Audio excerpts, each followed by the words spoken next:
His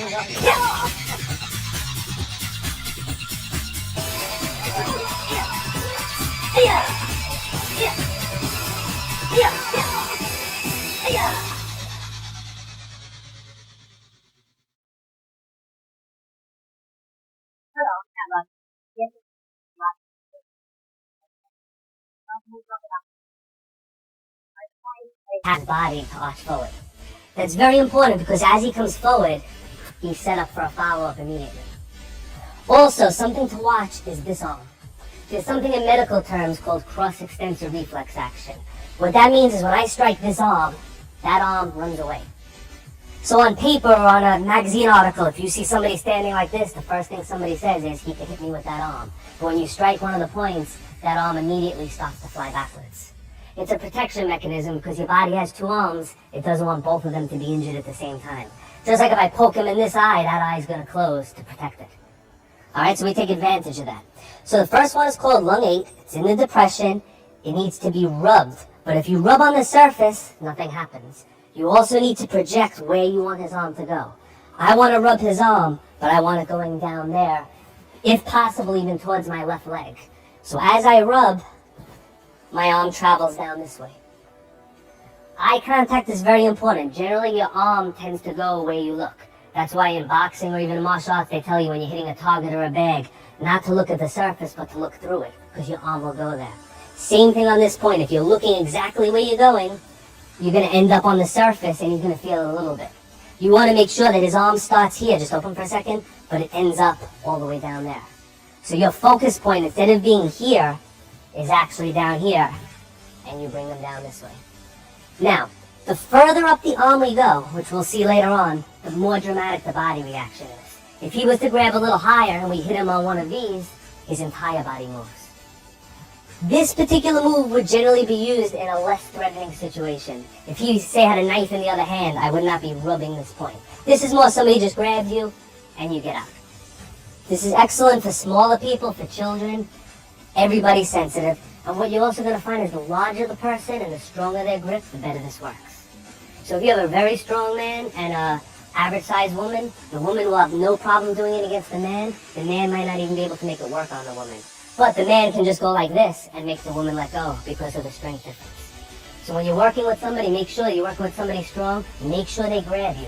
If John grabs me and he's very loose, he doesn't feel anything. You know, I'm moving him, but he's not feeling it. But the tighter he grabs, tight, he's actually in pain from that. What happens is the more tense he gets, the nerve runs all the way up the arm to the neck. It actually tightens. The tighter the nerve is, the quicker the impulse goes, the more pain there's going to be. So the first one is the rub point. Now this can be rubbed with the knuckles. If he was to grab with the other side, we could also use the ulnar bone on the bottom to rub to make him let go. We can also, if he was grabbing higher, use finger pressure. And we would have to, instead of rubbing, we're pulling in this direction, causing a rubbing motion, which would actually bring him into us. So rather than trying to use grip and pull him in, we just rub in this point, and it brings him right down, leaving this arm free to strike him or to block anything that might be coming our way. Second point we're going to use is exactly opposite to the lung point. It's called heart 6. It's a ½ inch above the wrist joint, and this is a press point. Press point means it has to be pressed or squeezed. The way we use this one, the way we demonstrate it is if he makes a nice tight fist and I try to bend it, I can't. But by taking my thumb knuckle and pressing it into the point, the wrist bends and sets him up for a wrist lock. Now, nobody's going to give you that fist and allow you to do this technique. The way we use this would be as he's grabbing, maybe we want to peel his arm off and bring him into an arm bar. If he was grabbing nice and tight and I grabbed his forearm and pulled, I might not be able to get him to move. Because while his wrist remains straight, he has maximum power. If anybody tries this, if you make a tight fist and bend it, as it bends, the hand tends to open. So by bending the wrist, the hand opens, he loses all power. So what I'm going to do is with my middle finger, with this part, the pad, almost like an Indian sunburn, I'm going to grab and I'm going to rub that point, pressing it against the bone. So now as I dig in here, it brings him to this position, which was a lot easier than before with a lot less effort. Now, in real situation, we wouldn't stand there and just use one arm. We would let both arms do the work. This would dig in, this would help, and we would bring him right down. allowing us to follow up on other points, or if we did it severely enough, we can bring them straight down to the ground. So we have our rub point and we have our press point. The third point we're going to cover is the hit point. Hit point is called lung 6. It's directly in the middle between the wrist and the elbow, where this muscle tries to drop down and on the inside of the bone. This point, if you rub it, he feels it a little bit because I'm digging into his bone, but if you hit it with your forearm, the arm just flies away. Now, his arm will go where I put it. If I go this way, he's going to go that way. But we always want him coming towards us. This way we can strike. Right now I can't really reach him, he can't reach me with power. As I hit him this way, he's right here for the follow-up shots. So in a situation like this, I would have my choice of rubbing, pressing, and hitting. And that choice would be based on what martial art I do. If I did a grappling art or a jiu-jitsu art, I'd want to come for this one to get him into an arm bar. If I was doing more like karate or a striking art, I'd want to come in here to hit him. And if I just wanted to release from the hold, I would just come here, possibly to step away and wait to see what he does next. Now, we spoke earlier about how the points weaken him. When I do this to him this way, he's weak for about a second. When I hit him, it's still gonna amplify the effect. But if I come in and I hit the arm and it kind of goes to sleep like it does right now, I actually have up to 20 minutes to follow up with my next shot. So basically, as long as he's feeling that pain in his arm, that nerve is transmitting up. And as long as it's transmitting up from the arm, when you catch it up and knead it towards the top, you're going to have the effect amplified. So when you practice, we just use just enough to make him let go. If you do more than that, nobody's going to want to practice with you and you won't get the work in. So what you do is you do as little as possible just to make him let go. Now you're going to come across people that you're going to hit them and they're going to say it doesn't hurt. But while they're saying it doesn't hurt, the hand's still going to open. The purpose of these strikes is to make them release, bring their body forward, set up the nerve. Whether they feel pain or not is completely irrelevant. Any trained fighter, anybody that's a fan of boxing or full contact, has seen many fights where a fighter gets his nose broken or breaks his hand and continues to fight because he goes through the pain. So if John grabbed me and I broke his nose right now where he's nice and calm, it would hurt him a lot, it would affect him. If he was trying to kill me or mug me, I would hit him, and if he could take the pain, he'd still come forward. The reason being is I'm giving him pain, but I'm not neurologically causing him to do anything. By striking one of these points, neurologically, this hand has to open. Most people will feel a lot of pain, but even the ones that don't will still have the same effect. Okay, to sum up the three first points that we've done. First one is lung 8, 1/2 inch above the wrist crease, and it's rubbed from top to bottom, so we're rubbing towards the hand. Second point is called heart 6. It's 1/2 inch above the wrist joint, but it's on the bottom of the arm. And that one is pressed either with finger pressure or with knuckle pressure, causing the wrist to buckle.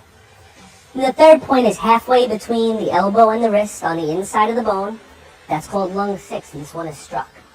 Now, in the way that we struck it before, we used our forearm. The reason for that is our forearm is meaty and muscular. So when I strike his forearm, it's actually a cushion. In reality, we'd want to come in and strike with a knuckle, which would actually paralyze the arm. In practice, you have to be careful because this muscle comes to an end here, and if you strike at the insertion point, you can actually rip the muscle. So we don't really want to strike it with the knuckle in practice. If you can make him let go with the back of the arm, if you put a knuckle in there, you can be pretty sure that you're going to do double the damage. So right now we're just showing a couple of ways to strike, but you could come in with the knuckle. If he grabbed opposite, we could even come in with our fist. So those of you that do karate, basic low block, releasing the arm to get out.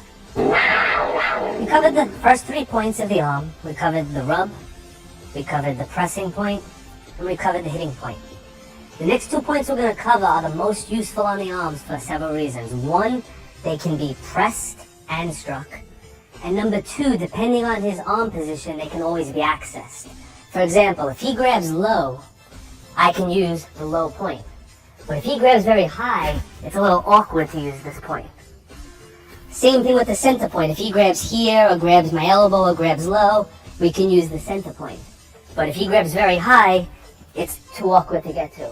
The next 2 points, whether he grabs high, or whether he grabs low, they can be struck. I like to call these the anti-grappling points, because no matter how somebody grabs you, if you know these 2 points, you will get out every single time. First point we're going to cover now is called lung 5. Lung 5 is on the inside of the radial bone, at the crease of the elbow, a little bit below. This can be pressed to bring him down, or it can be struck to do the same thing. Generally, we use thumb pressure to demonstrate where the points are and so you can learn where they are. Real situation, you're not necessarily going to have time to squeeze. And some people have very tight muscles. They can resist the squeezing. They cannot resist the striking. Now, we're going to take this from an upper grab just to show some variety. As we strike into this point, what we're going to be watching is this leg. As this comes down, the weight is going to come on this leg. Now, that's significant for two reasons. If the weight is on this leg, he can't kick me with that leg. If his weight is leaning forward like this, he can't kick me with the other leg. With his body turned this way, he can't punch me with that hand. His legs also become weak for a follow-up shot. His head is exposed and unprotected. So we have a situation where he's in front of us, and now he's sideways, and we're actually almost behind him. So from here, we could choose to follow up with the next sensitive point in the line, or lock him in place, or bring him down to the ground. An example of bringing him to the ground would be, instead of rolling him into our stomach, we're going to go down with this one, we're going to sidestep. So as we hit, we bring him down, allowing us to pin him, control him on other points. Okay?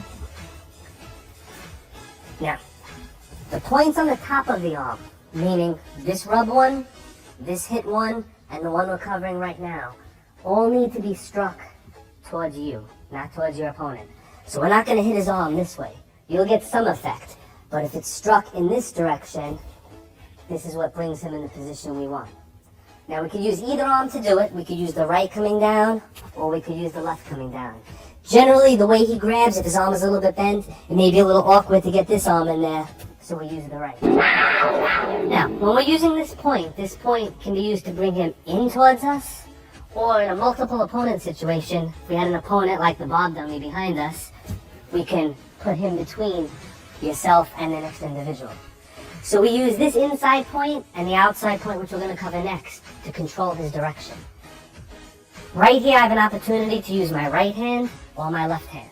If I come to this point and use the right hand, I can bring him to me, just to strike him. Or like I said, if there's more than one person, I could control his direction, maybe to control, put him between me and the next person, and worry about somebody else. There was a person on this side, the next point we're going to cover, we're going to let go for a second. When he makes a fist at the top of this bulge, we have 2 points here called large intestine 10 and 11. When it's squeezed, it causes pain, it causes the knee to buckle the same way, it causes the hand to open. Now the advantage of this point is this point puts us behind him.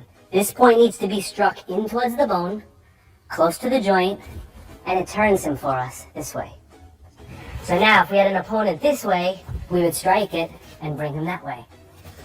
So both points serve similar functions, it's just a matter of which direction we're going to use and which hand we use. Generally, this point will be struck with the right hand to set him up with a technique such as a high block. And this point will be struck with the left to set up the back of his body going this way. Okay, the next point we're going to be using, we're going to be working up the arm as we've been going. So now we're going to pass the elbow joint. We're going to be using a point that's called heart 2. If he makes a muscle between the bicep and the tricep muscle, about 1.5 inches up, there's a little hole there. This needs to be pressed in and down simultaneously. So what we generally use is we push the thumb in, and then with the pad of the thumb we press down, giving us this control over him. We use this to control his shoulder. So if he's grabbed, usually we do this off a double grab, but so that we can see the point, we're just going to release this one for now. We would reach under, the elbow would lay in the palm, the thumb would go in, and we would pull him into us this way. So we're controlling the shoulder joint. If you continue lifting, you actually have a key lock or a shoulder lock on him. This point can also be struck with the knuckles this way or coming in this way, and has the effect of numbing the arm the entire length from that point down. This point is called heart 3. So the thumb goes in, we squeeze. Now when we squeeze a point, you can see his body tensed up. That's his reaction. What he does next is up to me. If I move him this way, he goes this way. If I pull him in, he goes this way. If I bring him down, he comes down. So when you strike a point, the point injects the pain and the control, but your directioning, your control of your arm depends on where he's going to go. A point that we use in conjunction with this, we're going to show it on the other arm, is called large intestine 12. That point lies between his bicep and his forearm. You're going to find a little hollow pocket here. Again, it can be pressed with the thumb, or it can be grabbed with the fingers to pull. If you had a large hand, you can actually put the fingers here and the thumb in on this one, allowing you to get both points, causing more pain and more control. Because remember, more than one point causes more pain. So if possible, we always try to strike at least 2 or more. So when he grabs, we follow the same thing with the elbow. The elbow's in the center of the palm, and we let the fingers loop over. As the fingers loop over, when we pull, the fingertips dig into this point, bending his arm and pulling him into us. Now, if he grabs us with one arm, we always have to be aware of the fact that he can punch you with this arm. The danger is not here, the danger is here. So our eyes are focused on this, and whatever we do, we have to do it quick to prevent him from striking. When he grabs us with 2 arms, he cannot punch us any longer, and we don't need to move as fast. And rather than taking 1 arm and trying to overcome 2 arms, we can actually sneak under his line of sight and control this way. So as a general rule, if there are 2 arms on you, it's okay to use a grappling type motion with the points. If there's 1 arm on you, we want to strike it because it's quicker and we're defending against this arm at the same time. The 2 points we're going to cover are going to be on the back of his arm. The way we're going to get to that is we're going to turn his arm over. Everything we do involves pressure points, so we're going to actually use a point to allow us to bend his wrist and grab him back. The point we'll be using is the hot point that we did originally. We're going to let our knuckles dig into it, which bends his wrist, allowing us to grab him, bringing him in. Now, on the back of his arm, the 2 points, 1 inch above the point of the elbow, we have a rub point, and halfway between the elbow and the shoulder, right in the hole of the horseshoe of the tricep, is the hip point. The points are used interchangeably. We're going to start with the rub point. The rub point can be rubbed with the knuckles to bring him down easily, or a more preferred way so you don't slide off, just hold it there for a second, is to use this little knob of the ulnar bone. It's nice and hard. We lay it flat, and when we go like this, remember about projecting through, and we bring him right down. Okay? Now, for some reason, you do this one, and you don't get the reaction you're looking for. What do? We move right up to the next point, and again, using the back of the arm for practice, but using the fist or the knuckles in reality, and we bump the arm to put him down. Now, depending on the attack, in a wrist grab, I can rub. But if he was coming with a punching attack, as the punch came in, I'd want to hit to put it down, because I wouldn't have time to look for that rub point. So the points work together. You can rub, you can hit, you can use a combination. If you hit, maybe you miss, you come back, you use the rub point. So you need to know both of them. 1 inch above the elbow, it needs to be rubbed towards the hand, in and down. And the focus has to be through. Right now he's feeling it, but I'm just on the surface, I'm just giving him pain. I want to focus from here to here. So my hand goes down, and he goes down, and he comes back up. When you rub this point, it's tricking the body into thinking that the elbow is broken. Because it thinks the elbow is broken, it wants to relax all of the muscles in the area to prevent further dislocation or damage. And it's at that point that when you press down, it allows you to actually break or dislocate the elbow. So you're using the body's natural protective mechanism against itself. Generally, when you're using the rub point, most of the effect, or all of it actually, is going to be on the elbow joint itself. When you strike the hip point, you can be damaging the elbow, but you can also be dislocating the shoulder.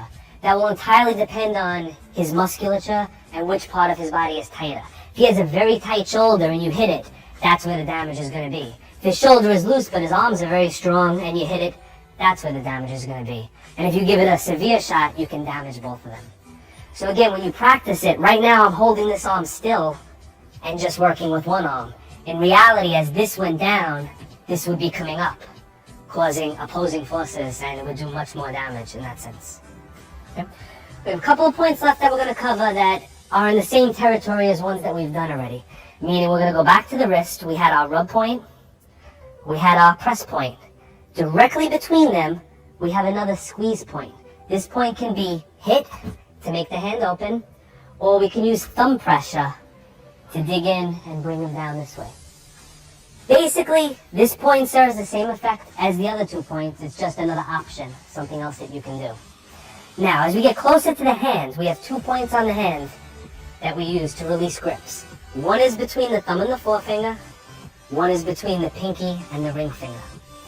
If he's grabbed between the ring and the pinky finger, 1/3 of the way up, you're going to feel a hole there. All pressure points are in a hole. This can be rubbed with the knuckle, or it can be with the knuckle, the pointy part, struck to make his hand open very quickly. If he was grabbing with the other hand and we couldn't get to that one, the other point is between the thumb knuckle and the index knuckle, halfway, right on the bone of the index knuckle. And the same thing, it can be pressed that way, or it can be pressed with an index finger to control him and follow him up somewhere else. So again, this leaves you with different options. Some people will find certain points just work better for them. Some people will find certain points they just can't get the hang of. As long as you know what the point affects and what it's going to do to the person, it doesn't matter which way you go with it. What we're going to cover in the next section is how the points combine with each other. So far we've been doing 1 point at a time, 1 point at a time, 1 point at a time that way. When we start combining points, you're going to see the effect is multiplied, and generally you have 2 arms, you want to always be using as much of your body against your opponent as possible. It doesn't make a lot of sense to have him there and to hit him with 1 arm and this arm do nothing, when this could be weakening another point for the next blow.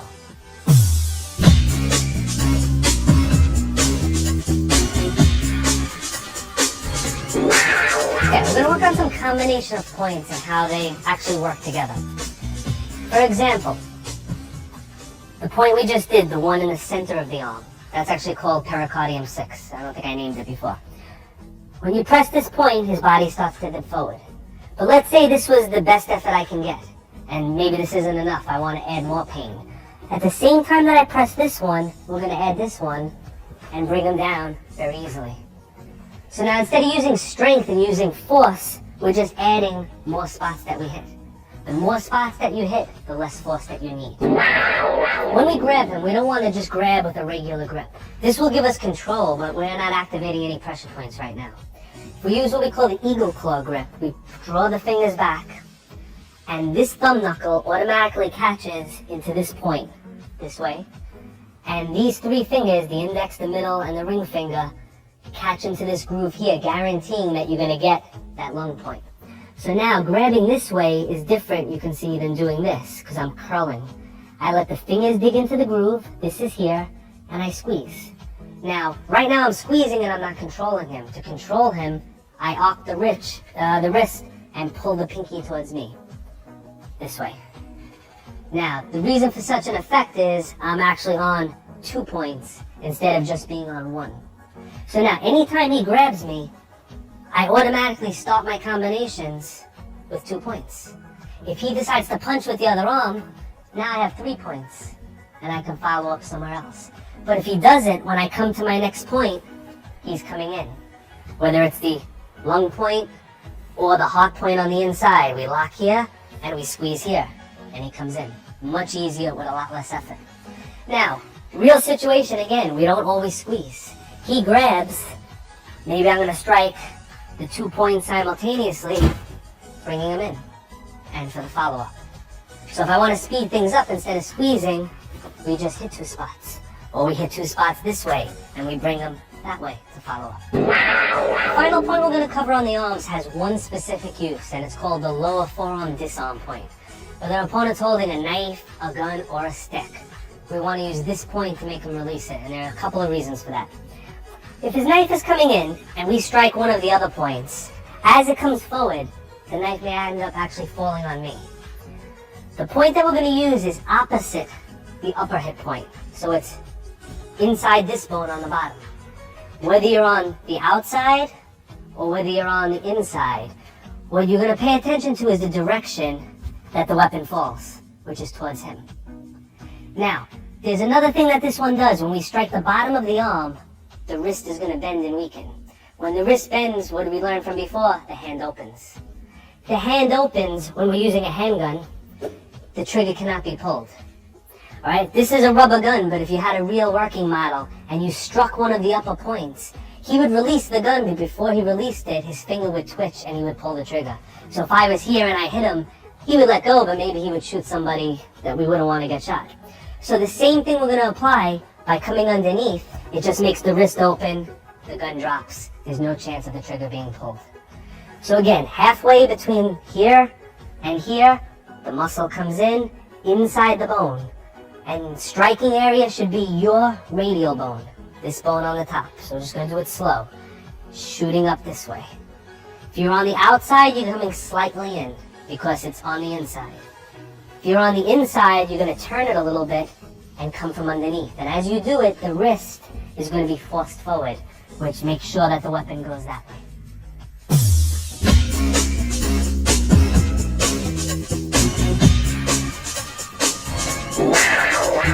Okay. The next points we're going to cover are going to be the leg points. The leg point's main use is to either turn his body, to spin him around, or to drop a taller person down to your height. So if you were dealing with a very tall person, instead of reaching up, you come to a leg point, you bring them down a little bit lower. There's also a special relationship that exists between this arm and this leg. By locking any point on this arm, the opposite leg becomes very sensitive, which we'll show a little bit later. First two leg points we're going to cover are going to be in the same area of the leg, but different sides. If one has the leg bent 50% of the way between the hip and the knee, so we go halfway, and 50% of the way around, inside and outside, are the 2 points we're going to use. The inside point is called spleen 11, between the muscles on the inside. If you feel it on yourself, you'll feel a little hole there. And the outside point, if you stay at attention where your middle finger touches, is called gallbladder 31. Both points will cause a charley horse in the leg, cause the person to drop. Generally, the inside points can be used with the knee or with the ball of the foot or the heel. The outside point must be struck with the knee or the heel. The reason for that is the muscles on the outside of the leg are much stronger, much more dense. If you were to use a roundhouse kick like in kickboxing or a ball of the foot kick, it would probably bounce off somebody who has a conditioned leg. You need more follow through. So a side kicking motion or a knee strike, perfect for the outside. To the inside, you can use the ball of the foot, the heel, or the knee. So we're going to start him in a front stance just so we can see where the point is. We have his knee here, we have his hip here. We're going to go 50% of the way in and move to the inside. And with one finger pressure, we're already getting his body to move. Okay, we're going to show the spleen 11 point, the inside of the thigh. As he grabs, one leg will be in the front of the other. If this leg is in the front, we're going to attack it this way. The other leg was in the front, we're going to attack it that way. This way everybody can see we're going to use this leg, and as light as we possibly can, we're going to bump it, and you can see his body reaction. Any more power, he's going to drop to the ground. What you saw is he let go of the technique, and if I held on to his arm as I did it, I would retain control to follow up with another shot. Generally, the inside points are used when the person is in front of you, grasping you, where you're lined up. If a punch was coming in, and we're going to turn it in a minute, we would be using the outside point, the one where the middle finger touches. So if he's punching with his left, and we get to the outside, we can't access the inside, but this one here is going to put him right down. And you can see, even though he's shorter than me now, if he was taller, brings him right down to his knee. Another advantage of that point is for the next 10 minutes or so, he's going to be doing this, which means he's not going to be very effective as far as footwork and moving around. Okay, the next point we're going to be using is on the back of the calf. It's actually 3 points in one. The point names are called bladder 56, 57, 58. If you look at the way his calf is shaped, the 3 points are in a straight line, right at the bend of the knee, dead center, and right where the muscle comes down. The one that we do most of the work with is the one up here. With thumb pressure, we could actually just bring them down. Now the way we use this point is in combination with the arm points. Very rarely in a self-defense situation are you going to find yourself behind. But if he was facing me and he grabbed and we brought him in close using one of the other points, now I'm behind him enough to put him down on that calf point.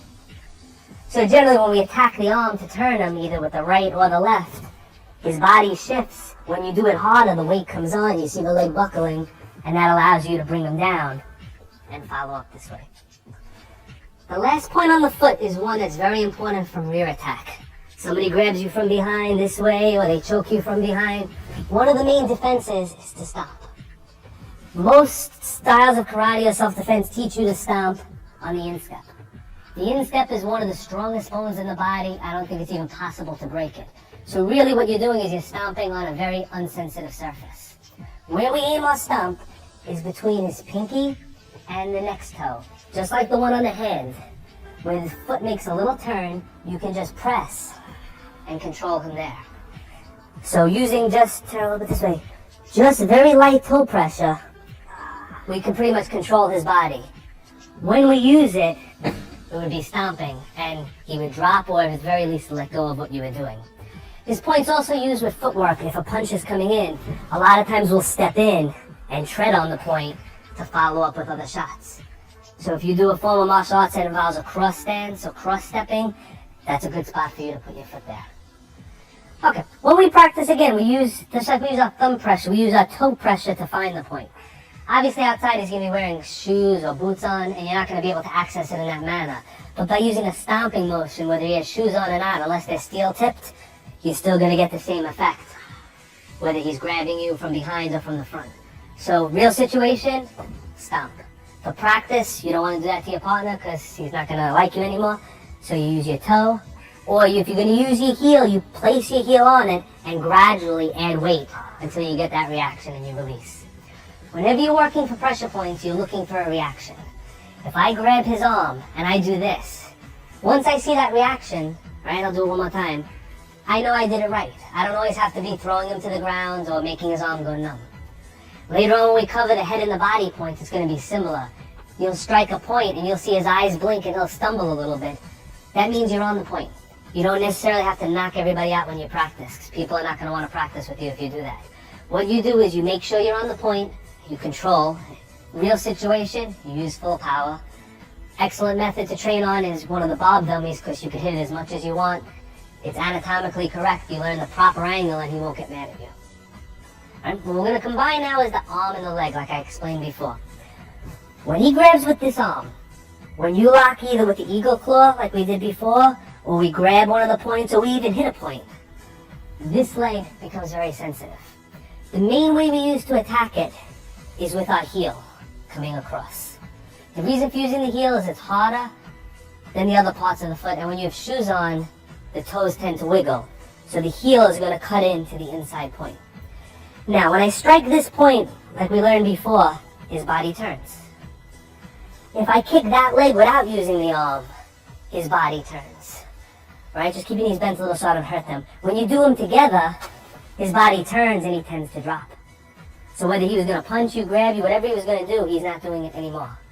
And it's a very quick move. I'm not going to do it again with power, but as soon as he's here, you just shoot up and extend out. So now if you were very weak and had no power at all, you're using a weak point of his arm and a pressure point to turn him, a weak point of his leg and a pressure point to turn him, and you're doing it at the same time, which tends to shock his system. He can't be prepared. He may know this is coming, but when he feels this, he can't resist in two places at once. Also, if you notice, this arm is completely free, so as soon as you hit, this is here to finish him right away. So before he finishes moving, your technique should be done. He should be on the ground. The last point that we didn't cover. All right, we're going to roll his pants up again. Between his ankle bone and where his calf muscle comes to an end. Halfway between these 2 points, behind the shin bone. You press it and he feels it, but this is not how we use it. We generally use it with a scooping motion. And this is one that's much more effective with shoes on. He grabs, let's just use one so they can see it, whichever foot's in front, you're going to scoop. And it makes his leg do that, which very nicely, we'll do it slow, once he moves it, very nicely sets him up for the other side and brings him down to size again. This can also be used in a situation if you brought him down and you stepped in and you could actually use the heel to kick it out that way to bring him down. Again, when you're using the shoe, the hard edge of the shoe is your striking point. When you're not using the shoe, you want to use the heel area and just let it kick in. It's very little quicker than if his leg is here and you move that way. It's a very fast move. So he's grabbing, he's looking at you, you're watching this arm, you come here, he thinks about that, you go somewhere else. Generally in a fight, person's going to be looking at your eyes, looking at your shoulders, looking at your arms. If you try to throw a nice high kick, it's going to look good, but he's going to see your whole body react. When you throw one of these kicks, your upper body doesn't move at all. So if he's looking at you, he's not going to see it, he's just going to feel it, and you're going to follow up there. So when his mind shifts down there, number one, you're weakening his system, you're weakening the other points, but number two, you're shifting his focus to his legs, and then you're going to come back up.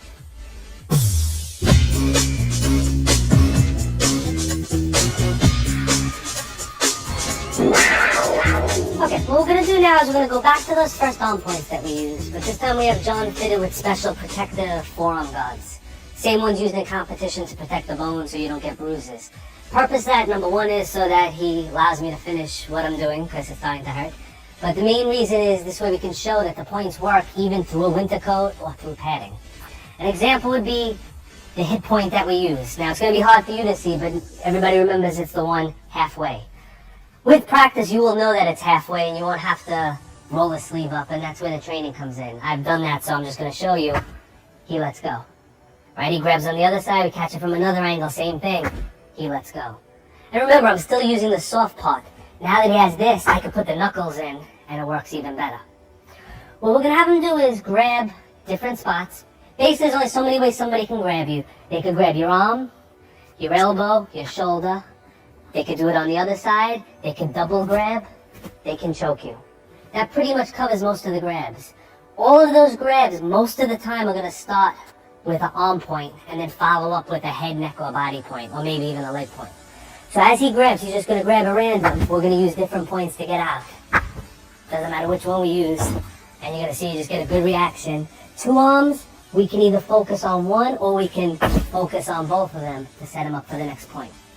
Now, keep in mind, even with the pads, I'm not hitting very hard, and he has padding. Without the padding, the reaction would be much more severe. So a general principle to try and follow is when he grabs you and you have an arm, strike the arm point.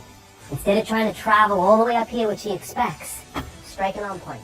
You disrupt his balance, you disrupt his thinking, you set him up for the next shot. If you strike an arm point and then he punches you, you're here to finish him off. You know this punch is coming, so you keep your eyes on that arm. You know when you strike this arm, that this arm is done at least for a few seconds. The only thing that's going to get you is that one. Just be prepared for it as you come in. And when you strike it for real and you're here, he's not coming up with that arm. This is going to be there first. So general rule, start with the arm points, work your way in through the body. As we go through the next series of videos, you're going to be learning more about the head and the neck points and the torso points. You're also going to be learning certain self-defense techniques. You're going to see the common thread is we generally look to go for the arm first, then either to the torso or the head or neck. Leg points tend to come in depending on his balance. Like we said before, if we bring him down and his knee bends or I see an opening, the leg point is there. If I don't use the leg point. The primary thing to learn to be good at pressure point fighting is learning the arm points. Right now we're covering stand-up, and we're not even covering punching or kicking yet, which we will get to. When we start adding punches, let's say he throws a hook in, we're striking arm points to set up the next blow. We're doing ground fighting, and he's choking us. We're using an arm point to either set him up for a strike or a follow-up block. So if you're very good at the arm points, you'll be very good at pressure point fighting. If you're always looking for the head or neck points, number one, they're not going to be as sensitive as they should be because they're not going to be set up properly. And number two, you're attacking what he expects you to attack. He expects the punches and the hits to come to this region. When he does something to you and you go somewhere else, it sends a shock through him, where mentally, you're not just physically defeating him, mentally, you're making him not know what's happening. If somebody attacks you in the street, generally it's not the first time they've done it. They have experience, and through experience, they know what's going to happen. They know they're going to punch, you're going to put your hands up, you're going to get hit, you're going to fall down. Anything that's done to change that order is going to mentally pause your opponent. So you're freezing him mentally. And while he's in that little indecision in his mind, that's your opportunity to follow up with your strikes.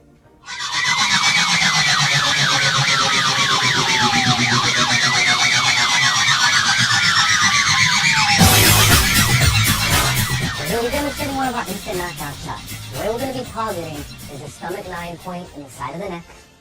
And what we're going to be using is our forearm. The reason for using the forearm is with little training, the swing of the forearm is a very powerful blow.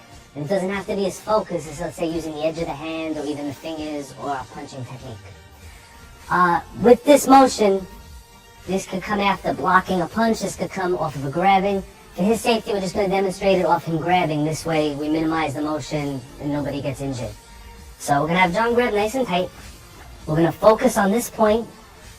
We're going to use the forearm, and we're going to bring him right down. Alright, once we maintain grappling position, both arms are in position to strike him. So rather than bringing him to the ground with a throw, we're actually going to do a knockout technique involving the area around the temple, which are some points that we haven't really covered. We're going to slap. We have the temple, the corner of the eye, and the bridge of the eyebrow, which forms a nice big circle that's just going to get slapped. And on the other side, we're going to use the ridge hand to strike all bladder 20. From grappling position, as we're searching for a move, this hand is free to strike here. This hand is free to strike here. So what we're going to do is we're going to lock up, we're going to bring him down, and we're going to show the basic knockout, and he's going to drop. Okay, the last point on the shoulder region is exactly at the apex of the trapezius muscle. So basically we divide his neck and his shoulder in half this way, and we divide it in half this way.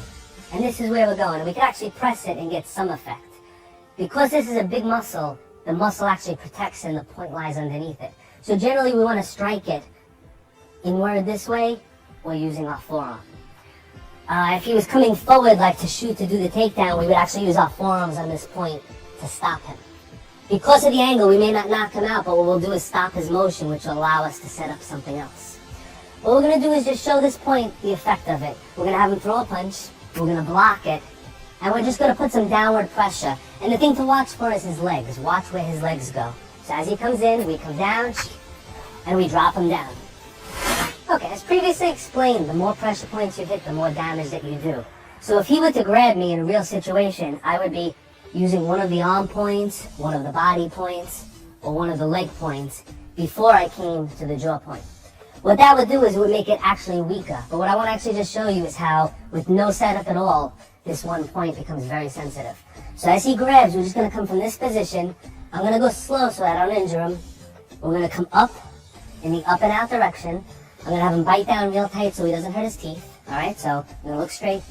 He's grabbing. We're not going to use a setup. We're going to come in. And it's going to bring him down. We sit him up. We have a special revival that we use to wake him back up a little.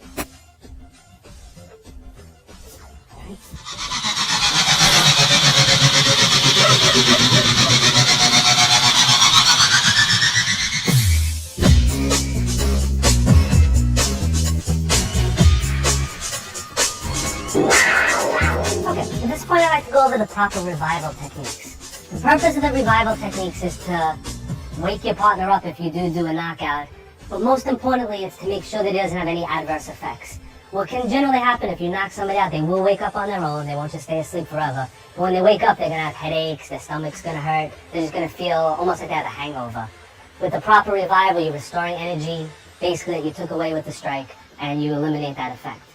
The first type of revival is what we call arm revival. Basically, any of the arm points that we strike. When you strike it, what we're going to do is we're going to actually stop energy to that point. So we hit it, the arm goes to sleep. Now, he's feeling a pulsing right now. That hurts. The way we wake it up is we hit the exact same point with an open palm with approximately half the power with a slap. And then we massage the area. And we repeat that. Slap and massage it. And after you do that, he should have full use of his hand again. So the arm revival is basically simple. Whatever you hit it again. But you hit it with half the force, and instead of hitting it with a focused area, we hit it with a flat palm, and we just massage the area. Flat palm, massage the area. And that'll bring your partner's arm back. This way when you're training, you hit those points, you can practice it more than once. As far as the head, the neck, the body, you do a technique like we did, we strike, he falls down. Alright, he'll tend to just be laying down basically. The first thing we want to do is we want to sit him up. So we grab him by the head. Okay, now if he's really out, he won't fold his own legs, so you're going to fold his legs. We want to keep our knee in the base of his spine. We want to keep our hand on his head. Now if we struck him on this side, we want to revive on this side. If we struck him on this side, we revive on this side. Where we're going to be reviving is right next to the spinal cord. There's something called the bladder meridian. I'm going to show it on myself actually. Not over here, a little bit over, right in this line. This is called the wake-up nerve. Similar to the arm points, we're going to slap it and massage. Slap it and massage. At this point, he should be awake. He may still feel groggy, so what we're going to do is we're going to take our thumb and forefinger, we're going to place it at the base of his back with the spine running in the center, and we're going to run our hand up his spine a couple of times. In Chinese medicine, they say all energy in the body is stored in the kidney region. And when you do this, according to the theory, you're bringing the energy back up into the head. Medically, most likely, you're just stimulating the nerves that go into the neck and head area, and it's waking him up. But either way, the function is what matters, not what causes it. As far as the size of the pressure points, even though we'll be indicating them with a dot, are approximately the size of a $50. The good news is the bigger your opponent, the bigger the points. A lot of the regions we're going to strike in the self-defense later on are going to encompass 2 to 3 points. So imagine 3 points approximately this size. Very difficult to miss a target that large.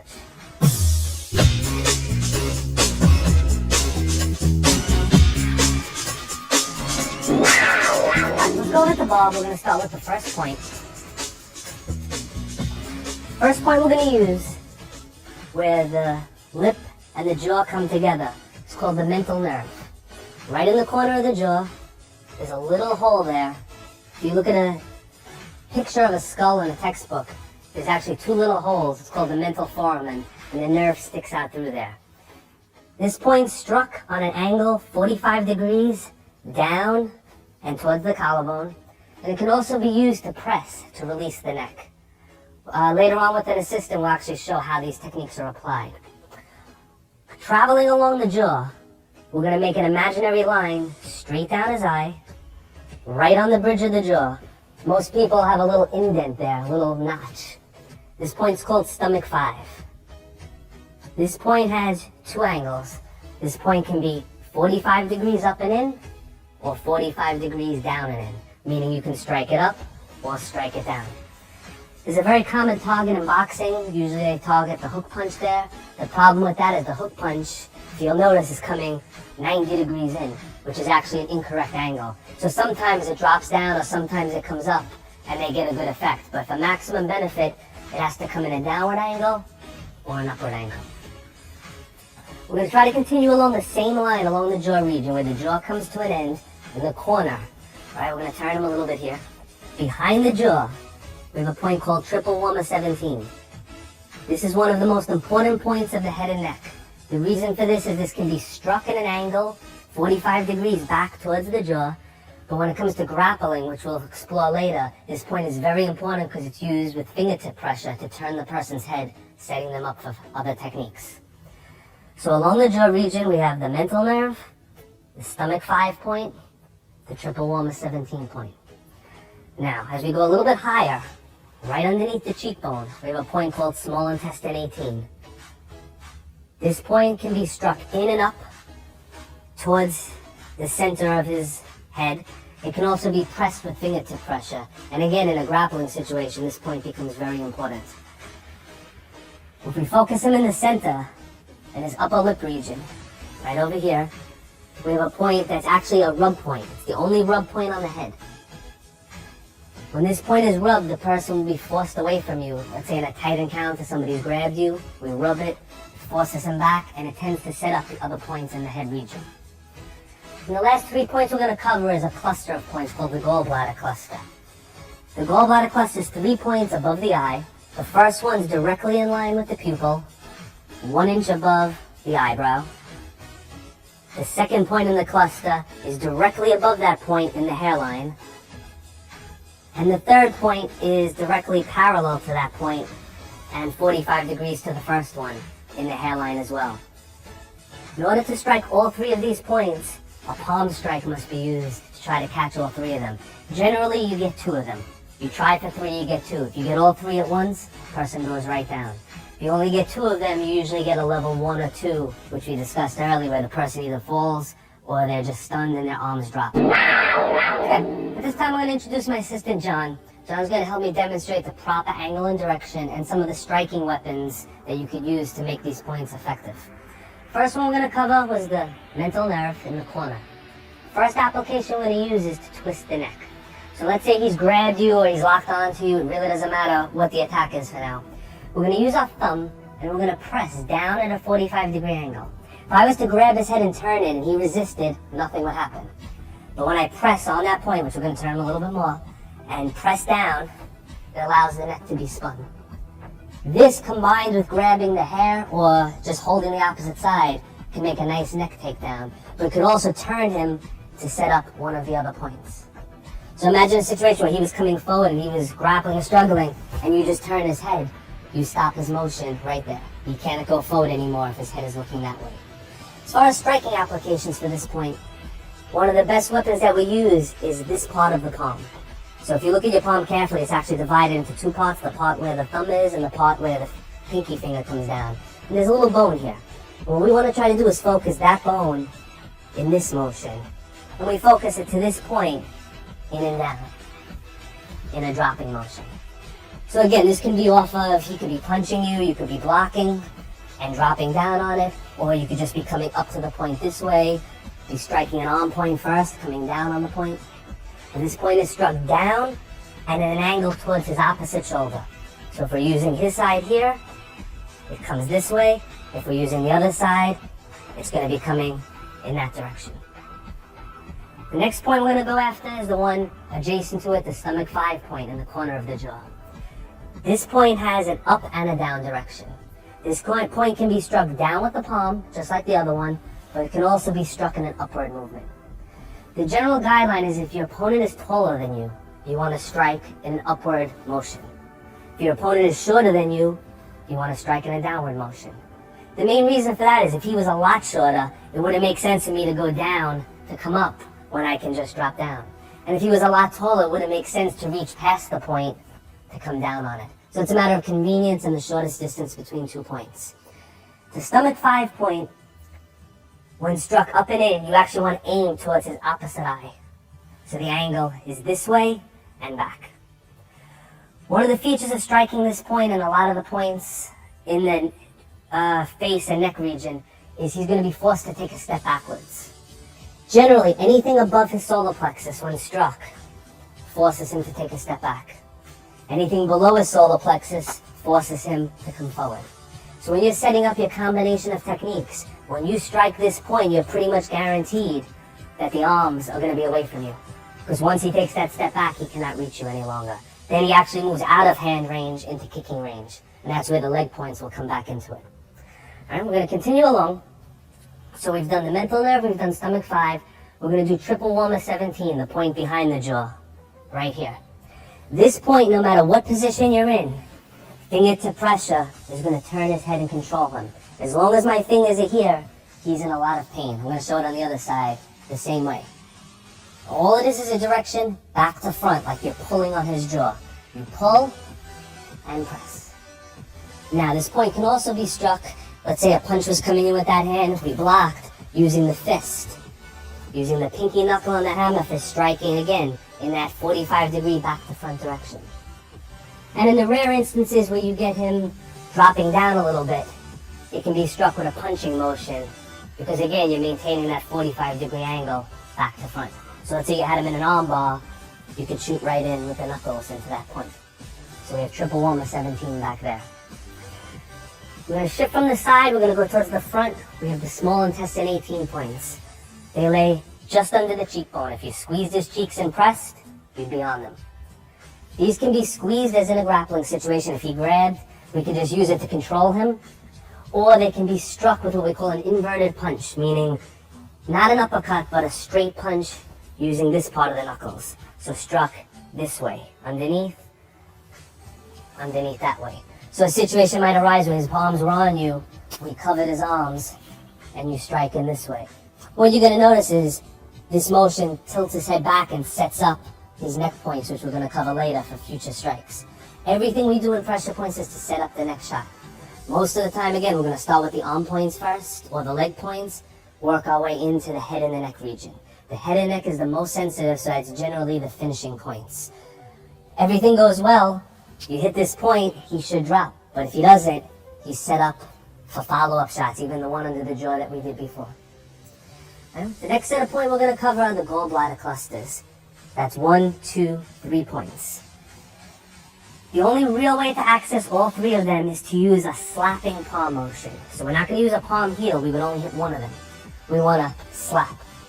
And the idea is, as he's here, we take our hand, we have to contact 1, 2, 3 at the same time to get a stunning effect. And even with the light force, you can see his eyes close, he starts to stagger.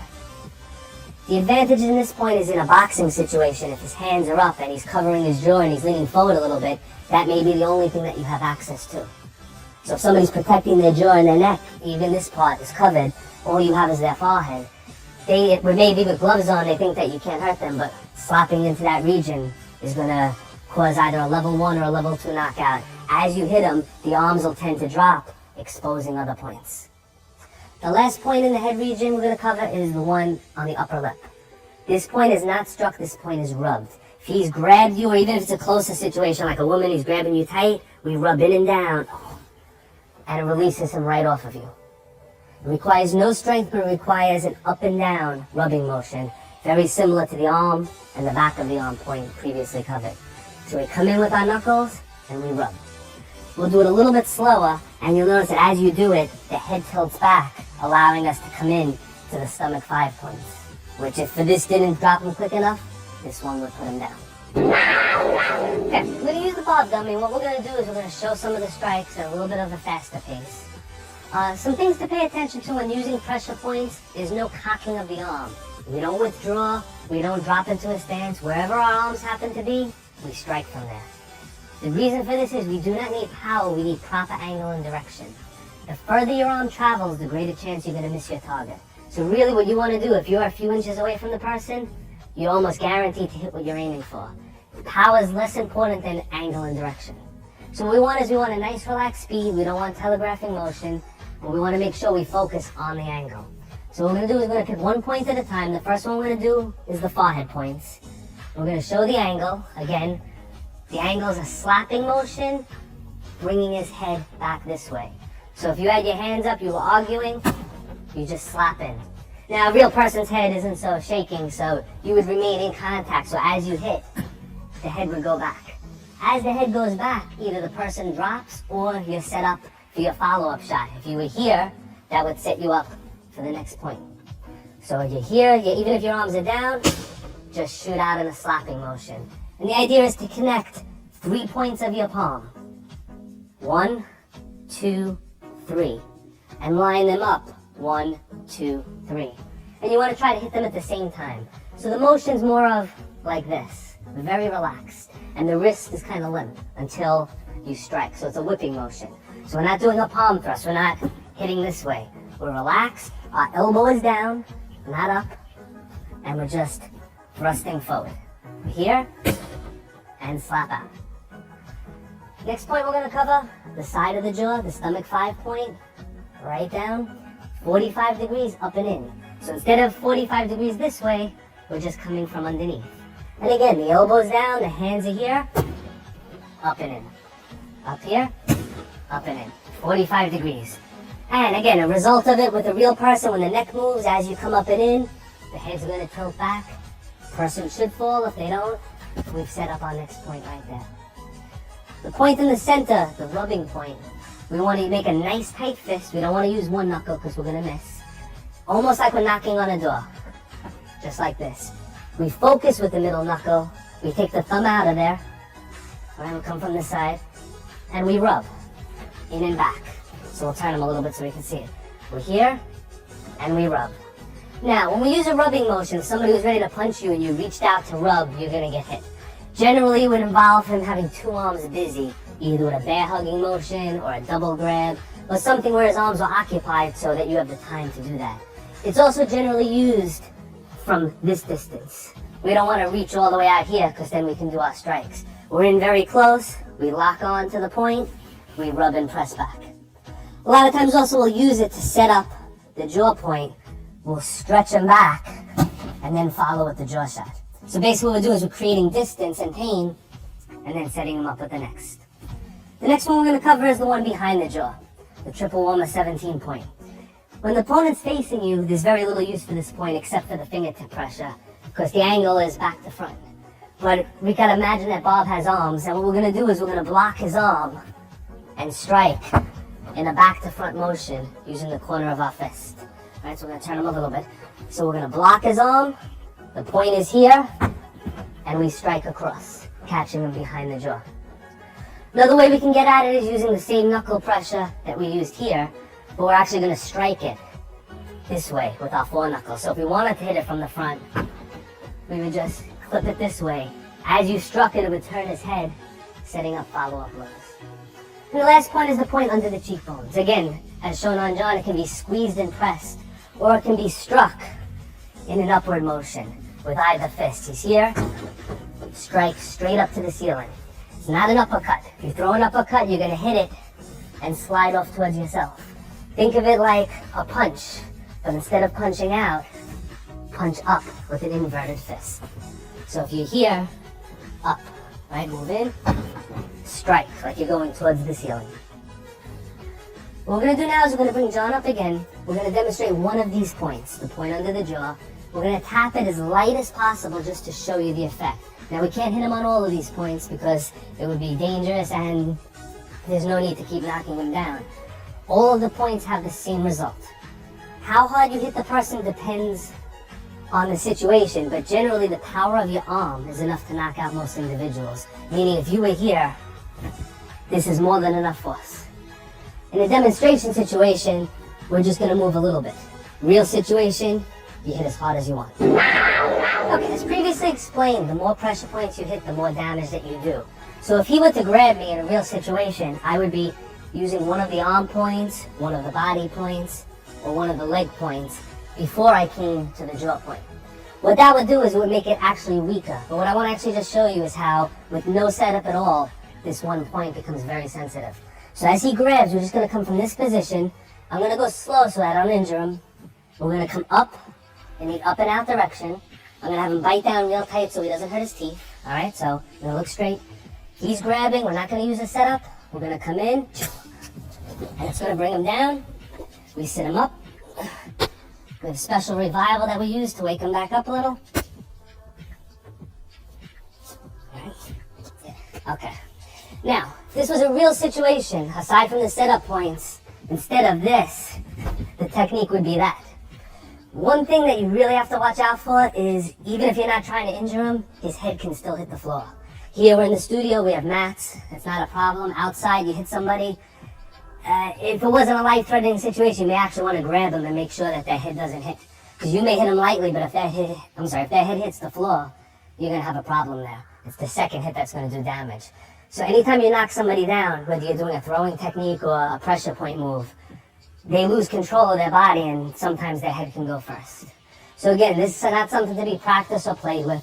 When we do it, we look for the eyes. So we're going to do the same thing very light. And we're just going to focus on his eyes. And when you look, that little reaction just tells you that you're on the point. The body stiffens, the eyes blink, you know that you're on it. You do not need to hit each other or whoever you're training with to see the effect.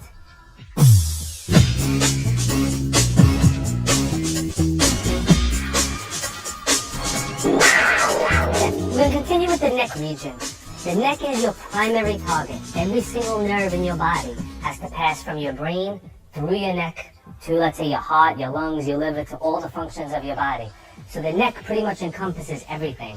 Doesn't matter whether you're in the front of the neck, the side of the neck, or the rear of the neck. So any position you find yourself in a self-defense or fight situation, you'll be facing one direction where the neck is vulnerable. Extra care needs to be taken when striking the neck, because as you strike the neck, not only are there nerves, but there's arteries and veins and other structures that they're a little bit more delicate. So when we strike the neck, we use even less force and we use more care when working with our partner. We're going to go back over to Bob and we're going to mark out the points. And as before, we're going to bring John in and show you different techniques that you can use on these points. First point on Bob we're going to do is called Conception Vessel 22. It's the pit of the neck, the little hole between the top of the chest and the bottom of the windpipe. So we're going to mark it off here first. All right. This is the most important point in the neck. This point, no matter what position a person's head in, can be struck. If a person puts their head down in a boxing stance, their throat is protected, but this point is not. This point responds to fingertip pressure, as in a striking move. It also responds to squeezing pressure, as in thumb pressure or just pressing with the fingers. So whether you're in a grappling situation or a striking situation, this is an excellent point. This point is also known as the cough point because it gives a very specific reaction. When it is struck, the person will start coughing, the hands will come up to their neck, and if it's a pretty good shot, they will fall to the ground. Because you are not striking the windpipe, you would need a severe blow to do serious damage. So you can give it a pretty good shot without worrying about causing permanent injury. But with a very light shot, you'll get an excellent effect. So again, it's called the cough point. If you work with each other, you'll know why. Very lightly, you just tap it, and you'll see the reaction. So we're going to stick with the front of the throat now. We have another point. We're going to follow, there's a muscle in the neck called the sternocleidoid mastoid muscle. This muscle extends from the collarbone to the base of the skull. We use this muscle almost as an anatomical landmark to find a lot of the points we're working on. The next point lies between this muscle and the tip of the windpipe. So you have the little Adam's apple, a little bump. Right between those 2 points is a point called stomach 9. Right? And this point is a very special point because it has 2 things going on. Number 1, we have the nerve.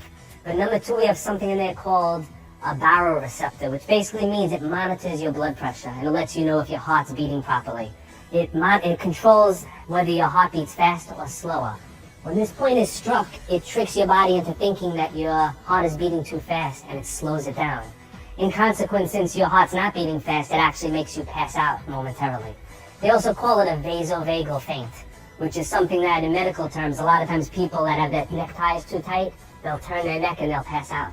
And what's happening is it's actually pressing into that point, and as they turn, they apply more pressure.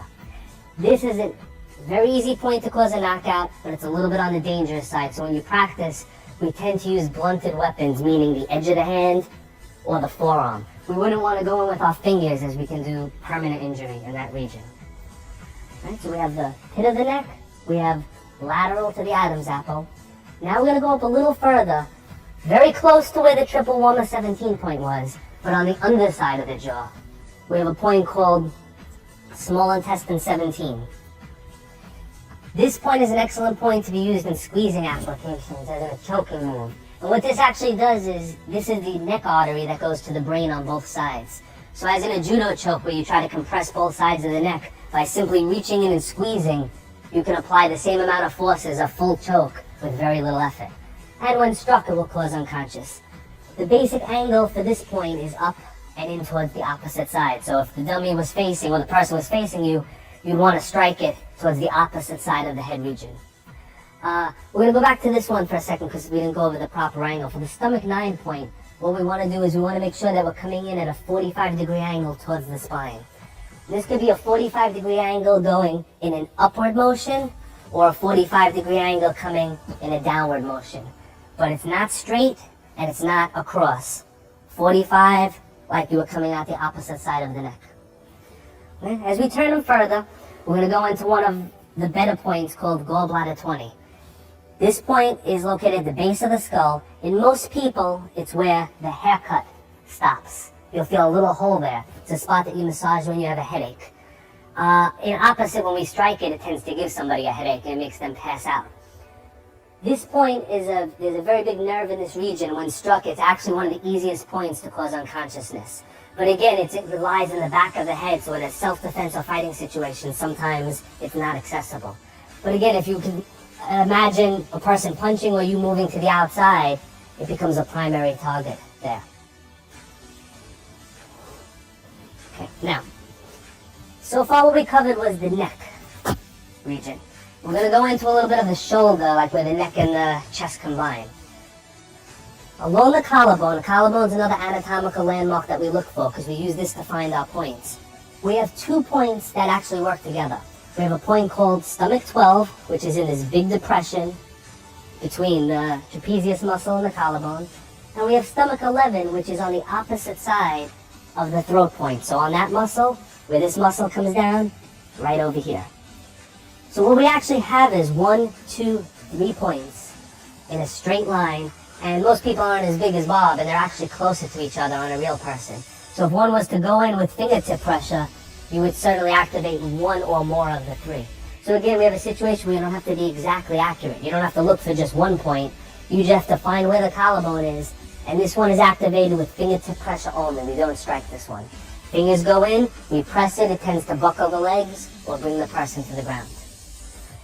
The last point in this region is actually on the top of this big muscle. Right at the apex. The highest point, dead center. It's going to be a little hard to see, so we're just going to tilt them a little bit. Right over here. It's called gallbladder 21. This point is actually a branch of this nerve up here. Being that it's further away from the neck and it has a big muscle to support it, it requires more force. But when this point is struck, the person goes down to the ground. Mostly we use this point in a grappling situation. If the opponent was coming in to shoot at you, we use our forearms to actually strike into these points to stop his motion and then go into another technique. If we had our choice as far as striking, there's really no reason to go for this point because the other points in the area are much more sensitive. But if he was in a forward position, we couldn't access those. These points become very important. Some people you can actually just squeeze this point and drop them. But if somebody's very developed up there, it requires a forearm or a fist striking down. And it's on a slight angle in and towards the chest, coming down this way. Okay, we're going to be bringing John back in again, and what we're going to do is go over the points we just covered on the neck and shoulder region, explain different ways to activate them, this way you get a better understanding of their use. First one we're going to cover is the pit of the throat, conception vessel 22. This point in a grappling situation can be pressed to control distance, and with severe force we can actually bring him to the ground. We're not going to do that to him though. The main use of this point is with a fingertip strike. Now it's a little bit different than a karate fingertip strike. We're not going to be shooting in this way. It's almost like a poking motion. So if I use his chest as an example, all we're going to do is this. Now the advantage of this motion is if I bring my hand here and he brings his hands up to block, and I try to touch his chest, if I do it slow, he can slap it down. So as I come in, he's going to move as quick as he can, I'm going to move as quick as I can. He has no chance of blocking it. That's how fast this move is. So this means if his hands were down and my hands were down and he made any aggressive motion forward, it would be very easy to go into that point. It's an excellent setup point. It's excellent because it's a straight line to the target. It's excellent because it requires very little force. And there's another thing, the way we activate it, our hand tends to come on a 45-degree angle. In a fight situation, his vision will tend to focus forward towards my shoulder or face area. If he's looking straight at me, he doesn't even see this until it gets there. So if I was coming up this way, he sees it, maybe he can block. If we're in close and I shoot up this way, it's below what we call his line of sight. If he was grabbing me, he certainly wouldn't see it because his own arms would be obstructing his vision. So this target's in the center. It's a main target because it's a straight target, meaning we don't have to reach around, we don't have to make a circular motion, we just shoot it in a straight line. Right? So again, fingertip pressure, using a strike, or we can use the thumb or the fingers to press to bring him down. Next point we're going to do is the stomach 9 point, lateral to the Adam's apple, between this muscle and the cartilage. The first application we're going to use is off of some type of an attack. We're going to actually take our thumb, place it in there, and very slowly we're going to squeeze, and we can bring him down with it. Again, when squeezing the neck region, exercise extreme care. You do it very slowly. Generally, all you need to see is that look, and then legs start to buckle. The main use for this point is this is one of our instant knockout blows, which anybody should be able to effect a knockout using this region. This one is struck mainly with the edge of the hand and the forearm. The main reason for that is if he turns his neck, if I line my pinky up with his ear, my hand fits perfectly into this region. So it's almost like this point was made for my hand. Any other hand formation doesn't quite fit exactly as well.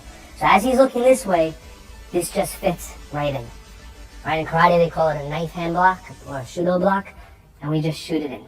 So if he was throwing a punch, we shoot it right into this area, right into this area. If he was grabbing, we would start with an arm point, finish right in that area. Now if we were using our forearm, if we don't want to be as accurate, we just take the whole forearm region and swing it in this motion. If you notice, it connects perfectly on a 45-degree angle, which is what we need, and it covers that point. The advantage of using the forearm is more safety, in that I can't hit his windpipe. I'm basically hitting a big surface. And it's good for me because I don't have to be accurate. Instead of looking for the point and trying to place my hand, I could just swing my arm this way and be guaranteed of hitting something. So forearm blow is excellent, or for a little more training, the edge of the hand blow fits into that point. And we can use thumb pressure with one or both thumbs to bring him down to the ground. Remember, 2 points are always better than 1. If you squeeze 1 and he starts to go, if you squeeze 2 at the same time, he would drop with even more pain. The next point we're going to cover is called small intestine 17. If you remember, it's at the bottom of the jaw where the neck, that same muscle, the sternocleidomastoid mastoid muscle, and the jawbone, there's a little hollow pocket there.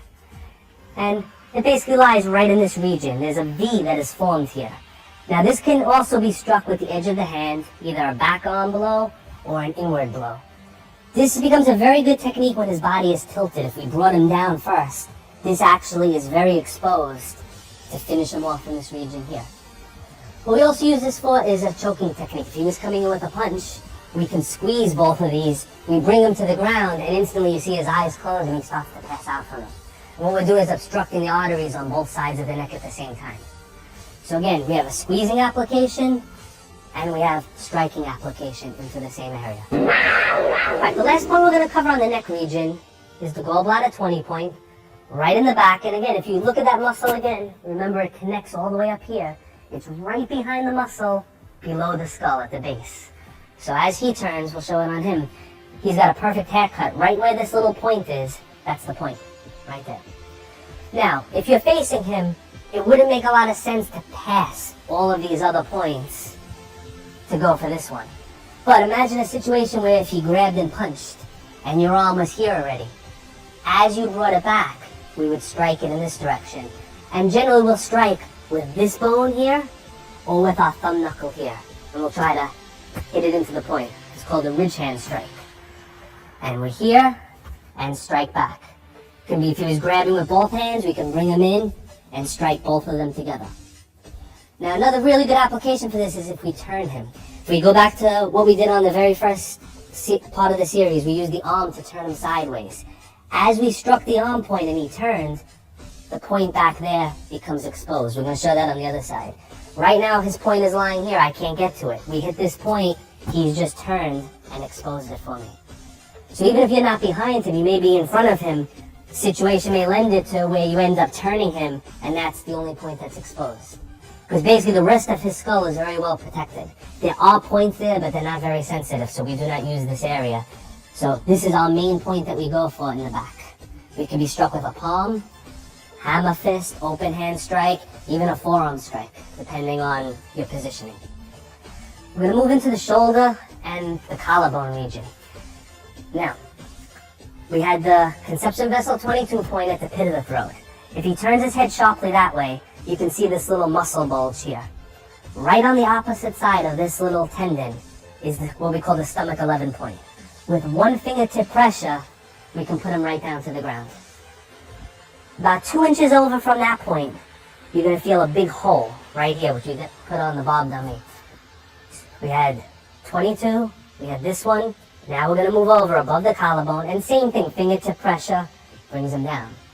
Now in a real situation, these points become most active when his arm is extended. It actually makes this hole deeper and stretches the nerve. So if his arm is down, he feels it, but as his arm extends up, he feels it a lot more.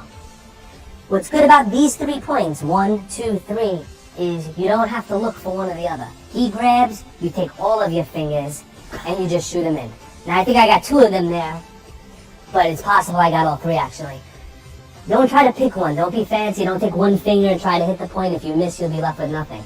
All your fingers, go over the collarbone, let them go in, press down. So this is a pressing application. Okay, the last point on the shoulder region is exactly at the apex of the trapezius muscle. So basically we divide his neck and his shoulder in half. This way, and we divide it in half this way. And this is where we're going. We can actually press it and get some effect. Because this is a big muscle, the muscle actually protects and the point lies underneath it. So generally we want to strike it inward this way or using our forearm. If he was coming forward like to shoot to do the takedown, we would actually use our forearms on this point to stop him. Because of the angle, we may not knock him out, but what we'll do is stop his motion, which will allow us to set up something else. What we're going to do is just show this point the effect of it. We're going to have him throw a punch, we're going to block it, and we're just going to put some downward pressure. And the thing to watch for is his legs. Watch where his legs go. So as he comes in, we come down, and we drop him down. Okay, and we'll tend to give him a head rush. And remember, we knock him out on this side, we revive on the opposite side. Alright, we massage, slap, okay, and bring the energy back up.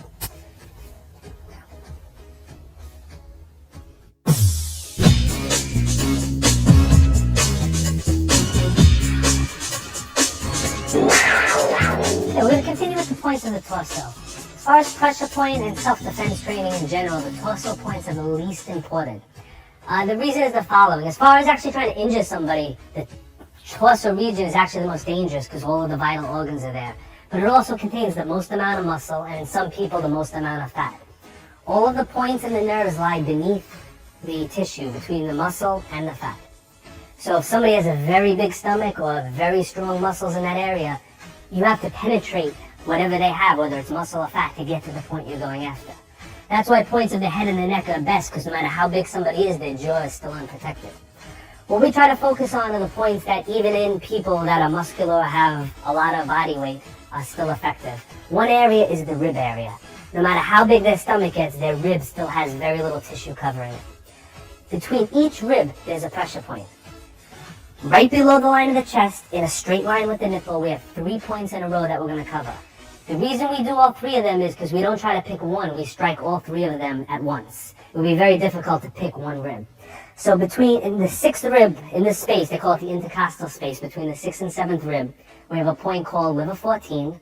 And between the 7th and 8th point, between the 7th and 8th rib, we have a point called gallbladder 24. And right below the chest line, in the 5th space, we have a point called stomach 18. So when we look at the bob dummy, what we're going to find is directly below the nipple line, in line with the chest, is the first point. This is called stomach 18. 1 rib below that is the point called liver 14. And directly below that is gallbladder 24. So we have 3 nice points in a row, and if you remember the $50 analogy, you would enlarge these points. That basically gives you a big region to target. So what we have on each side of the body, a nice big circle below the chest. Generally this can be struck with any hand technique. We can strike it with our palm strike, coming straight in. We can strike it with our punching techniques. We can strike it with hammer fist, which is a very good blow. We can strike it with elbow strike, coming in. We can also use kicking techniques, meaning if we can imagine a punching technique and we block his punching arm, we could bring our foot up and put the ball of the foot right into those points. These points, for best effect, are struck in an up and in motion, but they can also be struck in a down motion to make the person come forward. So basically we're left with 2 angles again, going up and in and coming down and in. Punching straight into them will have an effect, but not nearly as much. And generally we want to always target to the center of the body. If you notice, 45 degrees is a big number. If his body is here, we want to always target it towards his center, coming in this way. So whether we're going up or down on the 45, it's to the center. When we're on this point, we're targeting it towards his spine, towards the center. So generally we want to put the power deep inside of his body. The next region we explore, we have big circle here, big circle here. We have this area right over here. We have the solar plexus, which lies between the border of the chest and the top of the stomach muscle. Right, anybody that's been hitting the solar plexus knows it knocks the wind out of you, paralyzes the diaphragm, makes you fall down coughing. And directly above that, we have a point between the nipple line that's actually called the heart-stopping point. This is one of the points when in Little League Baseball, sometimes kids get hit with the ball and their heart just stops for no reason. It's on this spot. Basically, these 2 points work together because if struck in an upward angle, you will hit one or both of them and it will affect the lungs and the heart region. If struck in a downward angle, you should take a big step backwards because the person's going to vomit on you because it affects the stomach. So you're either coming up or you're coming in a downward motion. And generally, if you were coming up, you would use the palm and catch up under the rib cage. And if you were going down, you would focus down with a punch. And again, this region could be kicked, but it's a little high up. You might not want to lift your foot that high. You can execute a side kick into the area or come up with a roundhouse kick to get that angle going up. The rib points are more important because if somebody, you see like Bob has a nice 6-pack here. Somebody has well-developed stomach muscle. The top of the stomach muscle is the strongest one. So if you have 1, 2, 3, 4 abdominal regions, the top one is very thick, the next one gets thinner, the next one gets thinner, and the bottom one is the thinnest of all. So that means he has the most protection here. So if he's not ready for it and you come in that area, the point is excellent. But if he's a trained fighter or he has his stomach muscle tense, he can actually take a shot in this region. The rib point, no matter how much he tightens his muscles, is going to have the same effect. So in this region, primary target is going to be these three. Now the last target on this side, directly below this point on a diagonal going down. Right, we're going to mark a point off right here. On a person, exactly where your elbow touches your ribs, right in front of it is a point called liver 13. This is the free end of the 11th rib, which means it's a rib that's not really attached. This point struck properly can actually pierce the kidney and cause the person to bleed internally, so we have to be very careful when striking this one. This one too is struck in an upward 45-degree motion. So it can be struck with a palm, with a knee strike, somebody was punching, you can place an elbow into that point.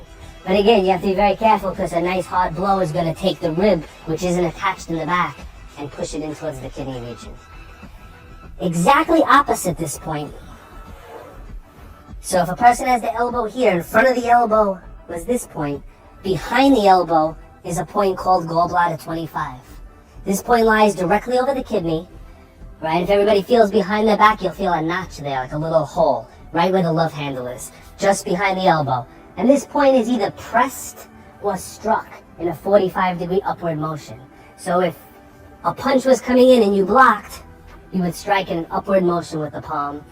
And if the person had you in a hold, you can strike back to front in an upward motion. Or you can dig your fingertips into that point as well. The last series of points that we cover are below the belly button. Below the belly button, between the belly button and the private area, we have 4 points in a row. Right, we don't have room to mark them all off, but we have one here, one over here, and we have basically one other one that's really important below that. And that gives us, again, a nice big region to strike in the bladder area. A good part about this, as we discussed earlier with the stomach muscles, the lower abdominals are thinner than the upper ones. So even if a person tightens their lower abdominals, they cannot take that blow. And if their bladder is full, they're going to pee on themselves. So again, step back if you hit that area. These points struck 2 angles, 45 degrees up, as in a front kicking motion. That's a prime target for the front kick. Or 45 degrees down, as in a punching. Maybe somebody was choking you, you punch into that area, brings their head forward for a follow-up blow. In pressure point striking, we do not strike the groin area. There's a main reason for that is no matter who the person is, no matter what country they're in, if you strike a man in that region, he's going to go like this. So basically, you've wasted your shot. What you'll notice is the bladder area, even when I protect here, this is still exposed. So if this is my target, he may think it's the groin and protect it, but I'm still going to hit what I'm aiming for. The groin is a great target, but you have a very limited chance of striking it. And also, the groin is what we call a pain target. It hurts a lot, but if a person's resistant to pain, they may not feel it. No matter whether they're resistant or not, when you strike the bladder points, they're going to arch forward, exposing their jaw and their neck for follow-up techniques. Okay, we're going to bring John in. We're going to demonstrate some of the body points and some of the techniques. There's a concept that's kind of important that we want to pay attention to. If his arm is outraised, his body points become sensitive. So imagine the nerve on his body connecting up into his arm, and when you lift it, this whole area becomes stretched out. When the arm is down, the neck becomes more sensitive. So if we were in a situation where he was grabbing and he was down, I would probably go for the neck region. But if I hit his arms first and stretched his arm back, that's when you want to come into the body area. So for maximum effect, we want to try to stretch the person out. Now, let's go with the first set of points that we did. We had the 3 points below the chest, approximately here, 1, 2, 3.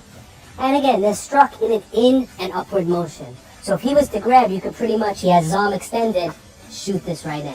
And a very light tap, and his body starts to dip forward. We don't need a lot. Palm comes in this way. One of the primary targets for this is if he's throwing a punching technique and we block, and we can drive the punch or drive our elbow into that region. Dead in the center, we have the solar plexus, and we have the heart point. And again, we strike in and up.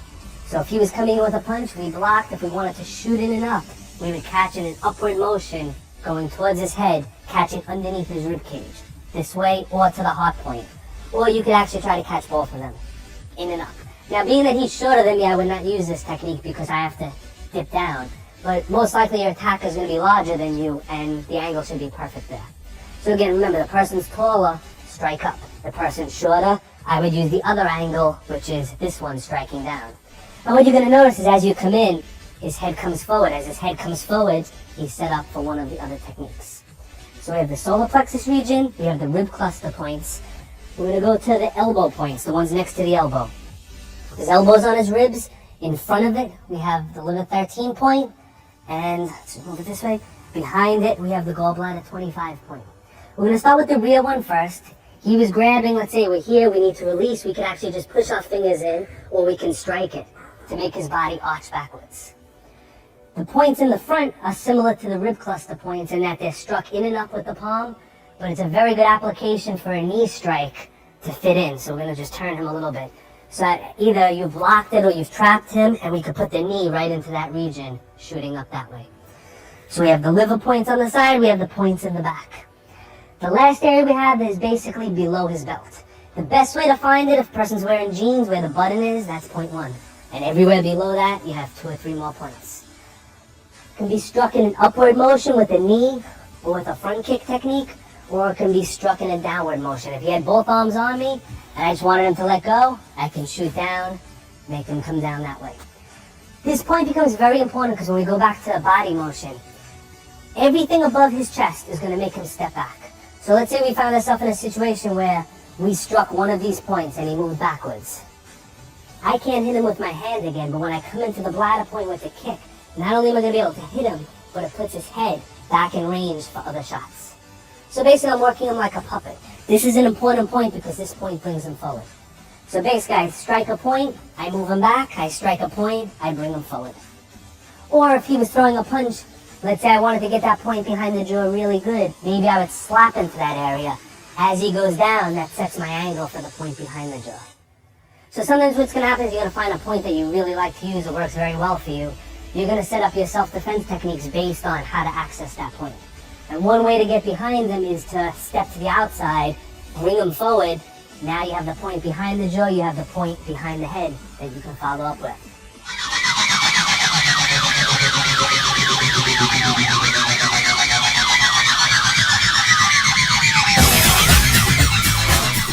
Demonstrating one of our instant knockout shots. Where we're going to be targeting is the stomach 9 point in the side of the neck. And what we're going to be using is our forearm. The reason for using the forearm is with little training, the swing of the forearm is a very powerful blow. And it doesn't have to be as focused as, let's say, using the edge of the hands or even the fingers or a punching technique.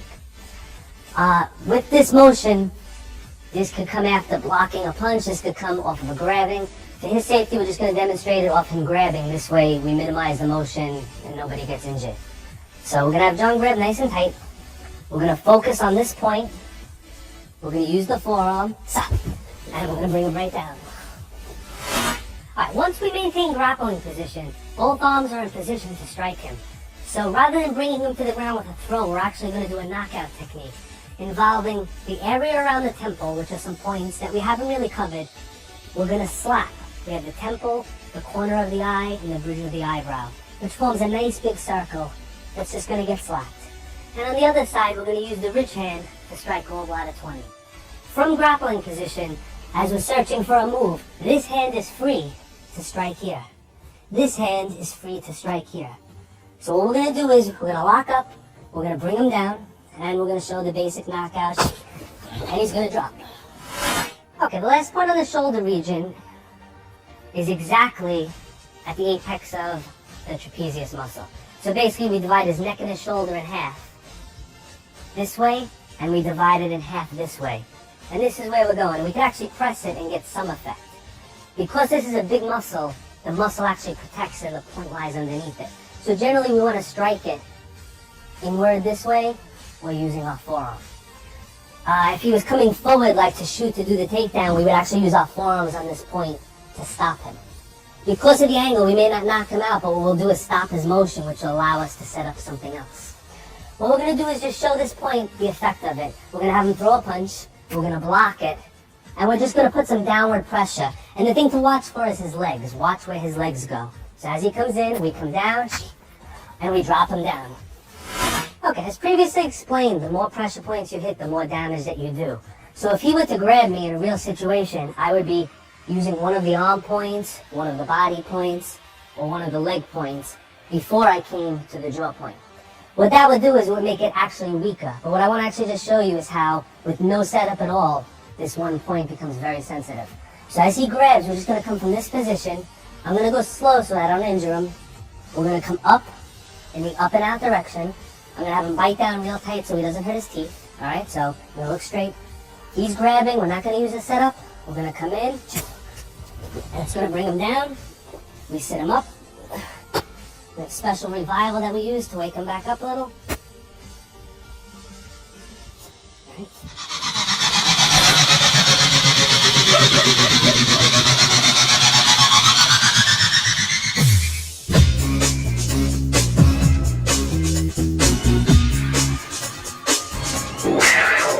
Okay, at this point I like to go over the proper revival techniques. The purpose of the revival techniques is to wake your partner up if you do a knockout. But most importantly, it's to make sure that it doesn't have any adverse effects.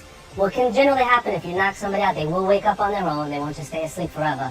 But when they wake up, they're going to have headaches, their stomach's going to hurt, they're just going to feel almost like they have a hangover. With the proper revival, you're restoring energy, basically that you took away with the strike, and you eliminate that effect. The first type of revival is what we call arm revival. Basically, any of the arm points that we strike. When you strike it, what we're going to do is we're going to actually stop energy to that point. So we hit it, the arm goes to sleep. Now, he's feeling a pulsing right now. That hurts. The way we wake it up is we hit the exact same point with an open palm with approximately half the power with a slap. And then we massage the area. And we repeat that. Slap and massage it. And after you do that, he should have full use of his hand again.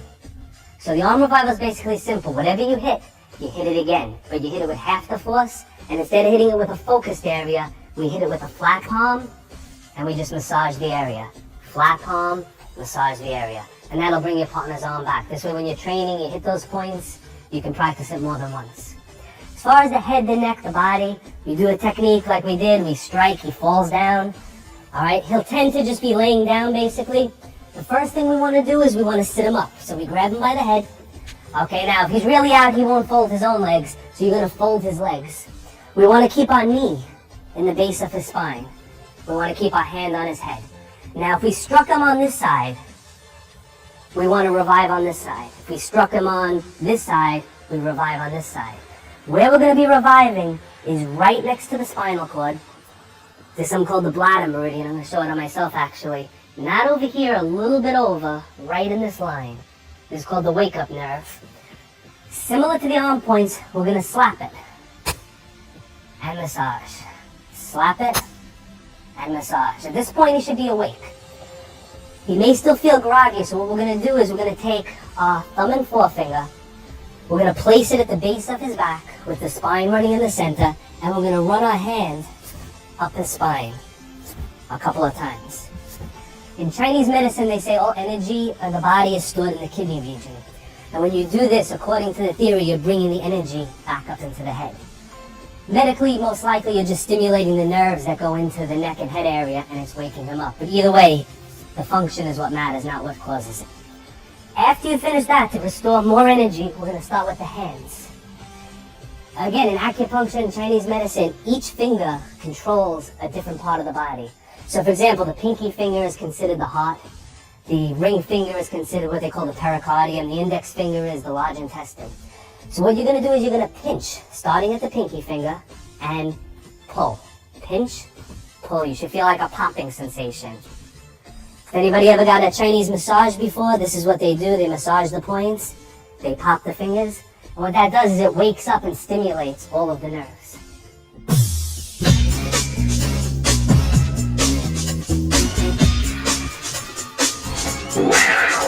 We have John in padding today. Basically this way, as we hit the points, it starts to hurt a little bit. We want to also show a little bit more contact than we've been showing on the demonstration tapes. What we're going to have him do is reach out and grab. Now, you can just go for 1 second. First point we're going to use is what we call the mid-forearm point or the lung 6 point, which is halfway between the wrist and the elbow on the inside of the radius, right over here. Okay? So as he grabs, now, the first thing we're going to watch for is this arm. If he throws a punch, We're blocking the punch, of course. So basically, as soon as he steps up to grab, your eyes are on that arm. If he punches, we're going to block it and continue with our technique. Now, when we block the punch, we're going to be targeting the lung 5 point inside here. So as he grabs and punches, we're going to be hitting our first point already. This is numbed his arm, set up the next move. What we're going to do is we're going to take it from the point of view that he's not punching right now, and just know that when you practice, sometimes have your partner punch you and you block it out. We're going to go back to our first point, the lung 6 point. Your partner's going to grab. We're not going to move our feet. All we're going to do is rotate our hip in. We're going to keep our arm bent, and we're going to bump the arm. So that's our first release. Now, if this was a friendly situation, somebody just grabbed you, wanted to get out, you release, and that's more than enough. If it's a situation where you're in an alley somewhere and you feel that there's further danger, we're going to continue with the combination. So once we release, notice what's happening. We're hitting the arm's going backwards, and we're basically stretching out this area. So this is where we're going to come next. Part of the reason we're going low first also is this arm is down already. And instead of passing all these targets to go up high, we're going to keep his mind and his body occupied by striking the rib cluster, which on the Bob dummy we can see it a little bit better, the 3 points in this region. As we strike it, we're going to be using hammer fist strike, coming in an upward angle, shooting across this way. And as we do that hammer fist, we're going to be stepping into it to get our body weight coming forward. The result of this should be his body coming forward and his chin coming up, which will allow us to finish with the palm to the stomach 5 point, this one right over here underneath, 45 degrees in and up. So as he grabs, and we're just going to raise this a little bit, we're going to hit the arm point, we're not going to hit it hard, now we're going to step in, strike to the rib point. Now, if you see his whole body crunched forward, bringing this arm slightly backwards, this arm still down, and we're going to finish with the jaw point coming up. If at any point the other arm started coming forward, this arm is now free to take care of it. So we're going to go through it slow. We do not step on the first move, because if we step on this one, we have no power for our next technique, and we don't need power on the first move. We also want it to be quick. We just get out nice and fast. So he's here, we're out. Our eyes are on that arm, because that one's flying away, that's the danger arm. We step into the rib. That shifts his body this way and makes this arm kind of go backwards. As that happens, the chin comes up, we strike to the jaw. At this point, you have a 99.99% chance of him passing out. If for any reason he didn't, the result of the palm to the jaw would be him taking a step backwards. Our all-purpose finishing move from this point, since we can't use our hands anymore, is to kick. And we're going to keep the kick simple. We're going to do a basic front kick learned in any style of martial arts, any self-defense course, and we're going to target it to the bladder points here. So as he's hurling back, we're going to put the kick in, which again should drop him, but if need be, it brings the head into line and sends the arms backwards. So the results of most of our strikes are going to be controlling his arms, not necessarily by hitting them, but by hitting one arm, we're causing his whole body to shift and controlling the other one. We kick him down low here, his arms go back and his head goes up. We're always exposing the next point and we're weakening the next point. So we're going to do it a little bit of a faster pace. He's going to grab, 1, 2, 3, coming in. All right, we're going to do it from a different angle. All right, so again, we're striking the arm, stepping in, hitting the rib in an in and up manner, palming to the jaw. And as we palm to the jaw, this hand can come up. There's no reason to leave it locked down here. Bring it up. So as he comes in, 1, 2, 3. And if need be, he goes back, he didn't fall down, follow with the kick, and just continue going. When you practice, sometimes it's good to go past what you need to do. Done correctly, pressure points, even just doing 1, 2 without the padding, there's a good chance of dropping them. We follow with 3, we continue with 4, you practice 5, 6 moves. That prepares you for the fact that if maybe you miss something or something doesn't work your way, your body's trained to keep going. You want to get yourself into a routine that you do everything you need to do until the person goes to the ground. So basically, when he's on the ground is the only time that you're safe. Even if he's standing there and he can't breathe, he's leaning forward. If he's standing, he can move forward to hit you.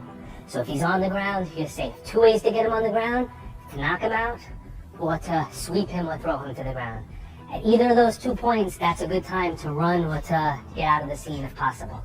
But if he's still standing and you turn to try and run, you try to get away, if he's not injured, he's going to come after you, he's going to catch you unaware. Right? So one last time, we're going to just switch the angle one more time. He's here, 1, 2, 3, and we're right underneath onto that point.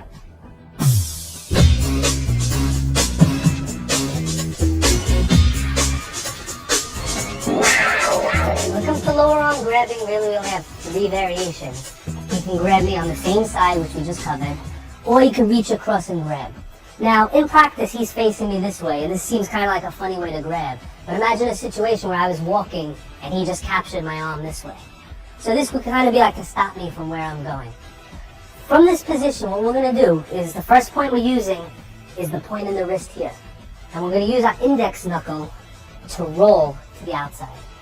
So I'm going to show it on the other hand so we can see the wrist bend. He grabs nice and tight. If I just try to lift his arm, he can resist, but when I cut this in, it makes his wrist bend. And it allows me to control his arm. So basically, he grabs me, and I grab him. From this position, if he was to punch, he cannot throw the punch.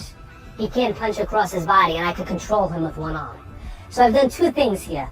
I've gone from him grabbing me and being in control, to grabbing him and being in control. I'm controlling his opposite arm from the punching, and if he tries to kick, I can just pull down and control his weight that way. So he basically cannot hit me.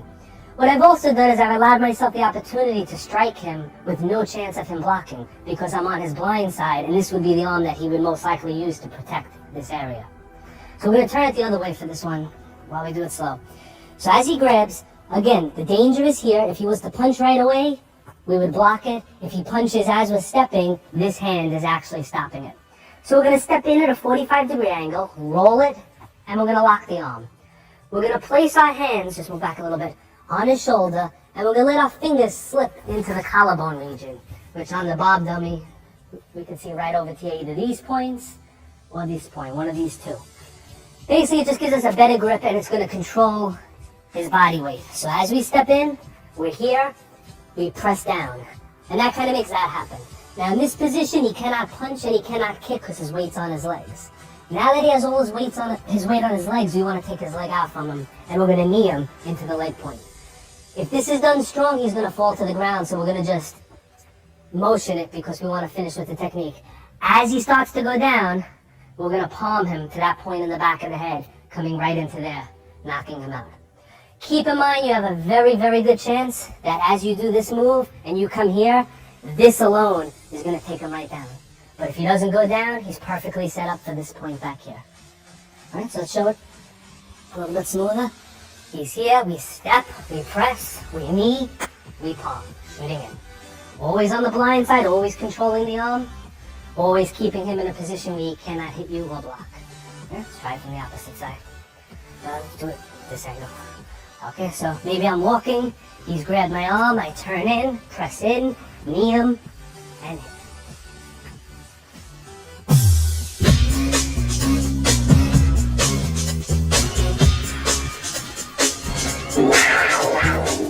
Okay, we're going to proceed up the arm. We've done wrist grab, we've done opposite wrist grab. And again, that can be from the wrist to the elbow. Now we're going to work from the elbow to the shoulder region. So he could be just placing his hand on you, he could be grabbing your lapel, whatever. So as he comes in with the grab, we want to control him. The best way to control him and study the situation is to eagle claw the wrist points, which we covered in the first episode.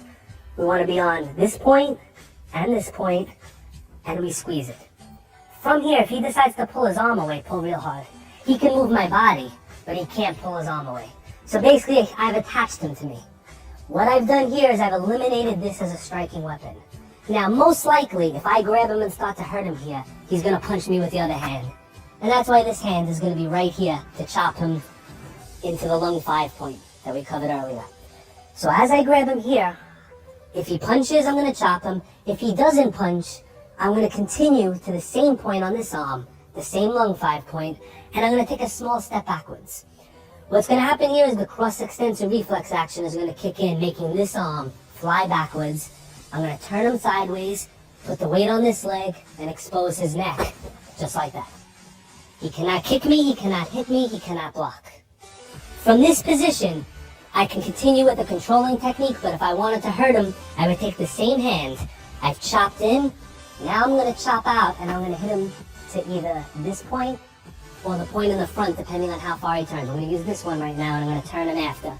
We're going to chop him into this point and follow up to the same exact point twice. So it's going to be like a 1-2 combination. So we're going to turn this way. We're going to have him grab. If he should punch, we're going to deal with the punch by chopping out. when we block the punch, we're not really blocking. So when he punches, if you do this, and he's got a strong punch, he's going to go through your arm and hit you. We are going in a straight line this way. So as he punches, we are chopping, and stopping his arm out. From here, we're going to step back, rolling the hand, like we covered, and chop the inside. We're going to put some weight on our legs so we have power. We've shifted back. Now we're going to shift in, either with an open hand or a closed fist. And the result is the same. Strike in and just follow up the arm. By using his arm, I'm actually creating a track of where I want to hit. If I slide up his arm, I automatically end up in that spot. So even if I was fighting with him or defending against him and there was somebody else, I can use his arm as a guide to find where his neck is at all times. So I don't always have to be looking at it. So he's here, right? We deal with whatever punch is coming in, we stop it, we hit, and we palm. Now in a real situation, you don't have to wait for this to come into here. Alright, so what we're going to do is as he grabs, we shoot right in. But again, in practice, if you do that with your partner, you have a very good chance of hitting him accidentally. So the best thing to do, if you notice the footwork, I stepped back, then I stepped in. And then I'll execute the chop slowly. But in a real situation, you're actually going to catch him coming into you. And whether you hit the right spot or not the first time is irrelevant, because you're going to stun him here, and then you're going to follow with that well-placed blow coming next. But if all goes well, you've locked the wrist points, you've chopped the arm here, so you've already hit him on 3 points. Now you come back on this point, which brings him down. Now you're hitting him here, and then following up to the same point just in case. Now with the step backwards, even through the arm padding, we're going to push him and bring it down. If he punches, and we step back and do this properly, this is going to bring him down, allowing us to control him. So keep in mind that if you get really good at this, you're only going to get to step 1 of the move. And then from here, you can follow with, arm bars, whatever technique you like to do. So when you're doing a pressure point move or you're doing one of these self-defense techniques, don't skip past all of this. Don't go punch 1, 2, and then look for the headshots. Because really, it's the mastery of the arm points that's going to put you in position. And if you do it well, this and this are just backups in case you make a mistake. The arm alone is sufficient to control him and bring him down.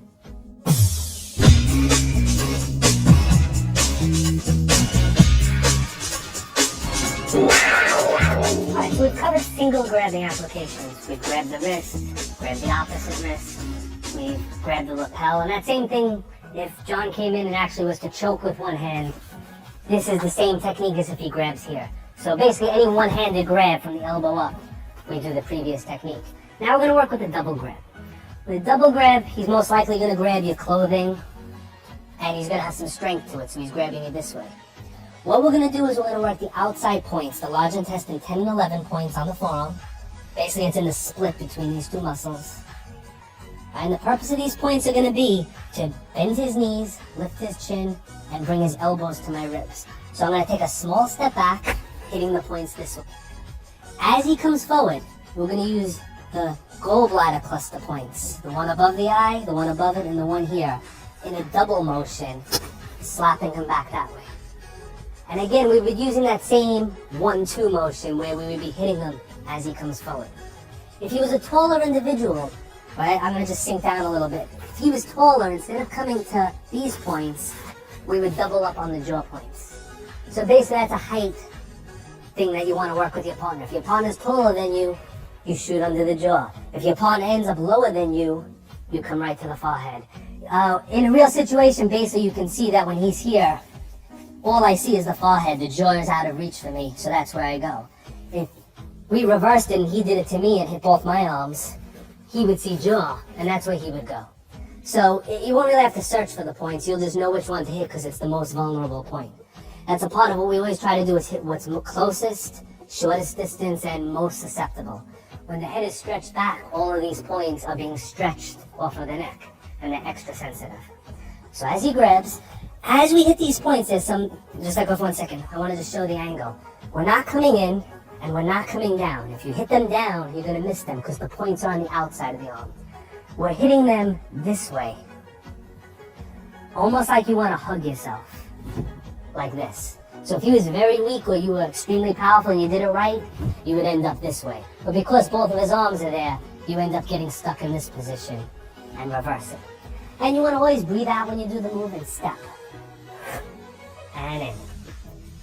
Now, we're always going to add that front kick afterwards, assuming that he doesn't fall. If we hit him in the forehead or we hit him in the jaw and he drops, great. If he doesn't, he's going to be starting to move away from us. If he comes in and he moves away, I've done this, I've hit him, I don't want to have to chase him to hit him again. So what all I'm going to do is my weight is already on the leg. I'm here, I've hit him. I can't use this foot because my weight's here already, but this foot is going to catch up to him nicely. Once his head comes down, we can take any of the points that we learned, we can throw him to the ground. We basically have our choice of what we want to do.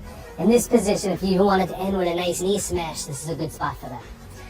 So as he grabs, alright, we'll just put the padding there.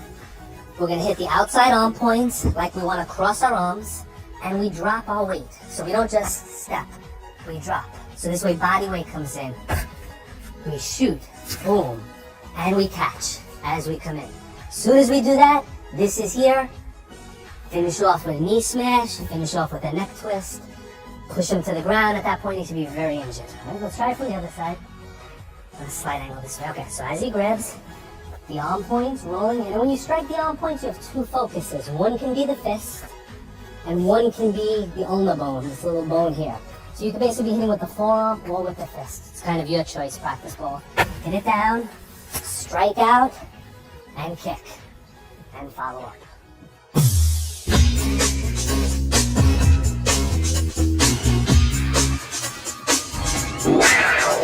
Okay, we're going to continue now with choking.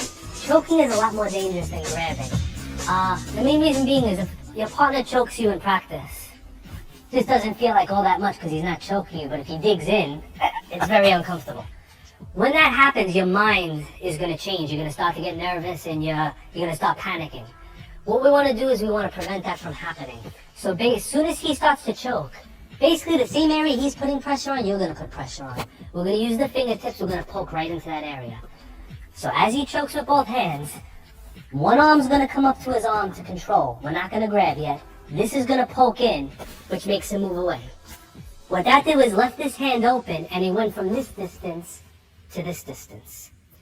From there, we're going to use that point in the corner of the hand, the triple warmer 3-point, and we're going to put our thumb pressure onto that point, allowing us to help twist his wrist.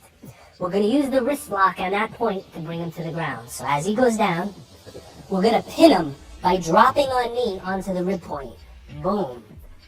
From here, we're going to switch hands. We can lock the elbow if we want. And using our thumb, we're going to go into the triple warmer point, twist it, and press it to the ground until he taps. Okay, the way to finish him off would be to strike to the same area with the palm of the fist, or you can strike the jaw with the palm as it's exposed here.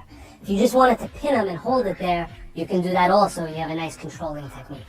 So as he comes back up, we're going to show it from the opposite side. He's choking. If your hands are down and you poke, by the time you reach up to grab, this hand will no longer be there. So right away, somebody grabs you, no matter where they grab you, you want to grab them back. But we don't want to lock his arm tight because we want to let it move. So we just lay the palm across it. We poke, he goes back. We take the wrist, we put the thumb into here. We use both thumbs, we step back, and we bring him down. We put our knee onto his ribs.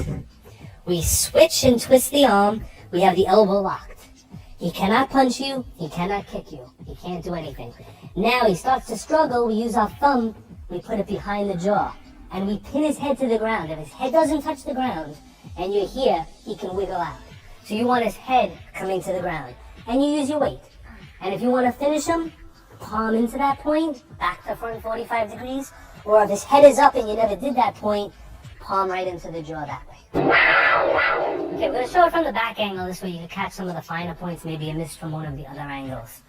So he's going to choke, poke, spin him down, kneel. Switch hands and roll so the elbow's on your knee. Thumb goes in, pressure going down. Or palm strike going down.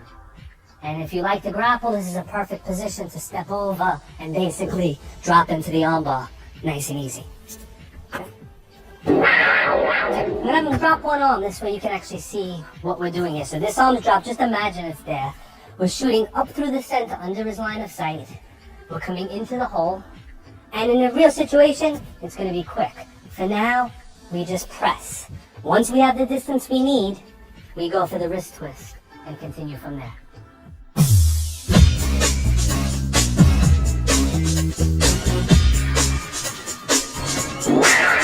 Okay, we're gonna work from a side choking hold. The side choking hold is basically somebody has you down this way and they're cranking on your neck. It's uncomfortable, but to actually pass out from a hold like that is almost impossible. Basically, in order for a choke to be effective, both sides of the neck need to be constricted. So if we have him in a choking position this way, this arm chokes this side, this arm chokes that side, immediately he's gonna tap. If we have him in a side headlock, we're really only putting pressure on one side. So while it's uncomfortable, you still have time to think and time to react. What we wanna do, a lot of times, the choke is on, and people will see, hey, I could punch him in the groin area. In a sense, that's a bad tactic, because if he's leaning forward and applying pressure, and you hit him here, which way is he gonna go? He's gonna go forward more and squeeze you harder. And the worst thing that could happen is if he falls to his knees and takes you to the ground with him. So what we're looking to do is get him from this position to this position. And the way we're gonna do that is we're gonna strike the leg point, right where the fingertip comes down, gallbladder 31.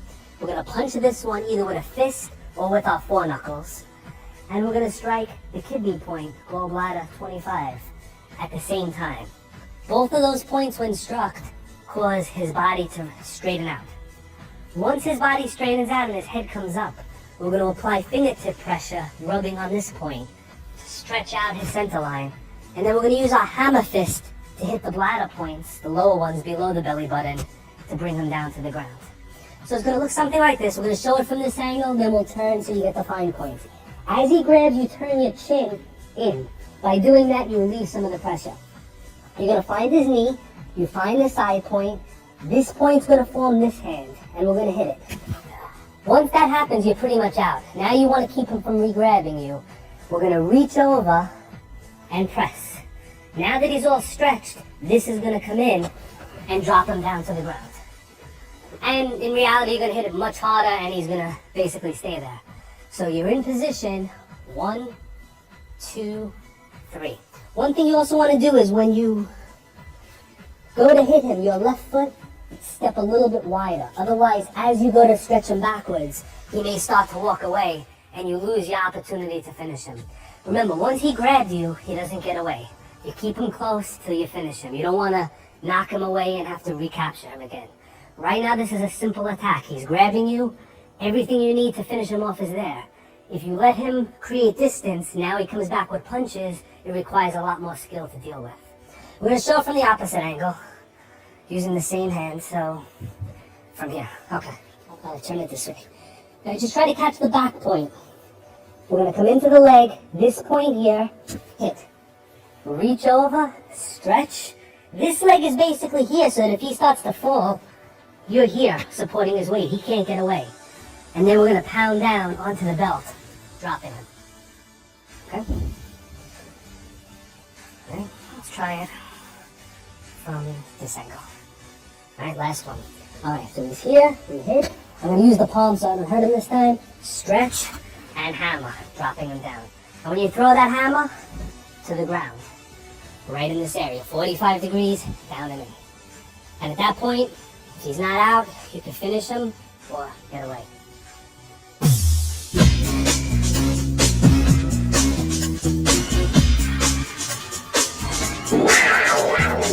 Okay, we're gonna deal with the rear headlock. The rear headlock is somebody is behind you.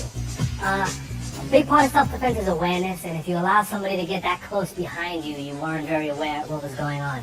So right away, you're working from a position of disadvantage. One thing that you have to prevent from happening is if the choke is being applied and you start to get pulled backwards, it's very difficult to get out of it. So basically, as soon as he goes to apply the choke, we want to drop our weight to prevent from being pulled backwards.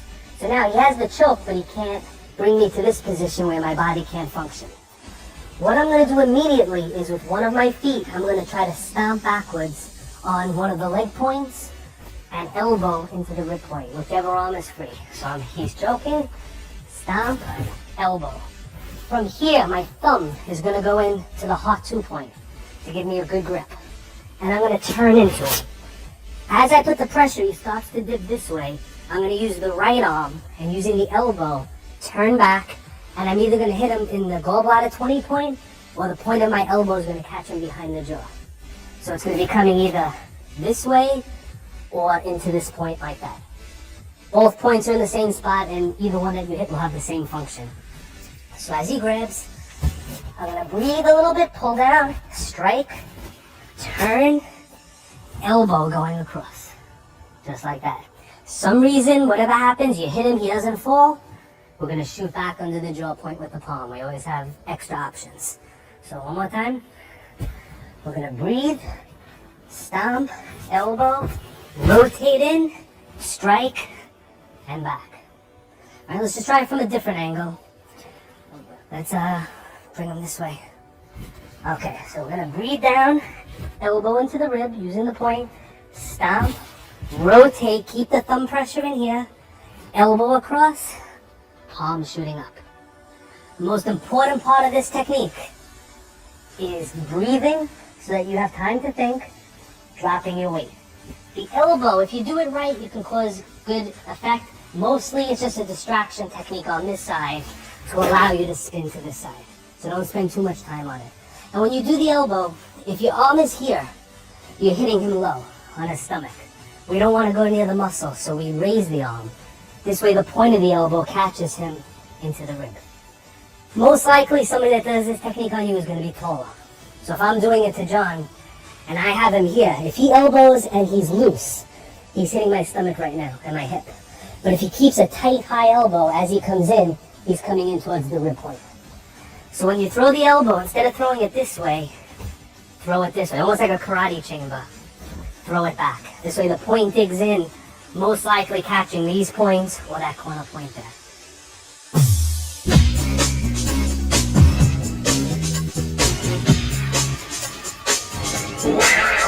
Okay, we're going to cover now, we went from the basic grabs, basic strangling techniques. We're going to do double arm grabs like bear hugs and rear bear hugs. First one we're going to do is a common attack in a women's self-defense situation where the person's going to come up and grab under the arms and squeeze nice and tight. Right now we're very close. He's got a lot of strength.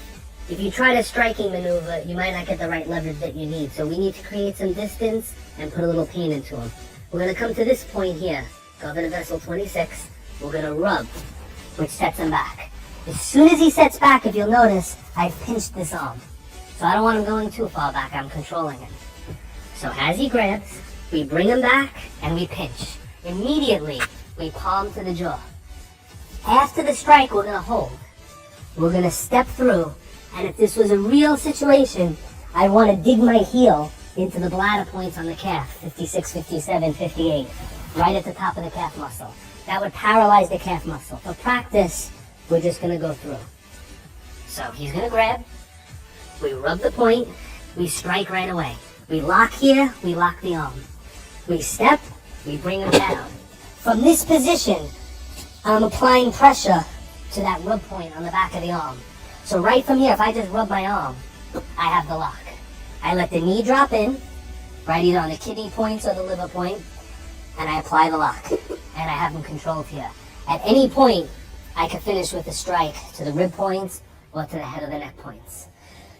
So what we're using, we're releasing with this point, we're trapping the arm, we're striking the jaw point, we're taking him down and we're using the top of the calf point, either this one or this one, digging in with the heel, and then we're rubbing the back of the arm point 1 inch above the elbow to get to submission. And if we finish with a strike, it could be a jaw or to the ribs. So one more time, he's going to grab, release, hit. Step, lock the arm, rub, and the knee is in, and you have him down. Let's catch it from another side. This way you can watch the trapping better. He grabs, he's arching your back, rub, hit. This is going to pinch. So you don't grab it, you just pinch it under your armpit. You step behind, we would be kicking with the heel. But we're not going to do that because we don't want to hurt him, so we're going to go through. Drop him, we go down with him. If you stood straight and held the arm would break before he hit the floor. From here, I grab with my other hand, and I rotate my wrist to give me the rubbing effect. This way, and we have him there. From here, any type of resistance, we follow up here, follow up under the cheekbone. We could even trap him the same way as we did before. strike to the ribs. Basically, any of the points that we've done so far. Okay, so here we go. Alright, we're going to go to a similar attack, but this time instead of him being in front, he's going to grab from a rear position. Trying to maybe pick you up and drag you away or whatever he's doing. We're going to use the point in the back of the hand, the triple one, the 3-point, and we're going to use that to break his grip. So as he's squeezing, we can't break his grip. We're going to take our middle knuckle and dig in. And you see he wants to let go, but he also gives us his fingers. We're going to turn our hand over and grab the fingers like we're shaking his hand. We're going to turn to him, and let's just turn this way a little bit. This is going to keep pressure on the inside of the arm. This is going to press, and we're going to bring him to here. Alright, once we have him in this position, we're going to turn and show the point. We're going to hit behind the jaw with our punching motion from back to front, finishing him that way. So what we're going to do is we're going to do it from this angle. This way we can catch the jaw point. We're going to lock into this point. We're going to take the fingers. We're going to press down and we're going to pull this in, bringing him down to his knees. We're going to step around and we're going to punch behind the jaw from back to front.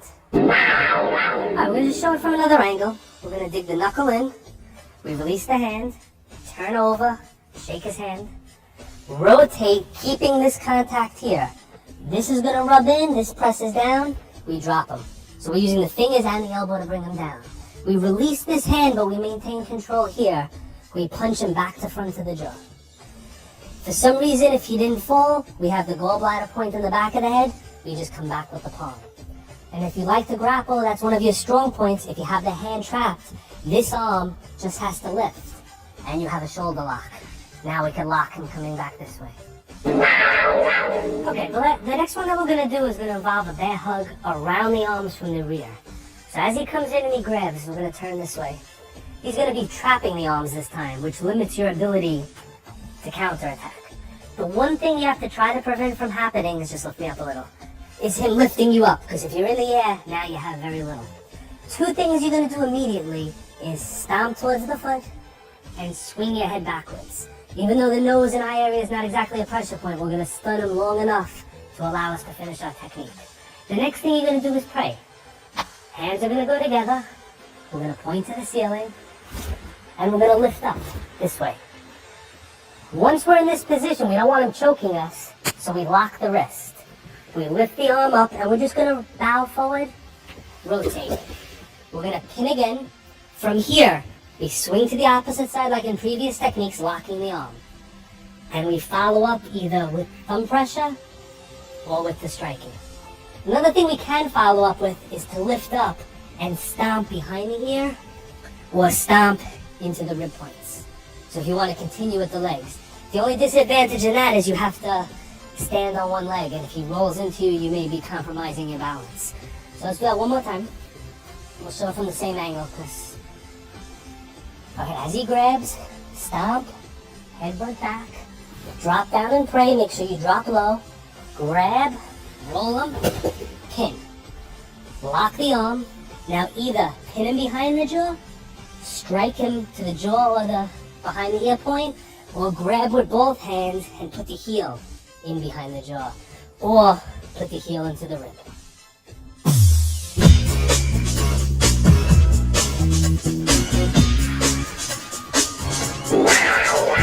Okay, the last thing we're going to cover is some basic pushes. When we go into the moving attacks, we're going to learn how to avoid them entirely. But at a beginning level, or with reflexes not being as good, a lot of times the person's going to push you and they're going to make contact before you have a chance to knock the arm away. What they're trying to do is, as the push comes in, they want to knock you off balance so that they could come in and punch you with the other hand. That's pretty much the idea behind pushing, is to set the distance, keep you back on your heels, take your balance. Now, what helps him do that is, as he pushes, the tendency is to resist. As I resist, it gives him something more to push off of, and he really throws you off balance. So what we want to do is basically the simple judo concept is when he pushes, we're going to pull. So as he comes in with the push, we're just going to let it go. So now what actually happens is he thinks you're there, and when you pull away, he loses balance. Now, as he does that, the other hand is going to shoot up and strike him to the gallbladder 20 point, using either the thumb knuckle or the wrist bone, straight in behind the head. So he comes in, he pushes, rotate. The third thing we're going to do, we're going to show this from the opposite angle, is trap the arm. So as he pushes, we're going to trap the arm, hopefully setting up points on the arm. You don't have to be specific on it. And this shoots in. So as he pushes, you relax, he pushes, trap and hit. Right from here now, you've hit him here, this arm is done, we're going to slide up and strike right into the jaw. So this will bring him forward to you. Hopefully it'll knock him out. If it doesn't, this is going to come up and finish him. And again, we're using the arm like a railroad track to find the jaw point. So you don't even have to look, and you're automatically going to be there. So he pushes, hit, slide up into the jaw point. Okay, the next one we're going to cover is the double push. Again, on the next series of videos, what we're going to do is when it comes in, we're going to look to avoid it. We don't want anybody touching us. But if he actually does make contact, we have a technique that can peel the arms off and put him in a position of advantage for us. So again, as he comes in with the push, the idea is to knock you off balance and then come in with a punch. So what we want to do is if he's pushing us, we want to trap his arm and pull him. So he wants to move me backwards, that's great. I'm going to bring him with me. Now, after I take my first step, I'm going to step to catch my balance. My next step, I'm going to be putting him in a double shoulder lock, which has a very good chance of dislocating both shoulders. So we're going to do it slow, bringing him down. I've also spread him out and exposed his entire central region. The two targets I'm going to pick are either going to be the solar plexus up and in towards the heart or the bladder points. And we're going to throw the kick in either here or to the solar plexus. We're going to drop. We still have the arms. Hopefully he's fallen by now, but if he hasn't, the next best thing is his head. We're very slowly going to twist and bring him over down to the ground. If you do it quick, he's going to go over. With this technique, be extra careful anytime you're working with the neck. A little too much and you can cause an injury or a whiplash. Alright, so as he pushes, trap, step, twist. Kick, and twist. So we're going to finish just like that. So you're here, trap, step to catch your balance, bring him down, kick to the center, holding him there, and finish with the neck in the center. Just like you're turning a steering wheel. Turn it over. So it's going to show one more time. He pushes, bring him down, kick, twist.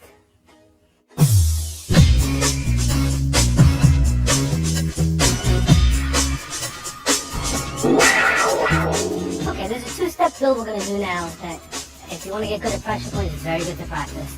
The first one is the arm drill. We've actually covered that on previous videos. The second one is attacking the head or the body points. So sometimes instead of worrying about locking the wrist or pulling the arm, we're just going to go right for the hit. The first one is the arm drill. We've done it before. Basically what's going to happen is he's going to grab and we just want to get out. He grabs somewhere else. We get out. He grabs a different spot. We hit maybe a different point. He grabs another spot. We hit it. He grabs with two hands. We hit both arm points. So you just get used to that. When the hand comes at you, something comes down. This is step one. Step two now is as he grabs wherever. We strike a body or a head point. So from here, I shoot under the jaw. He grabs somewhere else. From here, I shoot into the rib point. He grabs somewhere else. I shoot into the throat point. He grabs somewhere else. I shoot up under both jaws. So now what we've done is we've built a reflex that when he grabs, we just go.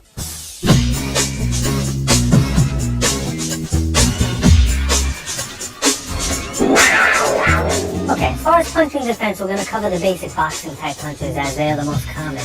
That would basically cover the jab, the right, the hooks, and the uppercuts. The good news is we can almost eliminate the uppercuts from this hand position. The reason being is when our hands are out in this position and John moves closer, in order for him to throw a proper uppercut, he needs to be close enough. If my hands are in this position, it pretty much eliminates the possibility of that happening. So now we've limited ourselves to the straight punches and the hook punches. Alright, so what we're going to do is a drill, learning to keep our hands in the proper position.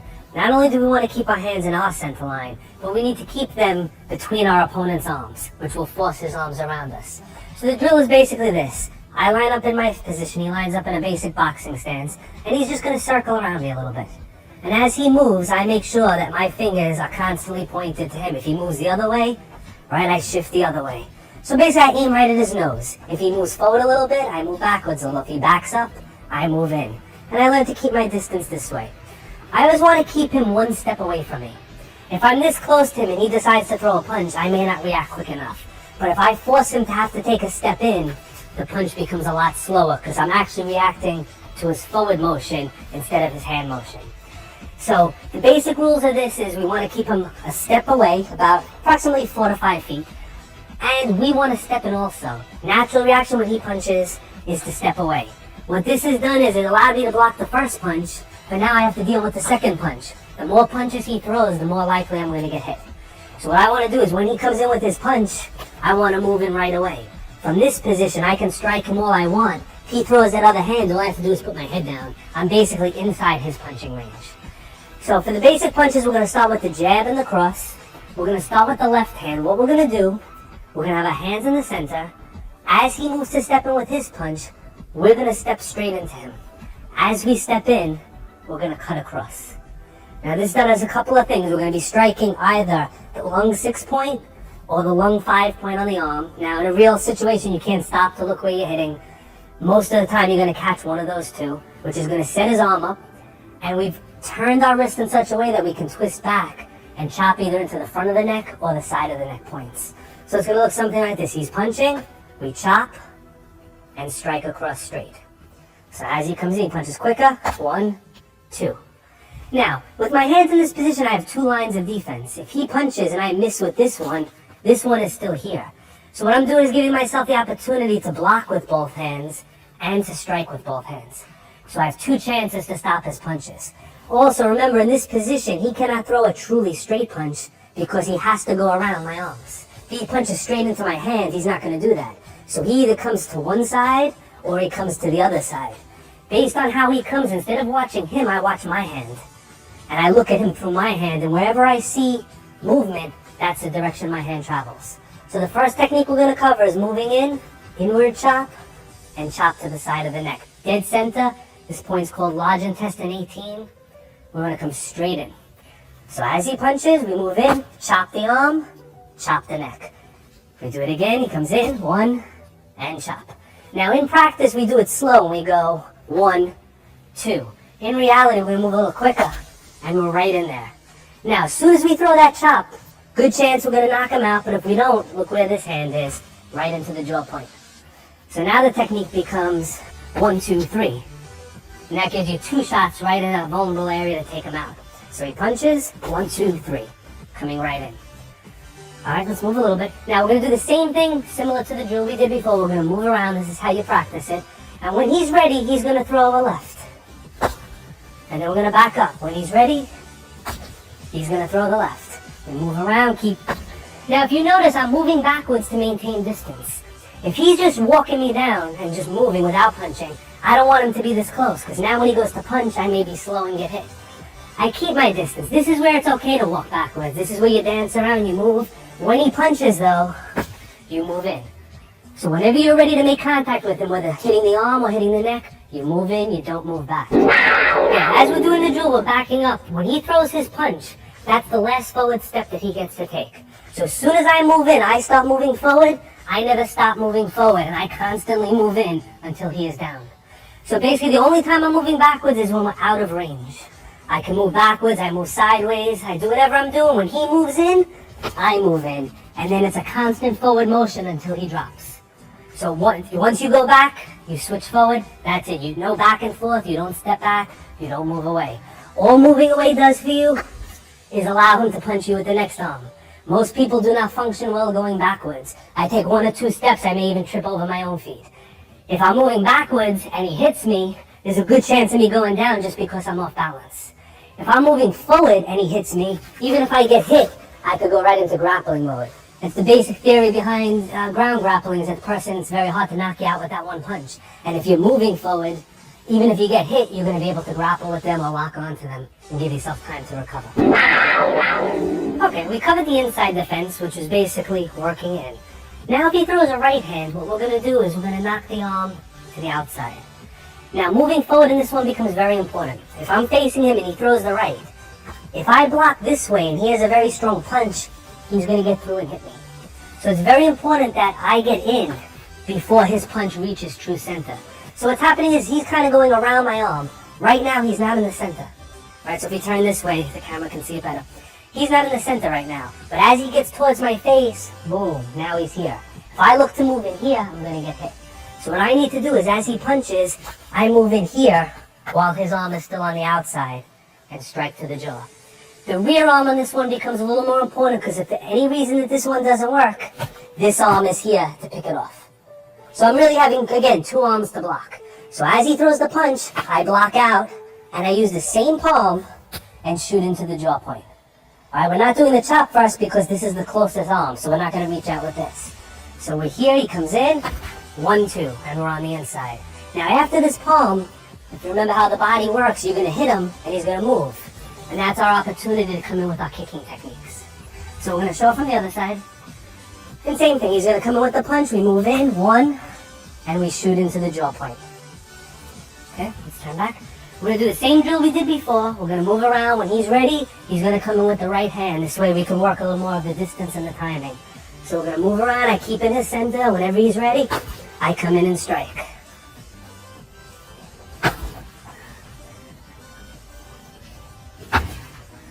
Good. Now that we did the left and the right, we're going to mix them together. Now it's up to him how he punches. We're going to move around. He's going to throw a left or a right. It really doesn't matter which one he throws. My job is to react to the first punch he throws. So just pick one.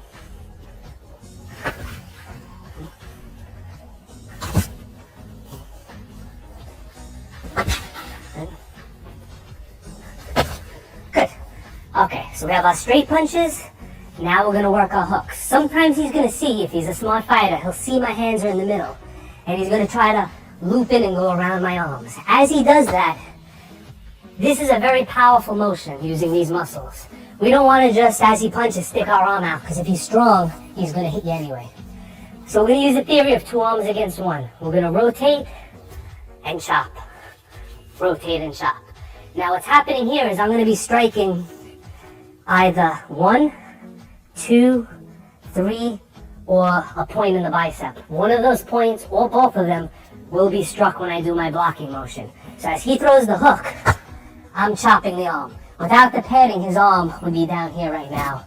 And I'm going to follow with the chop. So the basic movement is 1, 2, and if he came on the other side, it's the same thing, 1, 2. So now as he moves up a little bit, we're here, he moves in with the hook, 1, and chop. He hooks with the left, 1, and chop. Now after each of these chops, hook one more time, 1, we follow the chop, always with the palm. He comes on the other side, 1, 2, 3.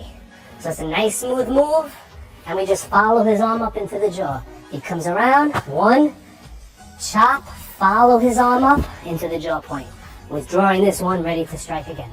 Okay, we're going to continue with the center line position. So far, we've been using the lead arm. The reason for using the lead arm is it's closest to your opponent, and it acts like a feeler. When this arm is out here, I can pick up what's happening. He punches, it reacts. As a little bit more of a skilled fighter, you learn to use the rear arm. What this actually does is it puts your lead arm closer to what you want to hit. So remember, we're always thinking about what we want to hit, not about blocking. We're thinking aggressively. So when he throws a right punch, instead of blocking and hitting, theoretically, if I'm very slow and I block here, maybe he comes back with the other hand. So what I want to do is I just want to hit him. So as he comes forward, I just palm him. Now, most likely this palm is going to stop his punch, but if it doesn't, this hand was here to pick it off. Okay, so again, keep in mind that we're being aggressive. You keep your eye on your target. As we move around, whenever he's ready, he's going to throw that right hand. And I just move in to strike. The blocking kind of happens by itself. I just move in. And I just move in, just like that. Now we do the similar thing with the left. He's throwing a jab. Before we chopped with the front hand, and we came back. This time we're going to focus to the stomach 9 point, opposite the Adam's apple. And we're going to chop straight in, so the move looks something like this. So as I move in, I'm going right for his neck, and the rear arm is going to pick off his punch. So as we're here, just come in with the chop. He comes in, come in with the chop. Get a little closer, a little quicker, come in with the chop, just like that. And we're going to do the same thing moving around. He's ready to throw the left, move in, just like that. So basically you have to shift your mentality from defensive to aggressive. Your hands are in position, you have basically 2 targets. You have the jaw, the front of the neck, and the side of the neck. That's actually 3 targets. If you're using your front arm, your hand just travels there. If you're using your rear arm, we're coming up to the jaw. If you're using this arm, you're shooting into the front. If you use the other side, we're coming right into the jaw. Now, if you don't like to use palms or you don't like to use chops, back fist works just as well. If he throws the left, I can back knuckle him in the point behind the jaw. If he throws the same left, I can back knuckle him to the temple or to the mental nerve coming down. So you can change the targets, but the theory is the same.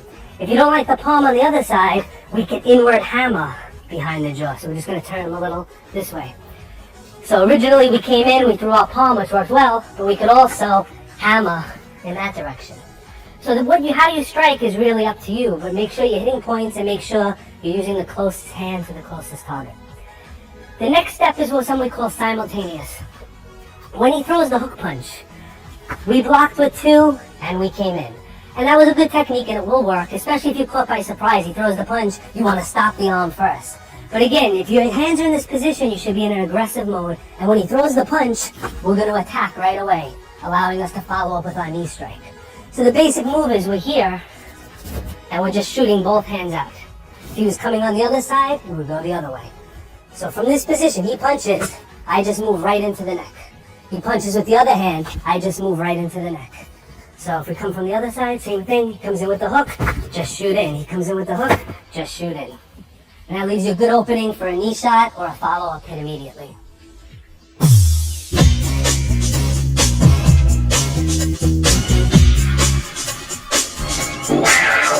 Okay, our second fighting position is what we call a passive position.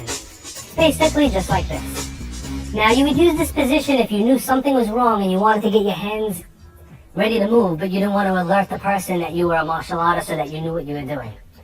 From this position, we've eliminated one possibility now. Now the person can't throw circular punches anymore. If I face John and he comes in with a hooking punch, I don't even have to move, and my arms are going to pick it off. So the only opportunity that's left to him is to punch through my arms, which would be a straight punch. What's very good about this is it allows me to go to the outside of his body. The first one took me inside and opened his arms up. This one is going to take me almost behind him. So from this position, what I'm going to do is focus most of my blows on large intestine 10 and 11 on the forearm. And with a chopping motion, we're going to hit his arm down. At the same time, there's a very good opening to the gallbladder 20 point in the back. So we're going to show it from this position. He comes in with his right hand. We chop it down, and the other hand is there, ready to be struck. So basically, as one arm chops, the other arm sets up. So it's crossing the hands and out. Crossing and out. So we'll do it a little slower as he comes in. 1, 2. All right, one more time. 1, 2. All right, we'll do it on the other side. 1, 2. And remember that as it comes in, we're striking the arm. Without the padding, the arm goes numb, sets up the next point. Now again, if you don't like to use open hand or use a system that closes the hand, you could use the fist the same way as he comes in, hammer fist in. Or if you want to use the jaw point, the triple warmer 17 point behind the jaw, use your knuckles. He comes in, we chop, knuckle, back to front on that point. And again, whichever hand position you use, completely up to you. But keep in mind that when you're here, the closest thing to you is this region, and this hand is the best hand to use, then withdrawing this hand. So basically it would be one of 1, 2, or 3. Those are your 3 best options. Okay. Every now and then you're going to use this position and you're going to think he's throwing one punch and he's going to throw the other one. So maybe you think he's throwing the left and he throws the right, and you end up on the inside. That's fine. What's going to end up happening is instead of catching the large intestine point, you're going to catch the lung point. So as he comes in, you hit the arm down, and that completely exposes this side of his neck to the small intestine point in the corner of the jaw, to the jaw point, and to the stomach 9 point. So we'll show it on the other side. As he comes in, we chop it down right into this groove. Just let the forearm or the edge of the hand fit right into there. So he comes in with his left, we knock it down, we shoot up. And of course the other arm is there ready to strike back. If you have a choice, you always, if possible, when he throws a punch, you go to the outside. Being on the outside, if he tries to punch me, I can control him with this arm because he cannot cross his own body. But sometimes in the heat of things, you're going to make a mistake. You're going to move. You'll move to the inside. Make sure you chop nice and quick because this technique is going to stop this hand from hitting you. So if he tries to throw a right-left, this hit over here is what's going to stop that hand from coming at you. So again, you need to move a lot quicker. That's why if you have a choice or if you're really aware of what's happening, the punch comes in, go to the outside. You don't have to worry about that arm. You strike right to the back, all out of 20.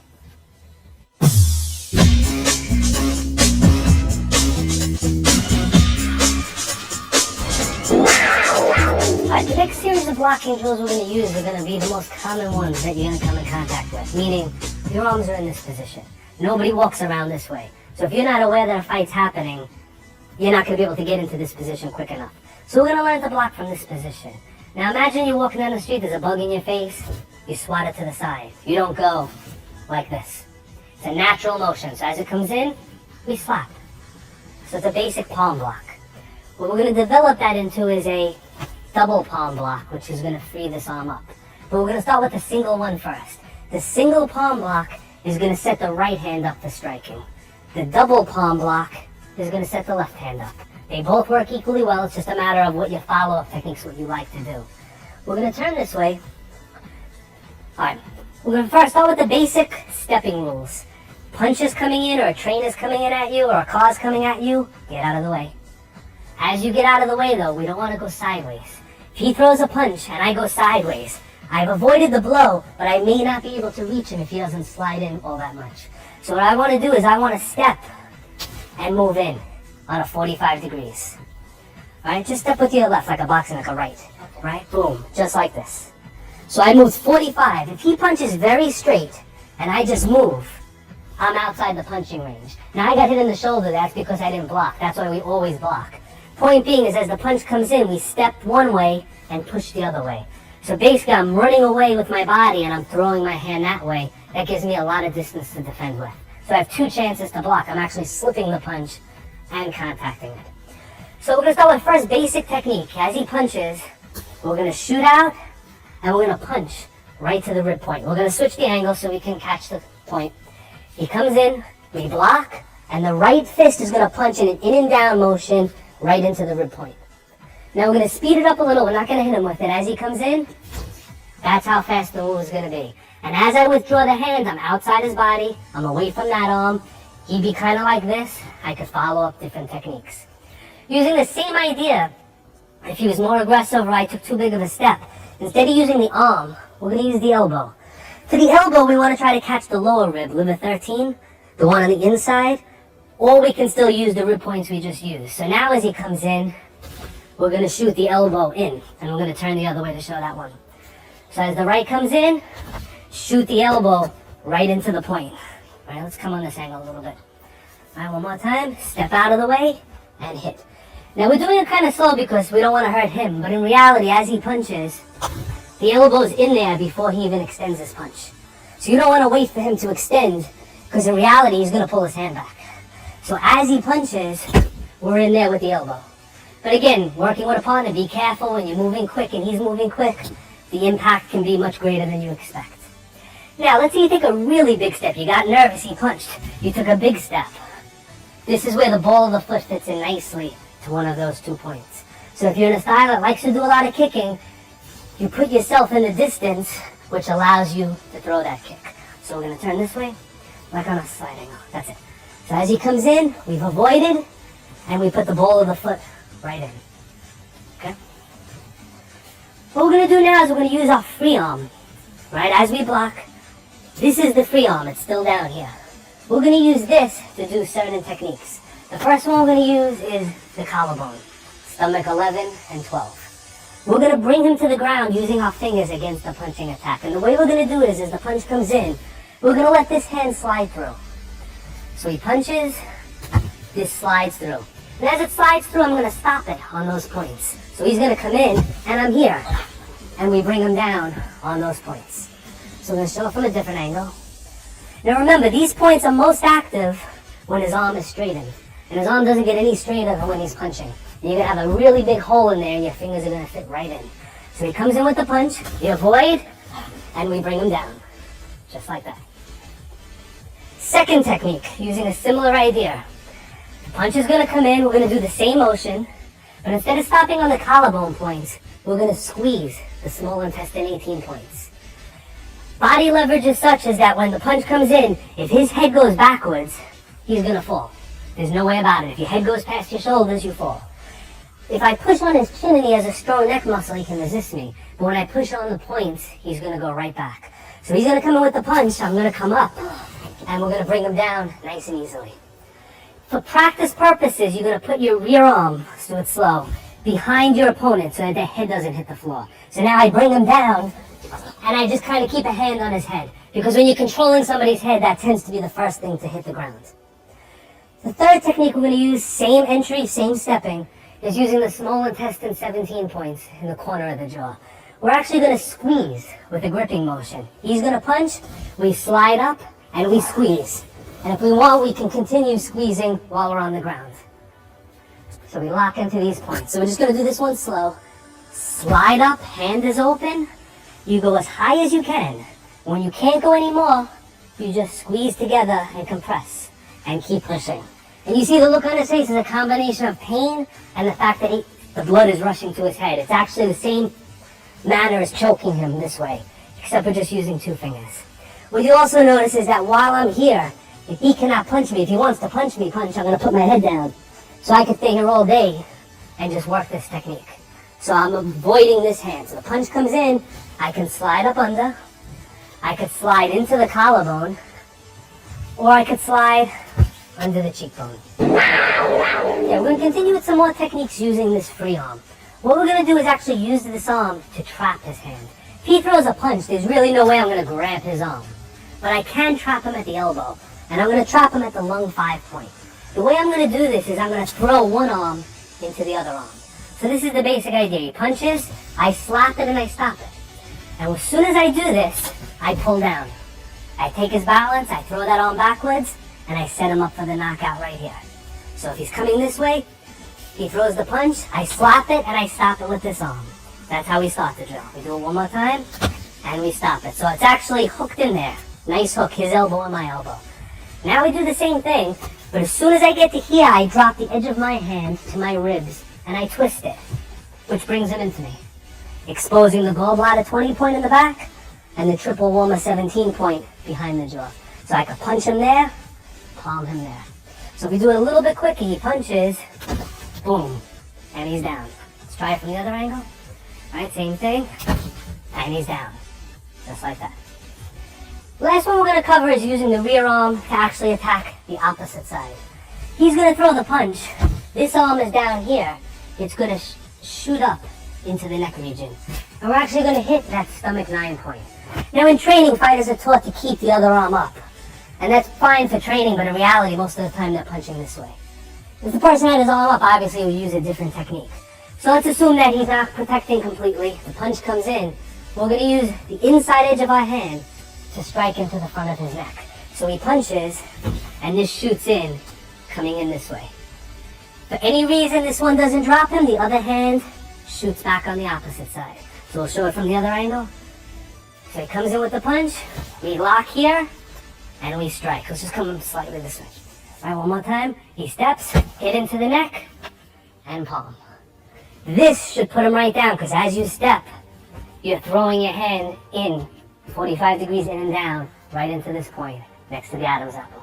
Another way of working the block is instead of using a single block, that kind of crosses our body and limits what we can do. We're going to make contact with our left, and then pick it off with the right. So the drill looks something like this. The punch comes in, and it's 1-2, and we're going to slow that down. So as he comes in slow, we're going to block near the wrist, near the elbow, and this would be our striking arm, wherever we're going to go. A very good drill to practice this is the wrist, elbow, shoulder drill. And the idea is like playing patty cake. When he comes in, 1, 2, 3. And that third shot can be a hit to any choice target that you choose. So as he comes in, 1, 2, 3. He does it again, 1, 2, 3. He goes with the opposite side, 1, 2, 3. We're going to slow it down this way we can break down what we're doing. As the punch comes in, we do the same palm block. Now a little crossed up, so the other hand is going to come underneath your arm and just slap. This arm, which is already up here, is your striking arm. So we're going to do it a little bit slow. 1, 2, and we can strike wherever we're going. For practice, we go to the shoulder. So we're going to do it slow again. 1, 2, 3. Now your goal is to complete those 3 before this foot hits the ground. So you don't want to go 1, 2, 3. He's going to pull back, he's going to hit you with the other hand. A way to practice that is to stand on one leg. As he punches, just do that. 1, 2, 3. So get used to the idea that you're going to finish that shot as you hit the ground. And now when we speed it up, 1, 2, 3, and we're in. This also has the effect of pulling his arm in, because each one slightly pulls this way. 1, 2, and extension. Now the first target we're going to go with this is we're going to keep it simple. We're going to stay on the arm. We're going to use the triple warm-up 12 point, right in the hole of that tricep. And what we want to do is as he comes in, 1, 2, and we want to hit it with our forearm. And what that's going to do is it's going to lock his arm out and bring him forward. So as he punches, we're here, we bump it, which sets him up for a variety of different things. Done quickly, as you actually strike here, this arm is going to pull, potentially dislocating his shoulder or his elbow joint. Alright, let's show it from the other side. Use the left again. So he's here, boom. And again, we're using the back part of the arm, we're not hammering it, we're just bumping it. We're also not grabbing. What we're doing with the rear arm is we're allowing it to just pull towards us. So I don't have a grip. If he's sweaty or something, I'm going to slide off. All I want to do is I knock it out, and as this one goes forward, this one comes back.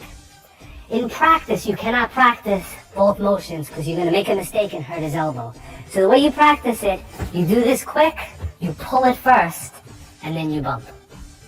And if you want to practice the whole motion, you do it very slowly and just get used to that idea. So we're going from the arm to the triple warm-up 12 point to bring him down. Now, if you follow through with this, we can bring him right to his knees and right down to the ground without ever touching his head, his neck, or his body. Right, the next one we're going to do is striking to the gallbladder 20 point with our palm. As he throws his punch, we're going to block, and the palm is going to fit right into that spot. Now the rear arm, if we grab it, great. Right now I have a good hold of it. In reality, I may not get it, but what I want to do is I want to make sure that I'm pulling it down. So as I step in, I'm just going to let my arm, the weight just drops. I'm going to try to pull it, but if I miss it, it really doesn't matter. It's not consequential. So I'm here, and palm coming up. Same technique coming in. We don't want to reach that high, or the person is very tall. We're going to come to the gallbladder 25 point and strike going in. It's important when we strike this way that we turn the palm outward. If the palm goes this way, his upper body gets in the way and actually puts me in a finger lock, and it's going to hurt my wrist. So I basically come from my ribs and I shoot in to his ribs in a straight line. What you don't want to do is step out and slap. You want to keep this tight to your body. So you're going to step, slide it in, and strike out. So we'll do this one a little bit quicker. Straight in, one more. Just like that. And now what we're going to do is combine the first two. He's going to throw his punch, we're going to bump the arm, and we're going to go right to the head point or to the kidney point, depending on how far he goes forward. So he punches, just like that. Now I chose this one because after the first shot he went too far down. Let's assume you do it, and you miss this point, nothing happened, you shoot, bounce, and shoot right into the next spot. So you miss one spot, don't stay there, continue your motion. Right, if you follow the general rule of moving forward, which you should always follow, moving in as you block, you'll notice that as he punches, there's not very much room to kick. But there is room to use your knees. So what we're going to do is we're going to target the gallbladder 31 point. He's going to punch, we've blocked, and we strike straight into that point. That point alone will bring him down, but if it doesn't, when it's struck, it brings his head close to us to follow up with the palm. So as he comes in, we're here, it brings him closer for that palm. So he's actually running into your palm strike, amplifying its power. So as he comes in, block, knee, and strike. If he stepped with his left, a big step, but he punched this way, and this seemed too far away for you, we can kick the spleen 11 point and basically shoot our kick in that way and drop him. If you notice his leg just buckled. We'll show that from the other side, this way you can see the leg. So he steps with his left, or he's closer, and you've blocked. We throw the kick in, and you can see the buckling. If you extend that kick, he's going to fall. So 90% of the time, he punches and you're in close, your hands are your best weapon. The kicks are rarely used in this situation. Where we do use kicks is after we strike. Whatever's going on, I do something, I hit him, and he starts to move away. Instead of chasing him with my hands, that's when you come in with the kicking techniques. So generally, kicking is a follow-up to the hand techniques. They're very strong, but they're not as accurate or as coordinated as the hands. And as soon as you lift your leg, if he's moving aggressively, you're off balance. You want to have your balance, you want to be able to block. Maybe you want to stun him with a shot. Now if you want to kick, it's a good opportunity to put your kicking techniques in there. Same blocking, 1, 2, but instead of going to the outside, again, sometimes you mistime it or you misjudge which arm he's throwing, we're going to go to the inside. This opens up a lot of possibilities. This opens up the chop to stomach 9, okay? So we're going to turn it this way so we can see it. So as he comes in, we're right into here. So we'll do it slow. So 1, 2, 3. Ready? One more time. 1, 2, 3. And we'll do it a little bit quicker. 1, 2, 3. This also opens up the back fist strike behind the jaw or to the mental nerve, depending on how he turns his head. Same way, we're here, coming straight down onto that point. And if he twists a little bit more into it, it's going to open up the back of the jaw there. We could also work the elbow into this situation. If you overextend with the first block, the elbow could fit in to the triple warm-up point or even to the side neck point. So now as he punches, he's a little closer. You're here, pull the elbow and drop the point right in there. There's a drill that we use that we call a speed hands drill. So we're going to turn a little bit. And the idea is to work your hands in this motion. This is a nice, relaxed, circular motion. He's going to punch. We're going to go 1, 2, 3, 4, 5, 6, 7. And the idea is to try to get that in less than half a second. If you can do this, you're never going to hit anybody 7 times because by 2, 3, or 4, they're going to be down. You're training yourself to move very quickly where one technique is going to be very fast. In order to do this drill, you need to be smooth. So I can do it slow, but if you notice, my hands are never going to stop moving. I don't want to do this. I don't want to go. No matter how fast I go, it's very choppy. I want to constantly flow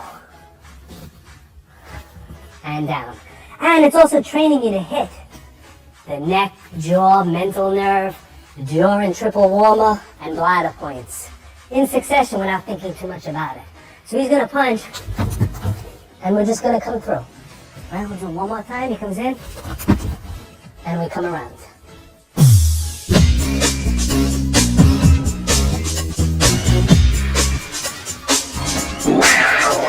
Alright, so we just covered the straight punches. As he comes in with the punch from relaxed position, we've double tap blocked and we've single blocked. Now what we're going to do is, let's say our arms are down, he comes up, he tries to kill us with that right hand, throwing a hooking motion. We're going to let both hands come up, and the basic reaction is this. 1, 2. So as he comes in, 1. We chop the arm in both spots, follow up with our techniques. If he comes on the other side, 1, 2, 3.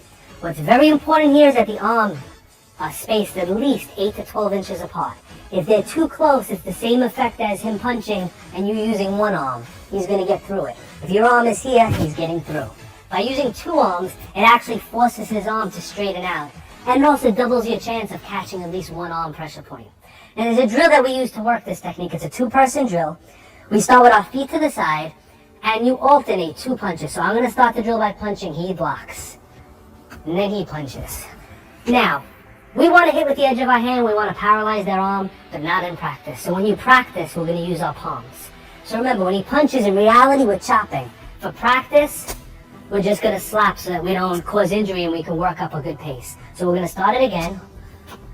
All right, I'm going to pick up the speed. Okay, we're going to amplify the drill now. What we're going to do is we're going to start adding counterattacks. This way, as soon as you make contact, your body knows what to do. There's no more thought process. So what we're going to do is he's going to punch, we're going to block, and remember, in real situation, edge of the hand, and we're going to chop. He comes with the other side, we rotate, and chop. And then your partner goes, and the other side.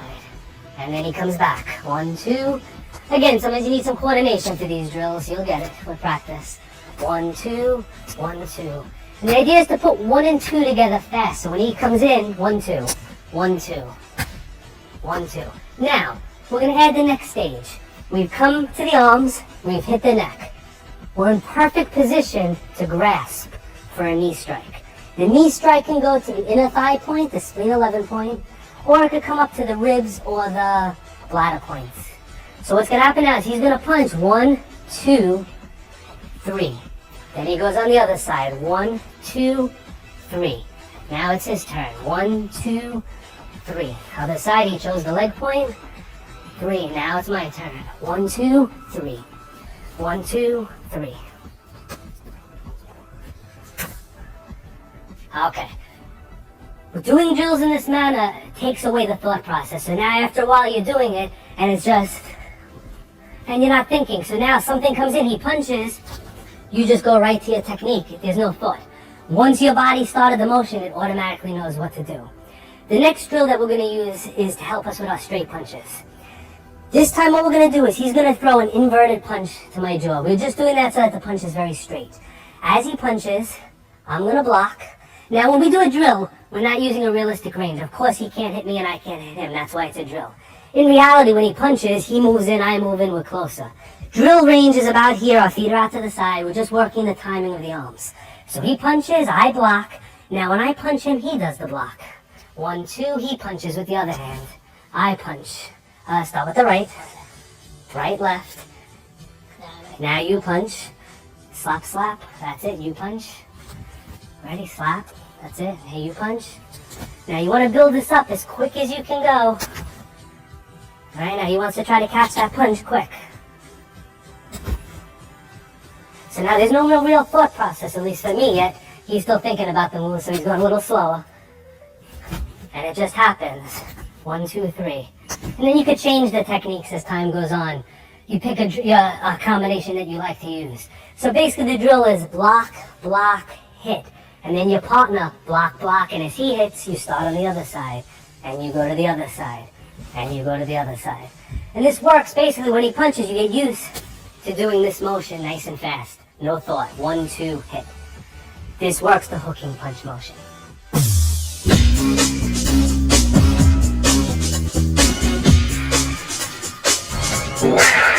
Alright, so far all 3 systems that we use are very effective, they work very well, but they have one limitation. What if your opponent approaches you from a sideways position? In a sideways position, your center is no good. In a sideways position, this arm is no longer the closer arm. If John throws a punch towards my face, this is not closer anymore. When I'm facing him, this is the quickest way to move. From a sideways position, this is the quickest way to move and trap the arm. If he threw the left hand the same way, it wouldn't really matter. I come around. So what we're going to work is, from sideways, he's going to come straight to your face with the left. We're going to circle and ridge hand strike to the back, and then follow with our palm.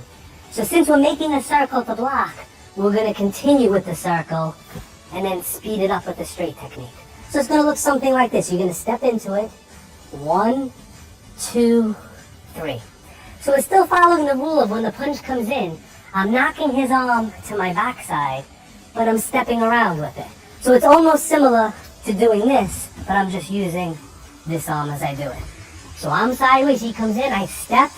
We either strike this side if we have short arms, or if we have long arms, we can reach to the opposite side and strike it back towards us. Once we follow with that, we let the palm shoot right out. So I'm going to show one more time, a little bit quicker. And slide up. Okay, one more, he's here. And slide up. Now, if he punches on the inside, meaning using his right hand, the move is the same, except the follow-up is going to be right under the jaw. So this arm stays here, he punches, we step, and we shoot underneath. So we're sideways, step, and shoot underneath. This also opens up the possibility, if he's throwing a hook, of getting a lock this way. Once we have this lock, a basic shoulder lock, we can trap it and even go into the points in the collarbone to bring him down. But again, when you're caught off guard, which if he's attacking sideways you will be, you want to just come in with your strikes. So as he's here, you can let the palm come up, you can let the ridge hand hit the side of the neck, you can even use a hammer fist and come in behind the jaw. Again, depending on what techniques you prefer to use. Even an elbow strike, if you stepped in close, would fit into the side of the neck region and give you a good shot.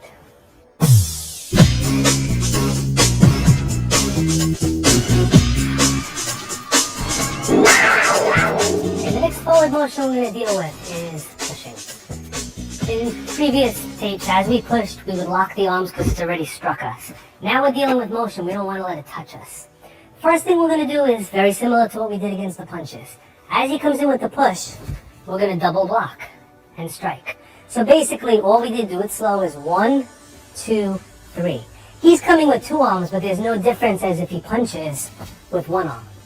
Something to keep in mind is the better you get in the martial arts, the less likely somebody's going to grab you. If he tries to choke me, we've done techniques to make him let go. Now that we've learned moving attacks, if he tries to choke me, I'm not going to let him choke me.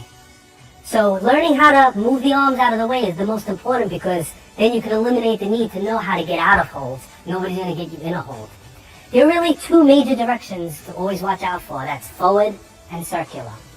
Punches can come straight, right, on either side, and punches can come around. But any type of a grabbing attack has to come forward. If he wants to choke me, it's forward. If he wants to grab my arm, it's forward. It doesn't matter, it's coming straight in at me. It's not going to come around. So forward is a more common motion than any of the other ones. And in order to deal with it, the rules are the same. We step off the line of attack, we block, pick up with the other hand, and strike back. Now, let's say we started in close and we couldn't, he throws the push and we couldn't move off to the side. What we're going to do is we're going to keep his motion going by making a very big circle.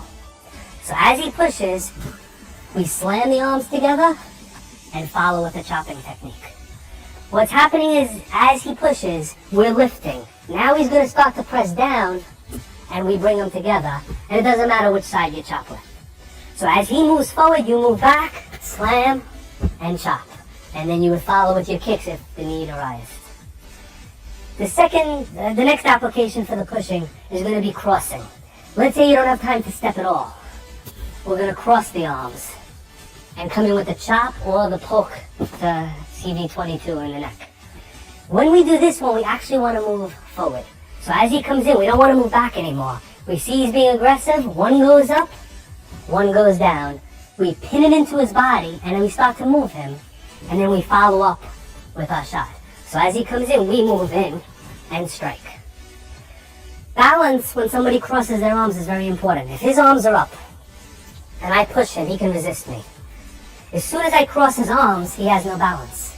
The body gets confused when the arms cross. So when he pushes and I cross his arms, it's very easy for me to knock him back. More importantly than knocking him back, I stop his forward motion. He's not just doing this. His weight's coming in. I've stopped his motion, and that allows me to finish with my strikes or kicks.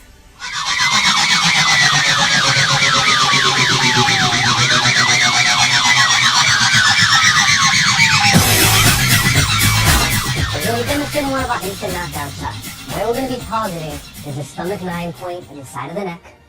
And what we're going to be using is our forearm. The reason for using the forearm is, with little training, the swing of the forearm is a very powerful blow, and it doesn't have to be as focused as, let's say, using the edge of the hand or even the fingers or a punching technique. With this motion, this could come after blocking a punch, this could come off of a grabbing. For his safety, we're just going to demonstrate it off him grabbing. This way, we minimize the motion and nobody gets injured. So we're going to have John grab nice and tight. We're going to focus on this point. We're going to use the forearm, and we're going to bring him right down. Alright, once we maintain grappling position, both arms are in position to strike him. So rather than bringing him to the ground with a throw, we're actually going to do a knockout technique involving the area around the temple, which are some points that we haven't really covered. We're going to slap. We have the temple, the corner of the eye, and the bridge of the eyebrow, which forms a nice big circle that's just going to get slapped. And on the other side, we're going to use the ridge hand to strike all bladder 20. From grappling position, as we're searching for a move, this hand is free to strike here. This hand is free to strike here. So what we're going to do is, we're going to lock up, we're going to bring him down, and we're going to show the basic knockout, and he's going to drop. Okay, the last point on the shoulder region is exactly at the apex of the trapezius muscle. So basically, we divide his neck and his shoulder in half this way, and we divide it in half this way. And this is where we're going, and we can actually press it and get some effect. Because this is a big muscle, the muscle actually protects it and the point lies underneath it. So generally, we want to strike it inward this way or using our forearm. If he was coming forward like to shoot, to do the takedown, we would actually use our forearms on this point to stop him.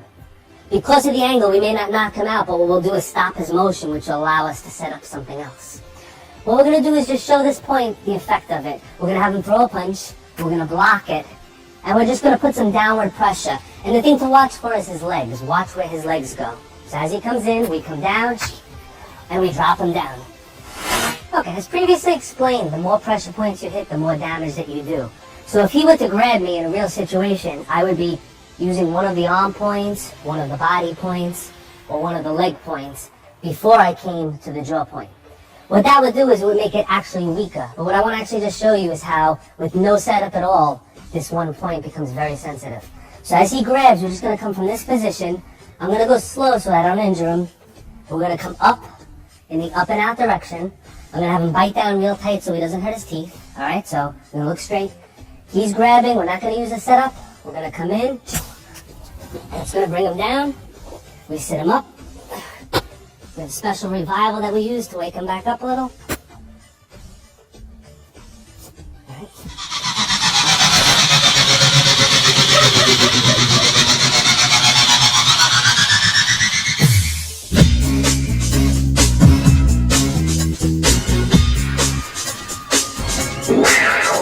Okay, at this point I'd like to go over the proper revival techniques. The purpose of the revival techniques is to wake your partner up if you do a knockout, but most importantly it's to make sure that he doesn't have any adverse effects.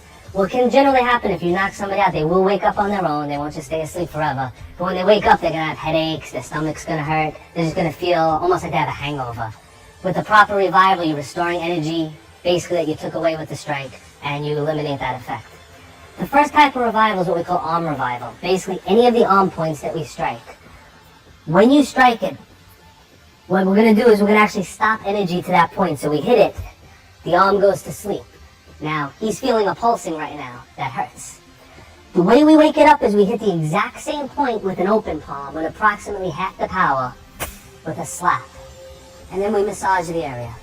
And we repeat that. Slap and massage it. And after you do that, he should have full use of his hand again. So the arm revival is basically simple. Whatever you hit it again, but you hit it with half the force, and instead of hitting it with a focused area, we hit it with a flat palm, and we just massage the area. Flat palm, massage the area. And that'll bring your partner's arm back. This way when you're training, you hit those points, you can practice it more than once. As far as the head, the neck, the body, we do a technique like we did, we strike, he falls down. Alright, he'll tend to just be laying down basically. The first thing we want to do is we want to sit him up. So we grab him by the head. Okay, now if he's really out, he won't fold his own legs, so you're going to fold his legs. We want to keep our knee in the base of his spine. We want to keep our hand on his head. Now if we struck him on this side, we want to revive on this side. If we struck him on this side, we revive on this side. Where we're going to be reviving is right next to the spinal cord.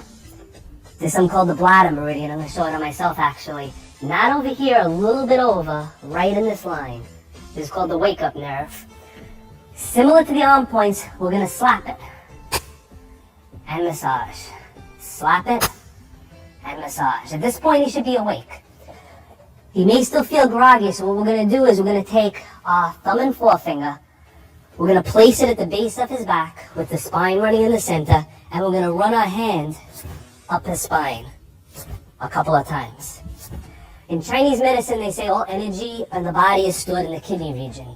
And when you do this, according to the theory, you're bringing the energy back up into the head. Medically, most likely, you're just stimulating the nerves that go into the neck and head area, and it's waking him up. But either way, the function is what matters, not what causes it. After you finish that, to restore more energy, we're going to start with the hands. Again, in acupuncture and Chinese medicine, each finger controls a different part of the body. So for example, the pinky finger is considered the heart, the ring finger is considered what they call the pericardium, the index finger is the large intestine. So what you're going to do is you're going to pinch, starting at the pinky finger, and pull. Pinch, pull. You should feel like a popping sensation. If anybody ever got a Chinese massage before, this is what they do. They massage the points, they pop the fingers. And what that does is it wakes up and stimulates all of the nerves. Which points to grappling techniques that you know already.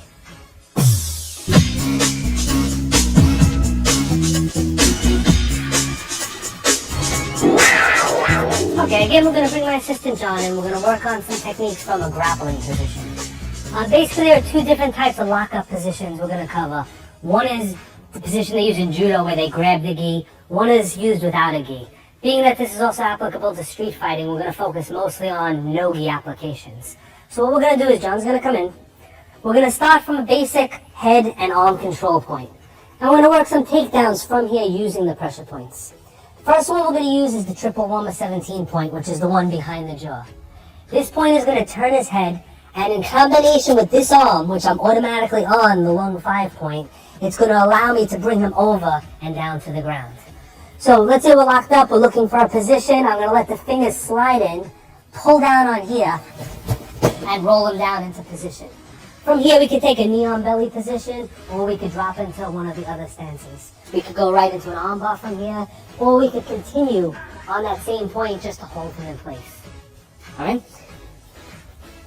From the same position, we're going to show you a variety of different points depending on your hand position and which ones you feel comfortable with.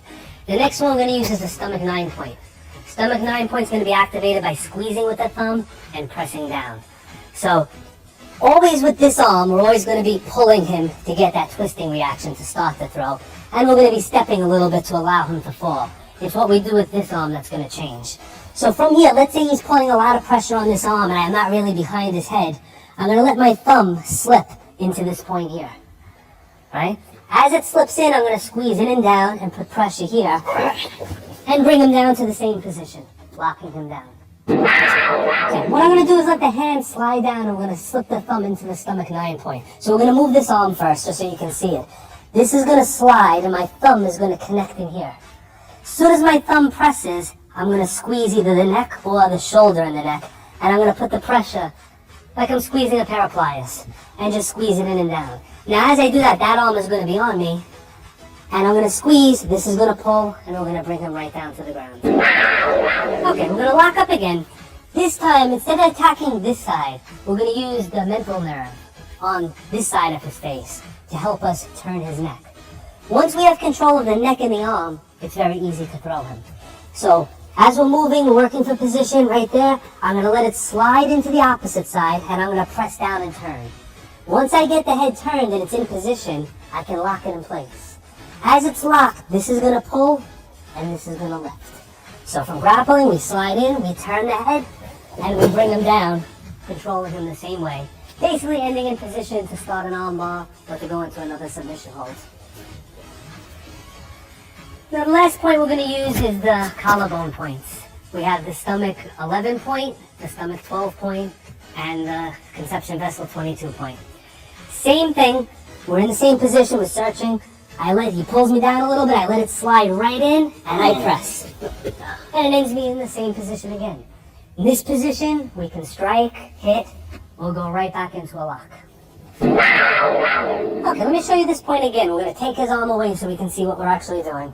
We're going to let this slide down towards his chest, and we're going to let the fingers, like a hook, fit into his collarbone. Once it's there, it's a simple matter of pulling here and pressing here to get that reaction. And as I spin him, that's what brings him down. Once my arm is locked into here also on all of these techniques, this holds this position, which allows me to maintain the upper position. Meaning that as he drops down, this arm stays here, allowing me to keep the arm to set up for the arm bar or another technique. I don't let it release and then search for it again. So once I have it, I've actually locked the arm and set him up for the next move. Okay, so far we've done several points which bring him down. Let's just recap really quick. We've done the mental nerve, which twists his head and allows us to twist the neck and bring him down. We've done the triple Wama 17 point, which turns his neck this way and allows us to drop him.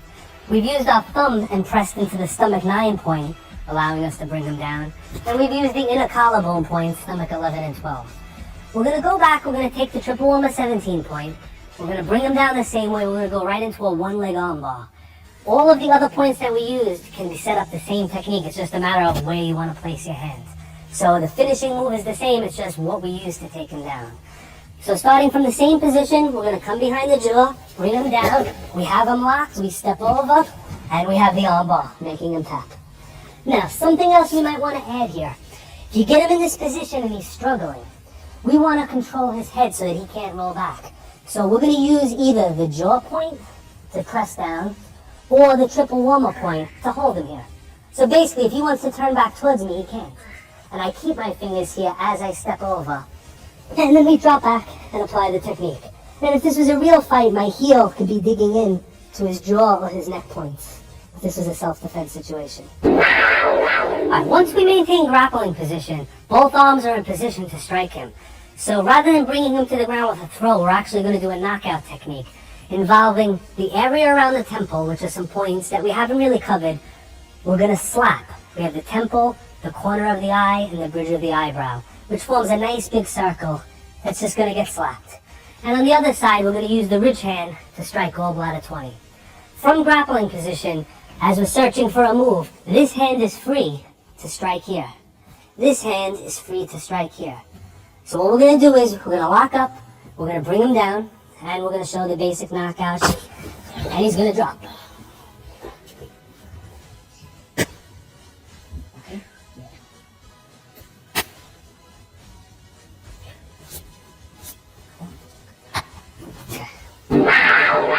Okay, at the end of this tape, we're going to show you the proper revival technique. We just revived John. We brought him back. Similar to a judo choke, there's certain methods used to wake him back up and restore him to feeling proper. So at the end of the tape, make sure you watch that. If you try any of these techniques, make sure you know how to do it properly. We're going to cover now the second way that a grappling situation starts, and that's using a shooting position or somebody rushing in for the clinch. First one, we're going to do the difficult one, somebody shooting for your legs. Now, let's say he's coming in, and I'm throwing a punch and he shoots in. If he's shooting in, he probably figures that my weight's going forward if he's timed it properly. So I'm not going to be able to just step backwards. If I was able to step backwards, he's shooting at the wrong time. So what we're going to do is, as we come in and we see him drop, we're going to slap special points on his back. I'm going to stand him up to show it. Between his spine and his shoulder, right in this region, we have 3 points here, 3 points here. You're going to feel a hollow pocket on each side. And what we're going to try to do is slap them, which is going to drop him flat on his face. Now, one of two things can happen. If he comes in and I hit him before he makes contact with me, he will just fall and I can stand up and kick him and do what I want. If he makes contact with me, I may slap him, we'll both go down, but he won't be in a position to gain the mount or any other position, and I can scoot backwards or try to go for a position myself. So either way, when we go to the ground, I'm going to be in a position of advantage momentarily. If I do it quick enough, I should be able to not go to the ground at all. So again, he's going to come in, maybe I threw a punch, and I'm just going to slap in a downward motion. As you do this, it's not just a smack. You have to project like you're going to the floor. So it's a slap and a push. And as you hit it, you're going to notice his legs start to quiver, and he's going to drop. So we're going to try it at kind of regular speed. We're here, we throw a punch, he comes in, and he just drops. Now, if he would have caught my legs, the situation would have been different. He would have dropped, we would have fallen together, but I would have been able to recover because he would have still been trying to catch his balance and his awareness. So we're going to do it slow one more time. He comes in, both hands slapping down in a slapping motion. Slap and push, and if you can get your legs out of the way, great. If not, your first priority is to move back and create distance. Alright, now we're going to counter the upper body clinches. As he comes forward, what we're going to look to do is try to stop him from what he wants to do, which is either lift me or hook my leg and trap me. Meaning that maybe we're looking for a position, he comes in and grabs. Now, he has one of two options here. He could try to actually lift me up and throw me, which is not too good.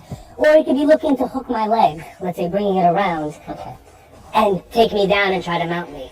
As soon as I feel the arms around my back, I need to stop his forward motion by pressing behind his jaw. So we're going to use the triple warmer 17 point, and we're going to press. Now what this just did was create distance for me. As soon as I have this position, I'm going to slide this arm in, step back, and I'm going to bring him down and over. And then we're going to go for either a cross-side position or maybe even a mount position, depending on how he falls and in what direction. So we're going to show that one more time. Maybe we're moving around, maybe we're throwing punches. He comes in, he tries for the clinch. We come behind the jaw with the fingers. We turn his head in a direction back to front, and then we push away, which gives us our distance. From here, if we want, we can even hit with this hand or hold it with this hand. Slide this under and lock. We step back, drop down, and we come right into our cross-side position, or one of our other positions, depending on what we want to do next. Okay? The second variation of the same technique he comes in for the clinch the same way, is as we turn his head this way, instead of just using the arm, we're going to actually trap the head and lift as we throw him over, allowing us to come more to a top and bottom position this way. So it just throws him in a different direction. So we're going to show that one more time slowly. He came in for the technique, he grabbed, we turned, we placed our hand on his head, we rolled. This is going to lift, this presses down, and we're going to turn him like a wheel and bring him over. And again, we could come back to this position, which is one of the most common, or we could slide into one of the different ones that we'll show later. The next technique we're going to use is going to involve using the forearms to stop his forward motion. Where we're going to stop them is going to be on the gallbladder 21 points up here, right? So we're going to strike down. But the way we're going to do that is as he comes forward to tackle or shoot, the forearms are actually going to strike. Now we can't do this quickly now because I don't want to injure him, so we're just going to go through the motion. But basically we're in our position, he comes in, we stop him. Right from here, to prevent him from getting our legs, we're going to either grab our own hands or cross them and drop down to our knees. From this position now, we're going to reach under and we're going to twist using the mental nerve with finger pressure and bring him over onto his back, bringing him into a cross side or into a side control position. All right, so let's show that one more time. So he comes forward, we stop him, we drop. We reach under with one hand and we twist. And we move either into here or we move right into the mount position. Okay. Second variation of the same technique. If he comes in, we stop him, we drop down. We're going to use the triple warmer 17 points to put him flat on his back. Where does a grappler want to be? The back mount. We slide in and we press. He goes down flat, we take the back, we go for our choke, or we go for our striking position. So we're going to show that one more time. So this time he comes nice and quick, he comes in, we stop him, we bring him down, we press. And of course we could be slamming his face into the ground if the rules permit it. From here, we take the back immediately. And again, you set up for your choke follow-up, or you set up basically for your palm strikes or hitting techniques.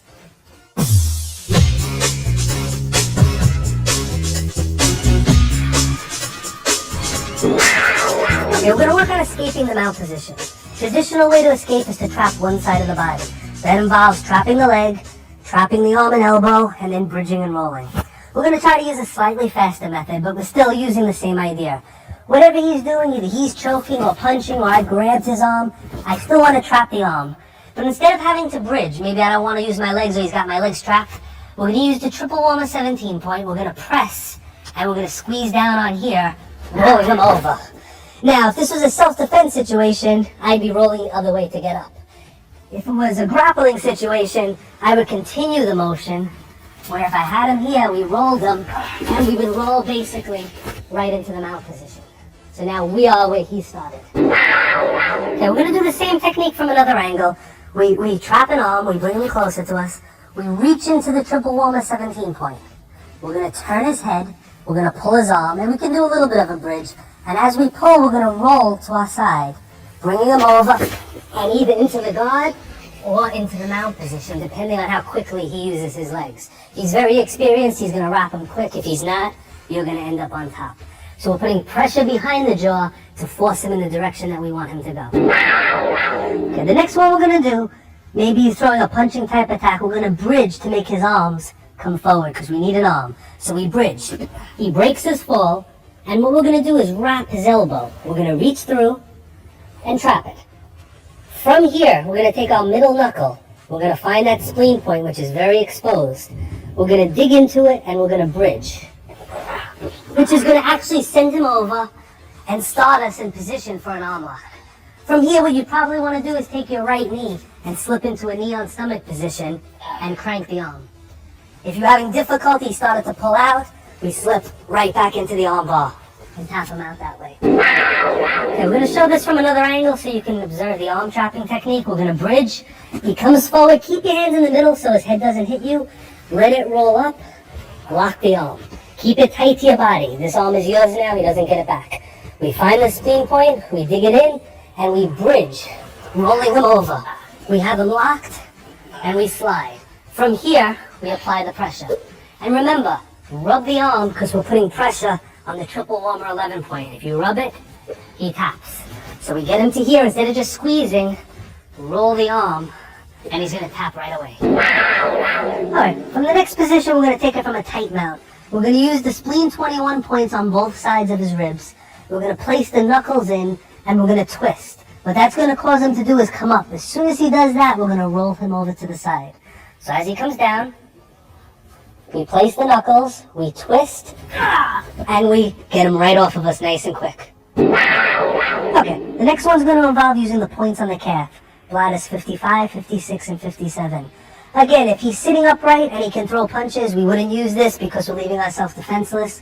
But if we were grappling and he wasn't punching, it would be excellent. If he's down very low or to one side, we can use the points. So basically what we're going to do is take our thumbs, dig them in, and bridge. And he's going to fly right off you because he's not going to like that very much. Okay, for the next one, if you're struggling, he's looking for a choke, you have an arm. If he makes the mistake of straightening his arm or almost straightening it, we're going to use the triple warmer 11 point. We're going to rub it. And that's going to bring him right off of us. So we're going to show that one more time. All right, we're going to lock the wrist. We're struggling. Maybe he's trying for a choke. He's pushing in. We come up here, we rub, and we bring him over.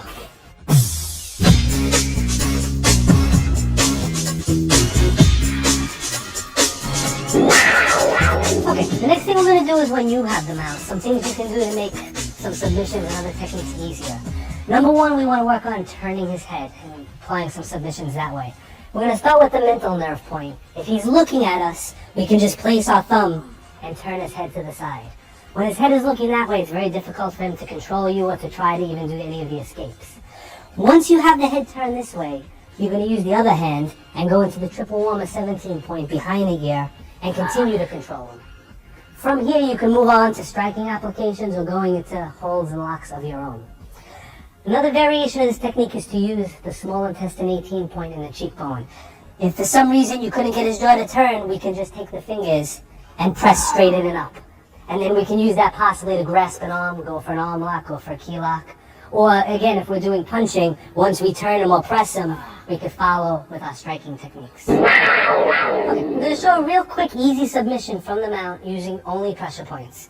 We're going to use our ulnar bone or the bottom wrist bone to turn the mental nerve and twist his head. Then we're going to take the same bone, twisting the other way, and twist up into the small intestine 18 point. So let's say I'm down lower and I'm looking for something, looking for a technique, maybe he's holding my back, whatever he's doing. I'm going to press down and turn his head. Now that I press down, I'm going to rotate the wrist and turn up. And he's either going to tap or he's going to look to start to roll over like he was. If he starts to roll over and I get him here, I'm going to lift the leg and allow him to roll into the side position. And then I can continue with the arm bar or other pressure points and controlling techniques. Okay, we're going to show the same one from a different angle.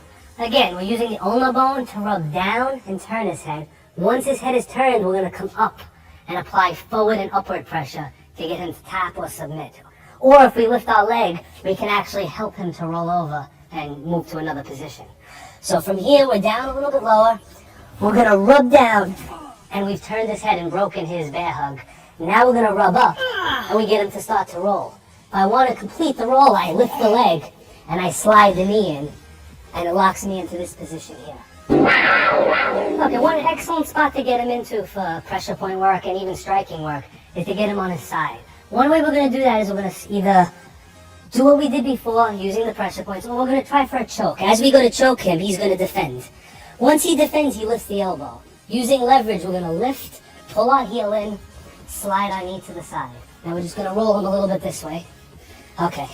From this position, using pressure points, we can use our heel to dig into the rib points. So if we were allowed to strike and kick, this would be an excellent point to go for. From here, we can set up the arm bar. Instead of just pressing his head down, we can use the triple warmer point, and basically that just rolled him nicely on the side and gave me his arm. What we're going to do now is go for the arm bar, and he's going to resist it.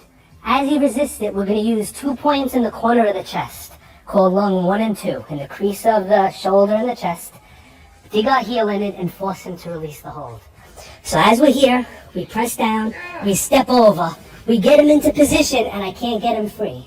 So rather than struggling, I'm going to take my left heel, dig it into the point, and he's gonna let go instantly, allowing me to complete the arm bar.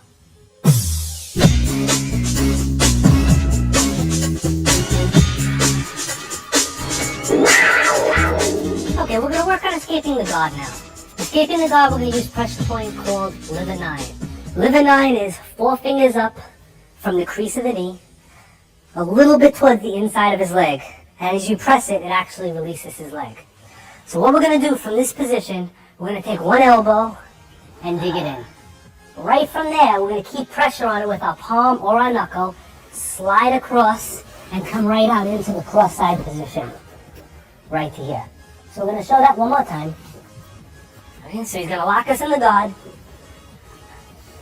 We have our elbows in, we're in good position. We place our elbow on the point, and we don't just do this, we drive it to the ground. We slide over, come out to the cross-side position and lock him in here. So we're gonna show that technique again. We're gonna press into the liver point, bringing him down, slide across, we're gonna go right to the cross-side position. We're gonna work our way into the mount from here. The way we're gonna get the mount is to go into the next position, wrapping our head around his neck, squeezing nice and tight. From here, we're gonna drop to our side position, and we're gonna turn just so we can show the move. Move sideways, please. Okay. Now, from here, if he didn't know what he was doing, his leg would be down, we would step over, and we would mount him. An experienced grappler is gonna try to defend with this leg. So as you go over, he's gonna lift the leg. We're gonna use the gallbladder 31 point in the leg to prevent that. So from here, the knee's gonna hit first. And that's gonna allow us to gain the mount position. Alright, we're gonna show that technique one more time. We're gonna press our elbow into the liver 9 point, dropping it, slide across, we're gonna go to the cross-side position. Once we're here, we wanna work our way into the mount position. We're gonna wrap the arm around the neck, and we're gonna do a sit-through. Now from here, we're gonna shift angles. Okay. Alright, we want to keep this leg high, this leg here, pinning his leg. If he was an inexperienced grappler, we would be able to put our leg over and go right for the mount. An experienced grappler is going to lift his leg and try to stop you. So what we're going to do is we're going to use the gallbladder 31 point. And with our knee, we're going to strike it. As we strike it, it's going to allow us to gain the mount position. Alright, the next move we're going to use is more of a setup for striking. Instead of using one elbow or the other, we're going to use both. Right now in guard position, he can use his hips to pull me forward or to bring me backwards where I can't reach him. If he's keeping me away where I can't reach him, I need to break this hold so I can shoot myself forward. I'm going to drop both elbows in, drop it, and move up with the strikes, one side or even double to the jaw point on stomach 5. So I'm going to show that again. He has me in, he pushes me away with his hips. I can't reach him, elbow, and strike. And that sets me up. Alright, the next escape from the guard is used in 2 different ways. One, if the person is so strong that you can't get your elbow inside. And the other is to set up an ankle lock. Instead of using the inner points, we're going to use the gallbladder 31 point on the outside of the thigh. We're going to use our foreknuckles this way. We're going to punch and squeeze his legs together, making that happen. Now that the guard's broken, I'm going to lock the ankle under my arm, sit back, but before I apply the ankle lock, my heel is going to dig into the spleen 11 point on the inside of his thigh, right there. And I lock, and he taps. I'm going to show that one more time. We're going to dig our knuckles in. Make sure when you dig them in that you don't just hit, and squeeze. So we're actually trying to push the knees together. So we line them up, hit and squeeze, lock the leg, sit back on the angle, kick into this point. Even if you can't kick, just digging in is causing him pain. And then apply the ankle lock, leaning back.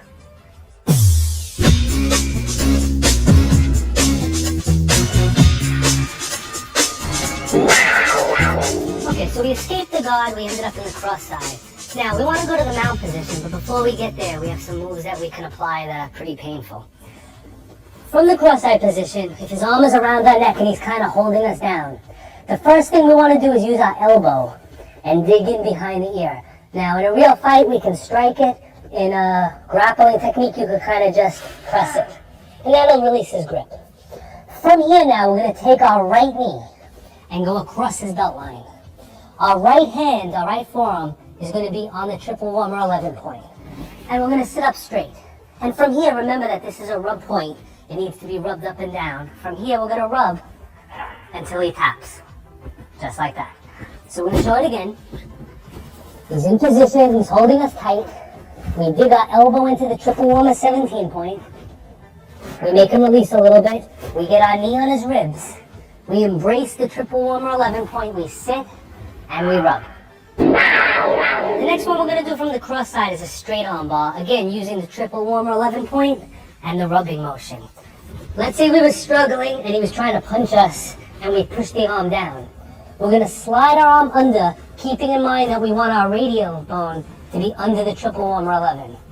We grasp the wrist, we slide the radial bone underneath the triple warmer. Once we have him here, we're applying some pressure, he's feeling it. But as I do this with my hand, you're going to notice the reaction as his body tightens, and if he can use his other arm, he would be tapping right now. So from here, we're going to rub and lock the arm out. So we're affecting an arm bar basically just by using this motion. What we're going to do is we're going to stand them up real quick. We're going to show that point one more time from another angle. All we're doing is taking this motion here and we're rubbing it, but we're doing it from this position, from the ground, and locking his arm out. So we have him down and we're twisting, just like that.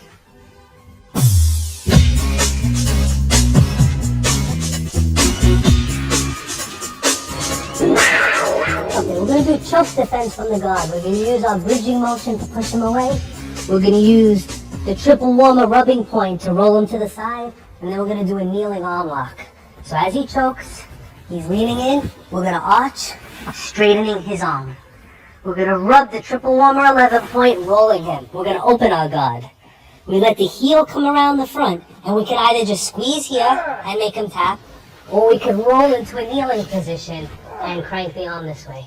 This time we're going to do a punching defense. When he was choking, he was close to us. We needed to push him away, so we bridged. Now he's going to punch, and we're going to pull him into us.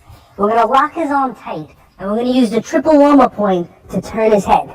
We're going to slide out, same technique, lock, and crank onto the elbow this way. Okay, I'm going to show this one more time from a different angle. He punches, we pull him in and deflect, we lock the arm tight.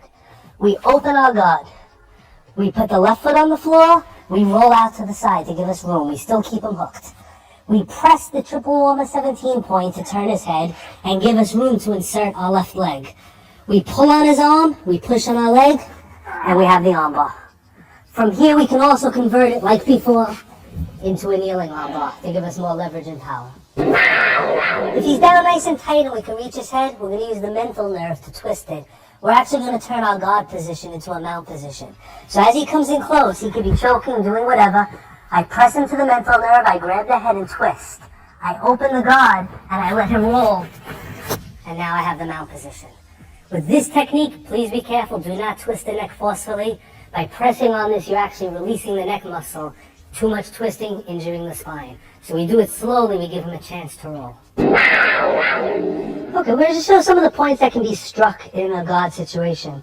One of the points, as always, is the point on the side of the leg. We can always open up and let the heels dig in this way. If he comes a little bit closer, we're tangled up and we're working, we could come in to the gallbladder 25 point, digging our heels in that way. You see the light reaction there.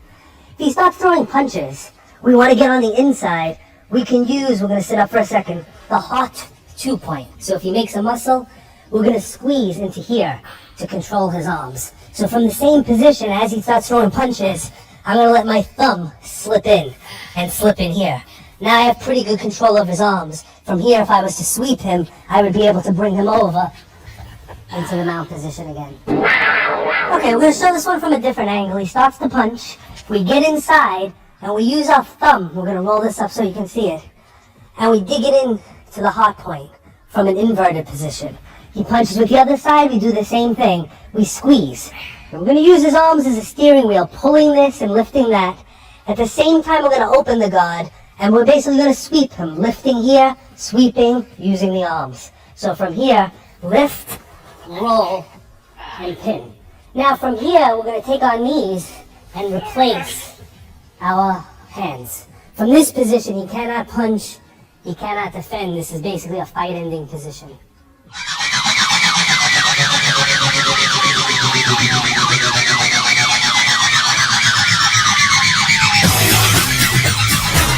We're going to demonstrate one of our instant knockout shots. Where we're going to be targeting is the stomach 9 point and the side of the neck.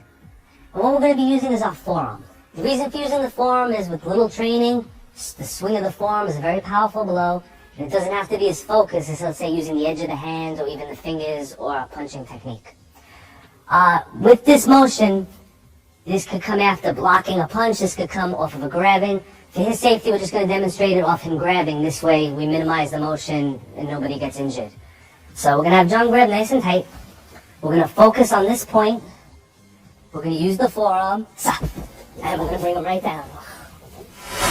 Alright, once we maintain grappling position, both arms are in position to strike him.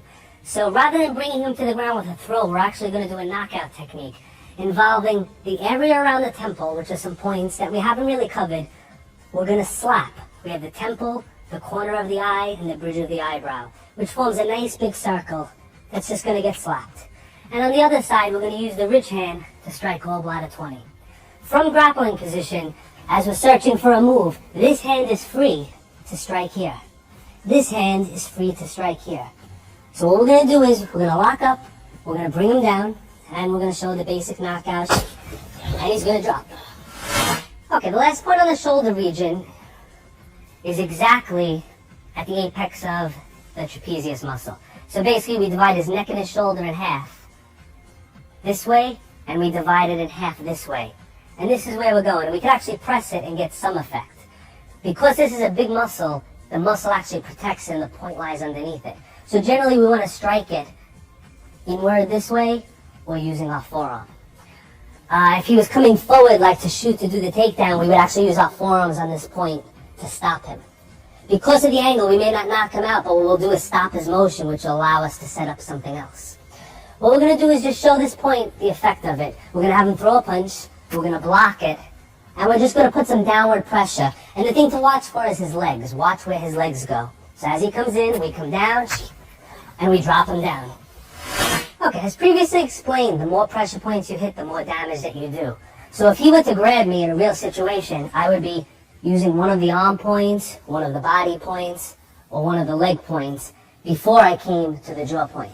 What that would do is it would make it actually weaker. But what I want to actually just show you is how, with no setup at all, this one point becomes very sensitive.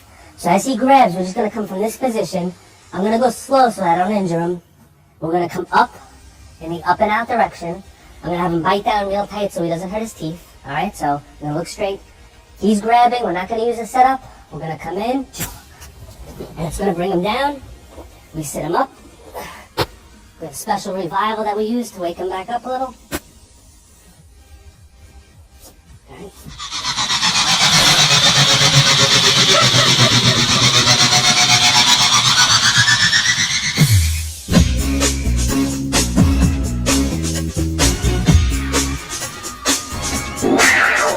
Okay, at this point I'd like to go over the proper revival techniques. The purpose of the revival techniques is to wake your partner up if you do a knockout, but most importantly it's to make sure that he doesn't have any adverse effects. What can generally happen if you knock somebody out, they will wake up on their own, they won't just stay asleep forever, but when they wake up they're going to have headaches, their stomach's going to hurt, they're just going to feel almost like they have a hangover. With the proper revival, you're restoring energy, basically that you took away with the strike, and you eliminate that effect. The first type of revival is what we call arm revival, basically any of the arm points that we strike. When you strike it, what we're going to do is we're going to actually stop energy to that point. So we hit it, the arm goes to sleep. Now, he's feeling a pulsing right now. That hurts. The way we wake it up is we hit the exact same point with an open palm with approximately half the power with a slap. And then we massage the area. And we repeat that. Slap and massage it. And after you do that, he should have full use of his hand again. So the arm revival is basically simple. Whatever you hit it again, but you hit it with half the force, and instead of hitting it with a focused area, we hit it with a flat palm, and we just massage the area. Flat palm, massage the area. And that'll bring your partner's arm back. This way when you're training, you hit those points, you can practice it more than once. As far as the head, the neck, the body, you do a technique like we did, we strike, he falls down. Alright, he'll tend to just be laying down basically. The first thing we want to do is we want to sit him up. So we grab him by the head. Okay, now if he's really out, he won't fold his own legs, so you're going to fold his legs. We want to keep our knee in the base of his spine. We want to keep our hand on his head.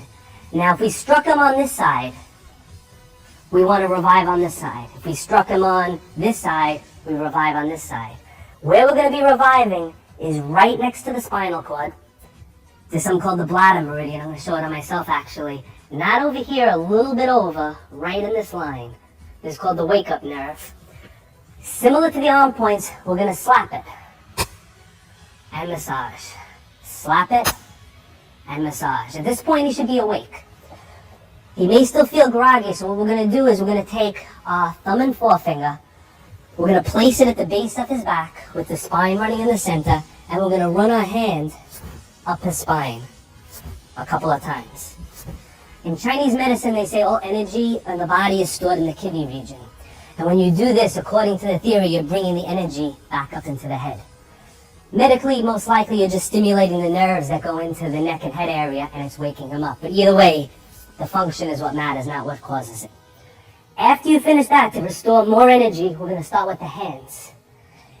Again, in acupuncture and Chinese medicine, each finger controls a different part of the body. So for example, the pinky finger is considered the heart. The ring finger is considered what they call the pericardium. The index finger is the large intestine. So what you're going to do is you're going to pinch, starting at the pinky finger, and pull. Pinch, pull. You should feel like a popping sensation. If anybody ever got a Chinese massage before, this is what they do. They massage the points. They pop the fingers. And what that does is it wakes up and stimulates all of the nerves. And that covers the revivals.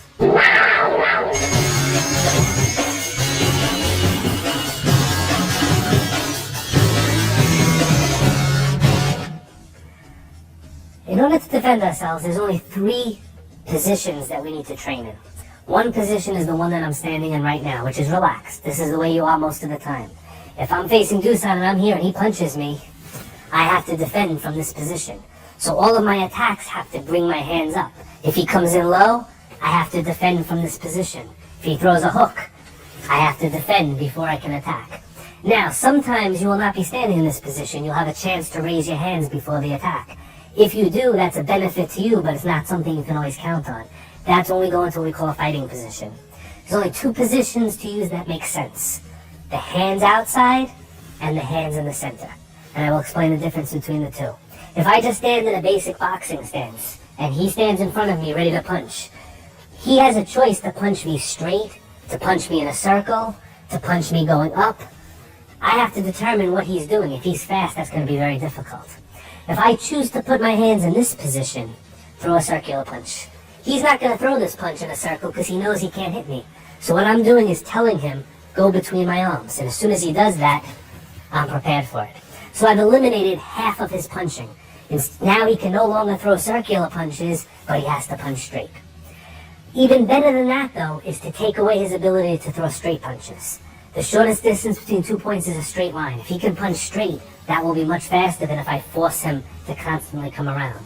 So now, if I place my hands in the center, when he goes to punch very straight. He's not going to punch my hands, so he's going to go around my hands, which will make it easy for me to get inside on him and throw my attacks. Couple of important basics. No matter how advanced you are, you still need to cover these. Is that your hands stay in your center line. Your center line is the imaginary line that runs from your nose down your center to your belly button. Your hands stay here, and they have to stay in his center line, your opponent. So if I'm facing him and he moves to the side, and I stay here, this is no good, because now he can attack in a straight motion. So when he moves, I move with him, move back the other way, and I stay. The second really, really important thing is I have to move forward. If I move backwards or I don't move, being able to defend against these punches becomes more difficult.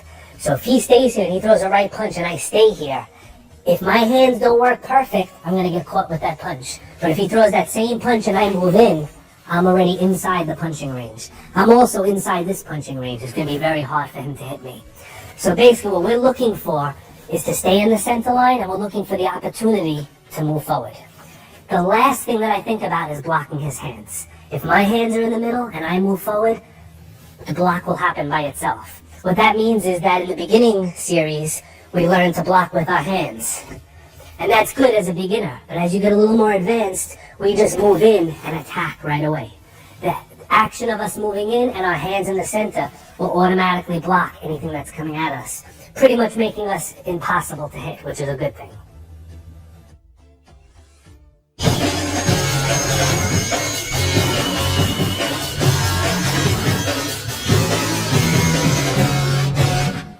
Most common types of punches to be thrown are similar to boxing punches. We have the left jab, the straight right, hooks, and uppercuts. It's very rare for somebody in a self-defense or fighting situation to start throwing chops and spinning back fists. Usually you see that in a sporting type of event.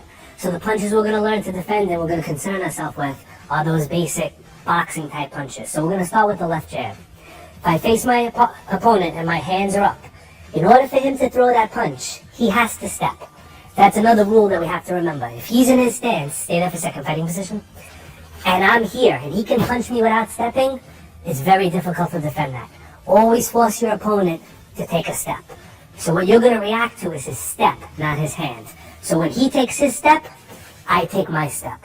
All I did was look at my target, which is going to be the stomach 9 target, right next to the Adam's apple. We press it. When we hit it, it will either knock him completely out or stun him enough to allow us to follow up immediately. What I do is focus on that spot and move in. This hand picked off the punch as I went forward. I didn't mentally concentrate on blocking first and then hitting. I hit and this hand just blocked by itself. It sounds a little strange, but if you step forward and your hands are in the proper position, your hands will move to defend. Because when your hands are in the middle and you see something coming on that side, your body naturally defends it. If I saw it coming on this side, it would defend on this side. So defense is not my concern at all, it's really offense. And if I'm very quick punch, I'll be in before his punch is even extended, which is preferably what I want to do. What we do with the drill is we start slow. We get a good distance and we move forward and we step back. Move forward. As soon as I see his foot move, I'm in there. I don't wait for him to land. As soon as he steps, he should be hit by the time his foot touches the floor. Once I get used to that, we move around slowly. And we move in. Move around and move in. Different directions, he punches, move in. The most important thing is that I step forward every time.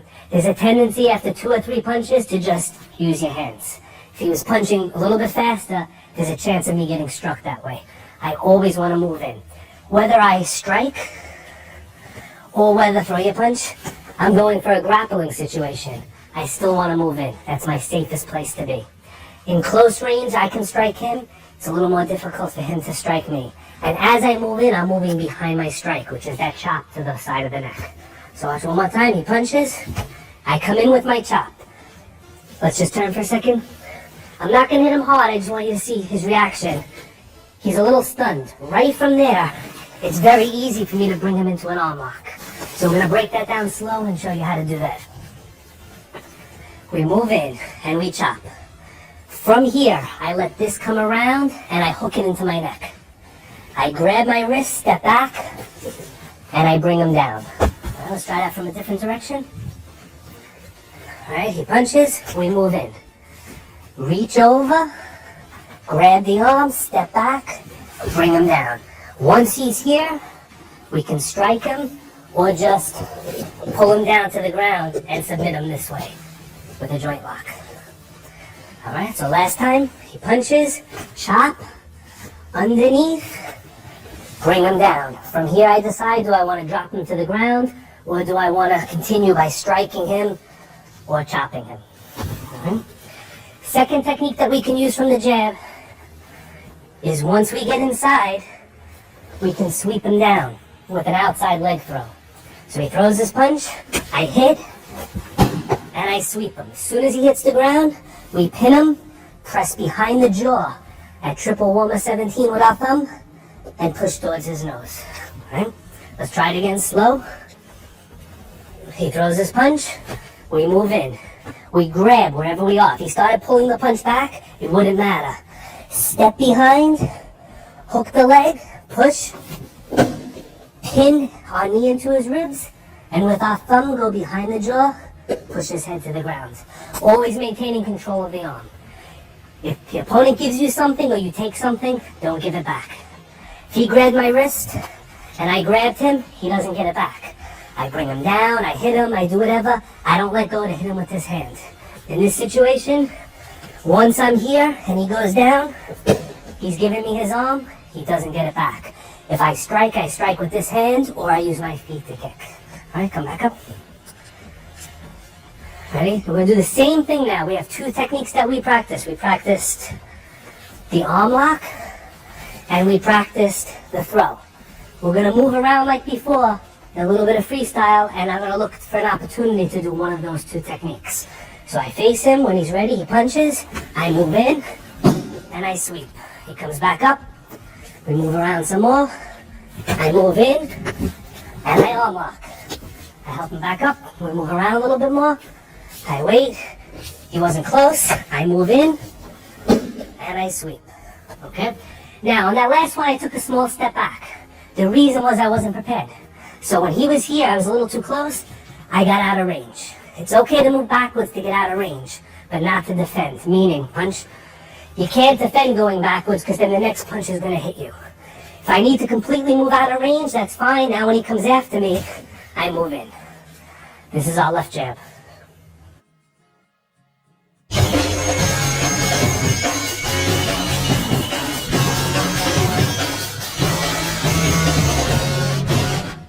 The next technique we're going to defend is the right punch.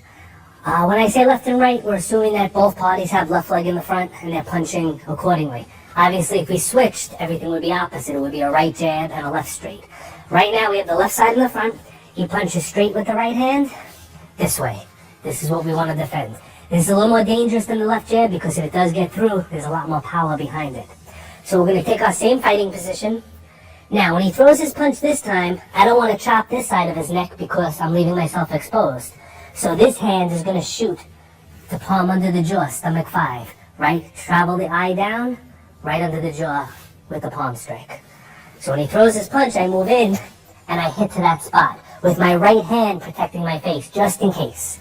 If I do this really properly, throw your punch, I'm going to hit him before this punch extends. And when I strike him, that punch is done. Of course, nothing works that way in the real world, so we have the other hand up just in case. So now, as we face off, he moves in, I move in and strike. Okay? We move around a little bit, I move in and strike. Sorry, ready? Again. I move in and strike. Okay?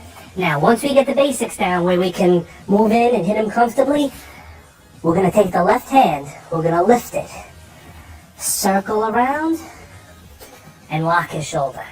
So we have him in a shoulder lock now. Now I can hold him. If he punches me with the other hand, I just lift the lock higher. Or I bring him to the mat.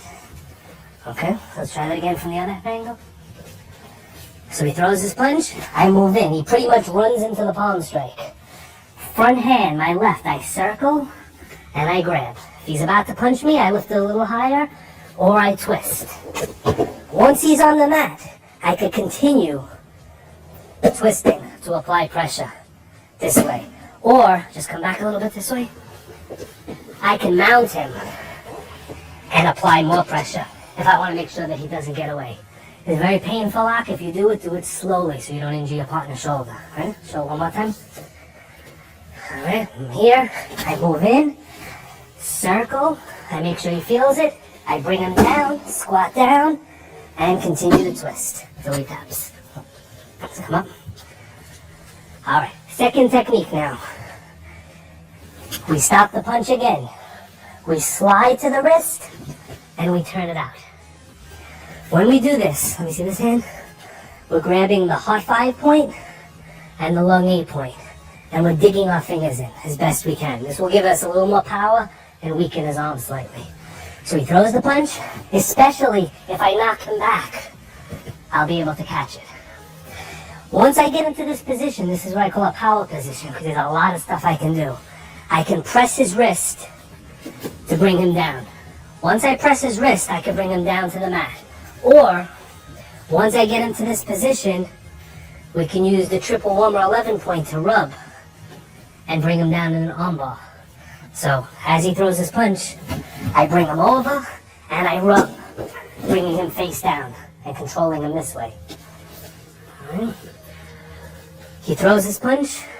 From the same position, I can take his thumb, put it under his body, turn around so you can see, lift it up, and lock him in a wrist lock here. 2 hands if I need it. So basically what I do is I put him in a wrist lock, but he can't flip because my body's behind him. All right, so we'll show that one more time. Once we get into here, we take our thumb and we grab his thumb and we grab the meat portion of his hand. We push it underneath, okay? And we apply pressure with our wrist. If he gives me a hard time, this is when I strike him on the temple points or behind the neck. Most of the time though, if he tries to punch with that hand, I can just squeeze and stop him from moving completely. And I can pretty much control him this way or release him and throw him if I need be. Alright? So let's try that one more time. So now we move in, we hit him, we bring him around. Now we decide, maybe I don't want to do any of that. Maybe I just want to come up and kick him. Or maybe I just want to throw him. That's another decision, but I have time. The first 2 moves, 1, 2, I have no time. This move is quick. Now I think about what I know. What style do I do? What techniques am I comfortable with? I move right into it, and I have him. This is our right punch, and this is some of the techniques that we can use against it.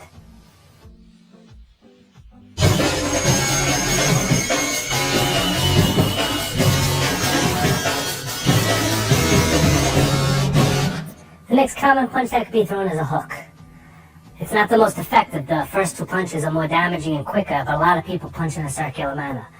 We have 2 effective ways of dealing with this. The first one is from a fighting position, is using the double block. The second is to not block at all and just immediately strike. The way this works is that if your person's coming around and you shoot straight in, you're going to get there first. So if I'm here and he punches, and I move in and hit him in the throat point, over here, Conception Vessel 22, I'll knock him right out of the box. He won't be anywhere near me. Of course, I need to be fast and my timing has to be good on that one. That's why we train with both. So the first one we're going to do is from our regular fighting position. He comes in the circle, 2 hands will just block. So I'll go really slow, 1, 2. Now block is kind of the wrong word because I'm actually attacking the points on his arm. Let me see the other one. I'm looking for the lung 5 point near the elbow joint, the lung 6 point in the center of the forearm, and the pericardium 2 point right in the center of the bicep. Now being that he's punching me very fast, I can't pick which ones I'm going to hit. By using 2 hands to defend or strike, I'm pretty much guaranteed I'm going to hit at least one, if not both. So as I'm here, this time I hit his wrist and I hit the point on the bicep, which was fine. Once I make here, I follow up with my technique, which will be my chop to the side of the neck at the large intestine 18 point. Directly center between the ear and the shoulder, and center from the front to the back. So dead straight. So as he throws his punch, 1, and chop across. Once I get him to this position, I grab his wrist, and I bring him down. Once I get to that position, I have my choice of anything that I want to do. So we're here, I chop, I grab. From this position, I pass from one hand to the other, and I just step forward and bring him down. If I don't want to do that particular technique, and I decide I want to throw him, I walk behind, sweep him out, use my thumb behind triple warmer 17, behind the jaw, hit him to the ground. So that one more time. He comes in with his hook, I defend, I strike, and I bring him down and hit him. If he's exceptionally slow, or if I see it coming, instead of placing 2 hands to defend, I immediately shoot into the neck. So I'm doing the same defense, but instead of coming to the side, one hand shoots towards his neck, and I'm aiming for the stomach 9 point. So as he comes in with his punch, I attack. From here, I can do any of the moves we did before, or I could just twist his neck and bring him over. Obviously, if you do a lot of joint locks in your style or in your system, that's what you'll follow with. If you do a lot of striking, that's what you'll follow with. So if he throws the hook, after I hit him, if I want to strike, I could come to the temple area with my palm, or I could come to the inside of his thigh point, dead center, spleen 11, and bring him across to set him up for a throw or another takedown. Ready? One more time with that one.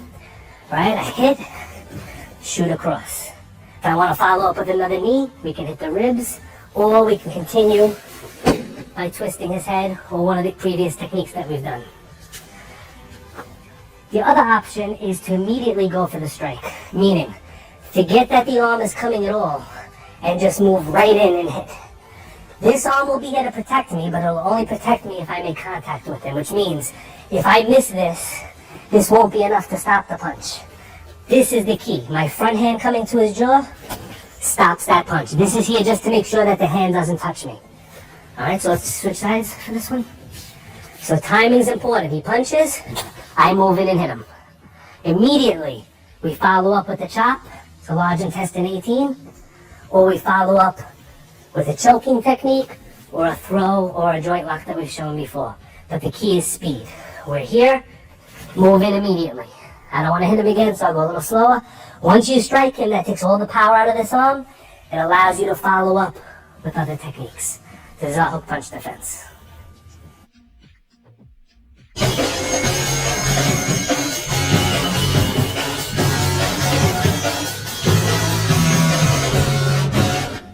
We're going to concentrate now on how to defend against kicks. Most common kick thrown is going to be a front kick, shooting straight up the center.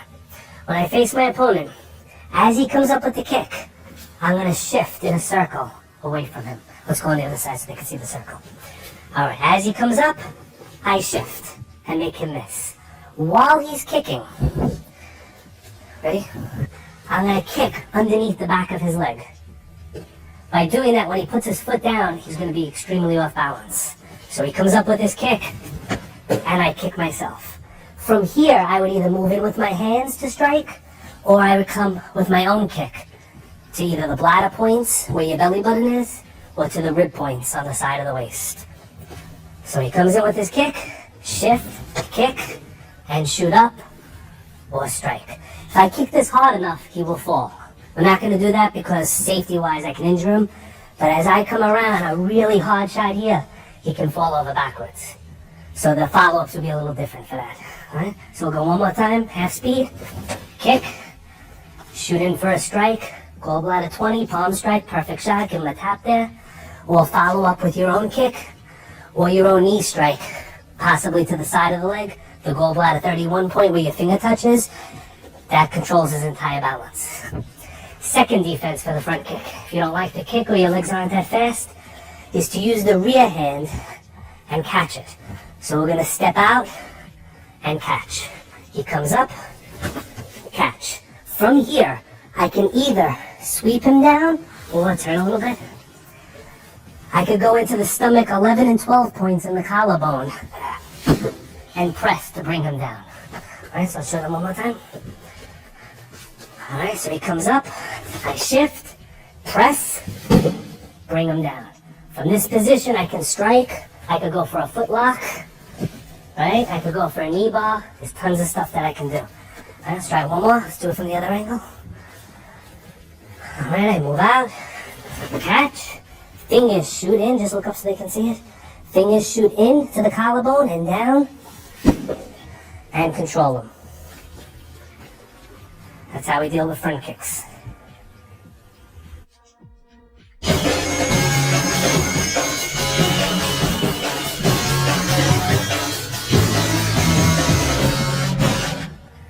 For the next kick we're going to defend is going to be the roundhouse kick. 80% of all kicks thrown in any fighting situation is a roundhouse kick. That's a statistic, which means it's very likely that that kick is going to be the kick of choice. Roundhouse kick, the good news is, comes around. The problem is sometimes it's going to come low, sometimes it's going to come high. Your defense will be slightly different.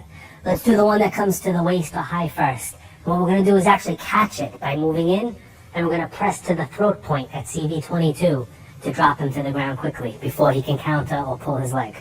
So as he throws his kick, don't do it yet, we're going to step forward to limit the power of the kick, circle the arm, catch it, fingers into the throat, press him to the ground. So we'll do the first one slow. We move in, catch it. Fingers immediately to the throat. If I wanted to hurt him, I would do it quick. And I just push. Bringing him down. Obviously, There's a lot of targets we could take from here, but we're not going to do that right now. Ready? Let's try that one more time. Come from the other angle. This way. All right. Now, if I stay here, throw your kick. This is going to hurt because I'm going to take the impact. Even if I catch it, not so good. Always move forward. I move in, I catch it. I took some impact, but it was nothing like it would have been at the end of the kick. Fingers into the throw point, bring him down, maintain control of the leg. From here, it would be very easy to shift into a grappling situation and pin his lower body. Second defense, if he kicks a little bit lower. If he's coming low, do it slow. I'm not going to lean down and try to catch it. I'm going to take my front foot and stop it before it even starts. Then I'm going to throw my own kick to the bladder points. There are 3 points below the belly button in a straight line. Bladder 3, 4, and 5. So as we're here, 1, and throw my own kick up. All right, so one more time, he comes in, stop it, throw my own kick up the middle. If I decided I didn't want to throw the kick, I would stop it, twist his head, and go for a takedown or a throw. So that's one option. Let's try that one more time. I use my front foot, I stop him at the hip joint, twist him over, and follow up immediately. Alright, so roundhouse kick.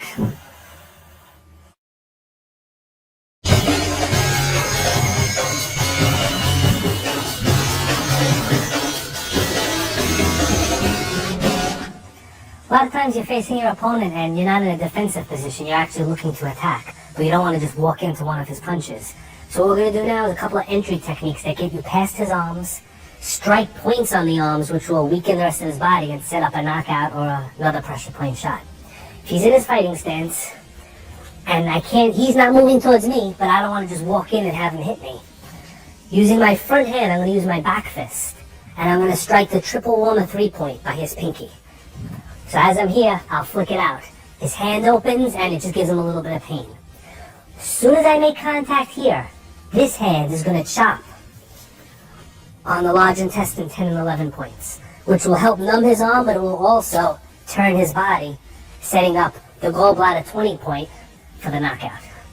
Alright? So as he's here, I can't quite get inside, I knuckle, I hit, and I chop. Okay? Now, I hit him a little bit there, and he felt the effects of it. Hard shots, he would go immediately down. The key is to get the first 2 points very quickly, so that I don't injure him. I'm not going to knuckle him anymore. I'm also not going to chop him. I'm going to slap and slap. And this is how you should practice it. So as I'm here, 1, 2, 3. Know that real situation, knuckle, chop, and chop. Alright, so we'll do one more time just with the slaps.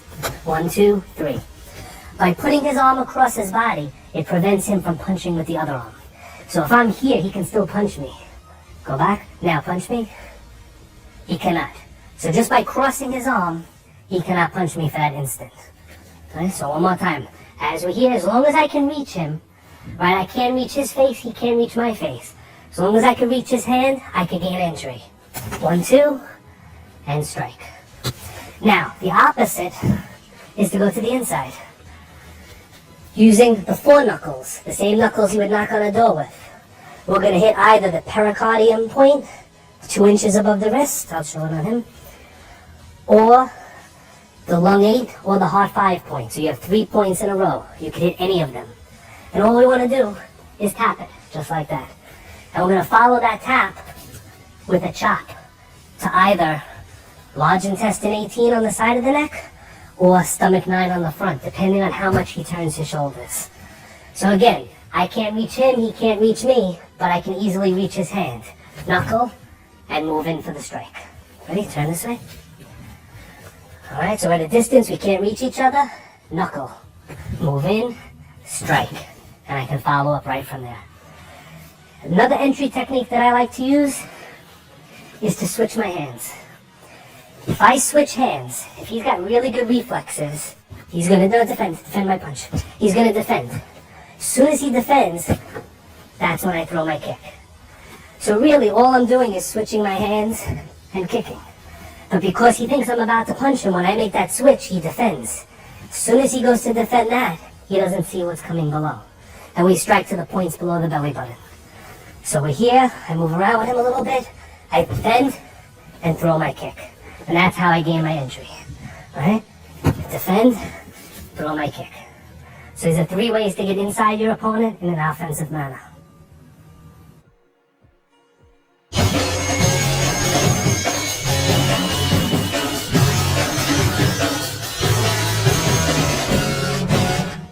At the advanced level of martial arts, we start learning techniques that are a little different from the ordinary.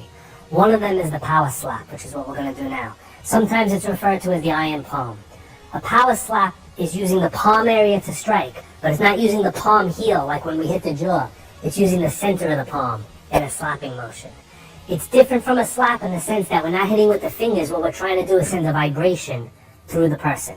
So it's used best on areas such as the skull or across the chest, areas that are firm, as opposed to the stomach or the legs.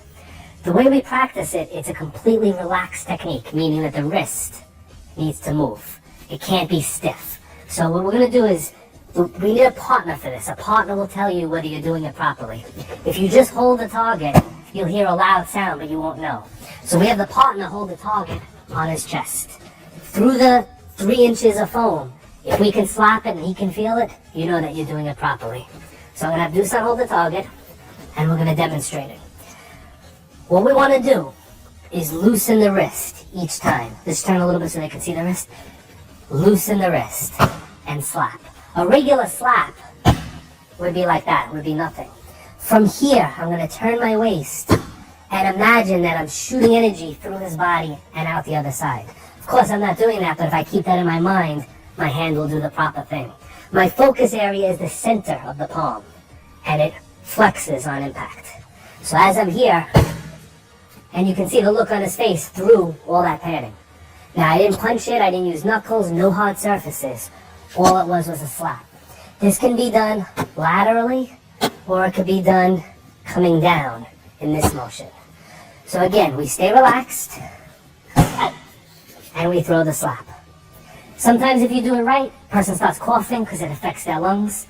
A good example is if you do it to somebody and you slap their chest, they'll start coughing. So when people have a cough, or babies, you slap their back, same idea, you're sending a vibration through, shaking everything up. Usually we wouldn't be attacking to the chest, although at advanced levels you can actually attack the heart of the lungs with this technique. But it's most effective on a harder surface such as the skull. With the power slap, distance is not quite as important. If he's holding the target, if I come from a really big distance, I'll actually generate less power than if I come from short. Which is good, because in real situation, you can't come from back here and expect somebody to be there when you hit them.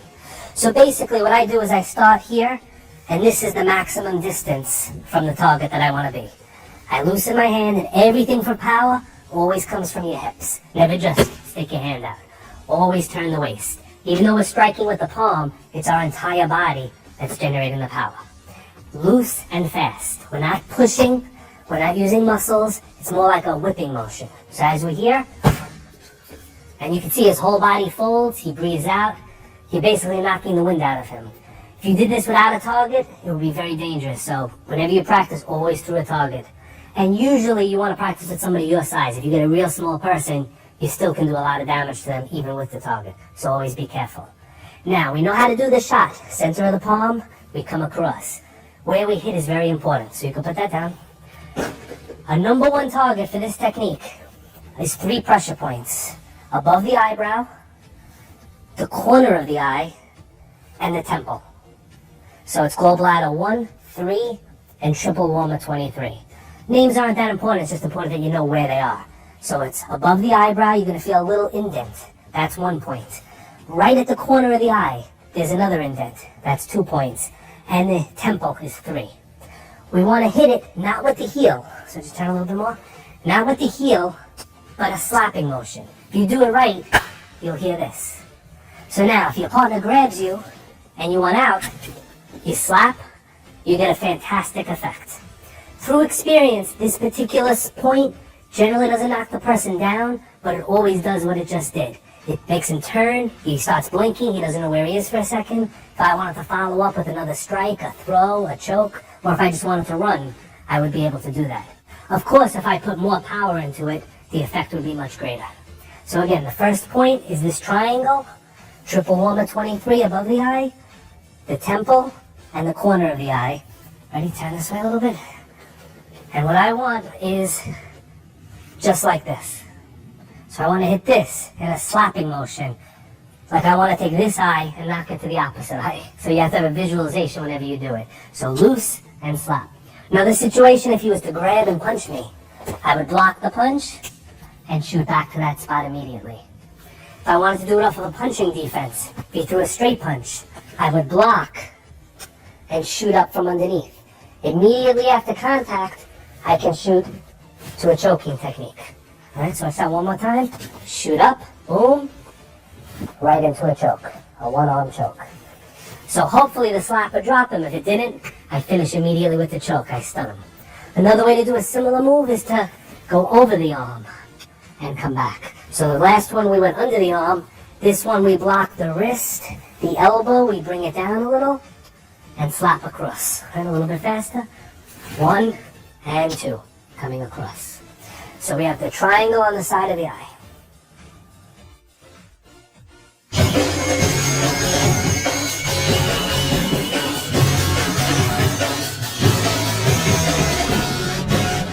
When we use the power slap, targets are very important. So we already covered the side targets in the corner of the eye. Now we're going to cover the forehead targets, some called the gallbladder cluster, which is gallbladders 13, 14, and 15. These 3 points lie above the eyebrow ridge. It's not on the eye, so it's above the bone, in the center of the eye, directly above it, and a few inches lateral. So if you follow his hairline, it's pretty much where the hair is. If you look at your own palm, you have a little hole here, a hole here, a hole here. So it forms a triangle. Your triangle is trying to go onto his triangle. When you match them up, you're hitting 3 points at once. It becomes very effective with that loose slapping motion. Alright, so coming this way. So basically all we're doing is popping. We're here, boom. Alright, not a hard shot, but you get a fantastic effect. And aside from a little red mark, in about 10 minutes there'll be no evidence you ever struck him.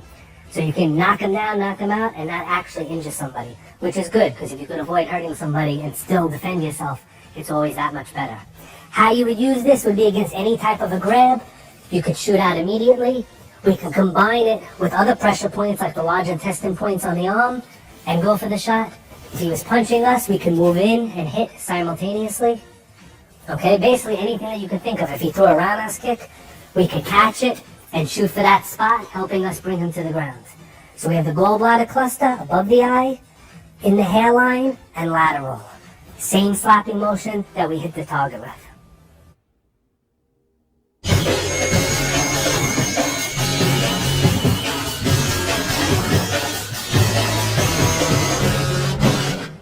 Alright, the next target for the power slap is along the jawline. There are a lot of pressure points here, and you can't specifically hit one or the other with this technique, but you'll get a bunch of them, so we'll just cover what the possibilities are. The main one we're after is the stomach 5 point. If you make a line from the corner of his eye down to his jaw, underneath it, that's the first point we're going for. The next point is the small intestine 17 point, which is between his jaw and his neck, right in the neck muscle here. You press it, very painful. The third point you could possibly hit would be behind the jaw, the triple warmer 17, and the fourth point could be the gallbladder 20, the fingers wrap around. All you really need to do, to simplify it, is put your hand on his jaw. Try not to hit his ear, because all it'll do is hurt his ear, but not have it affect. Slap, just like that. So you had your choice before of going up here, coming to the side. Alright, we're going to try this one as we're here, slapping underneath the jaw. You could hear and see his reaction. I would say I hit him that hard. If you go back and you see how hard we were actually hitting the shield, imagine applying that force to the point that we just did. He would be unconscious or at the very least on the floor. So again, I'm not going to hit him again, but we slap under the jaw like we want it to come out this side. We don't slap across, slightly up and in. And we're aiming along the jaw ridge and into the neck. We're trying to get as many points as we can in a quick shot. The applications would be very similar. If he punched, we could bring it down, slap across. If he grabbed and punched, we can block, slap across. If he was just grabbing us, right, we can escape from the grab and slap across. Always remember, whipping motion and aim for the target.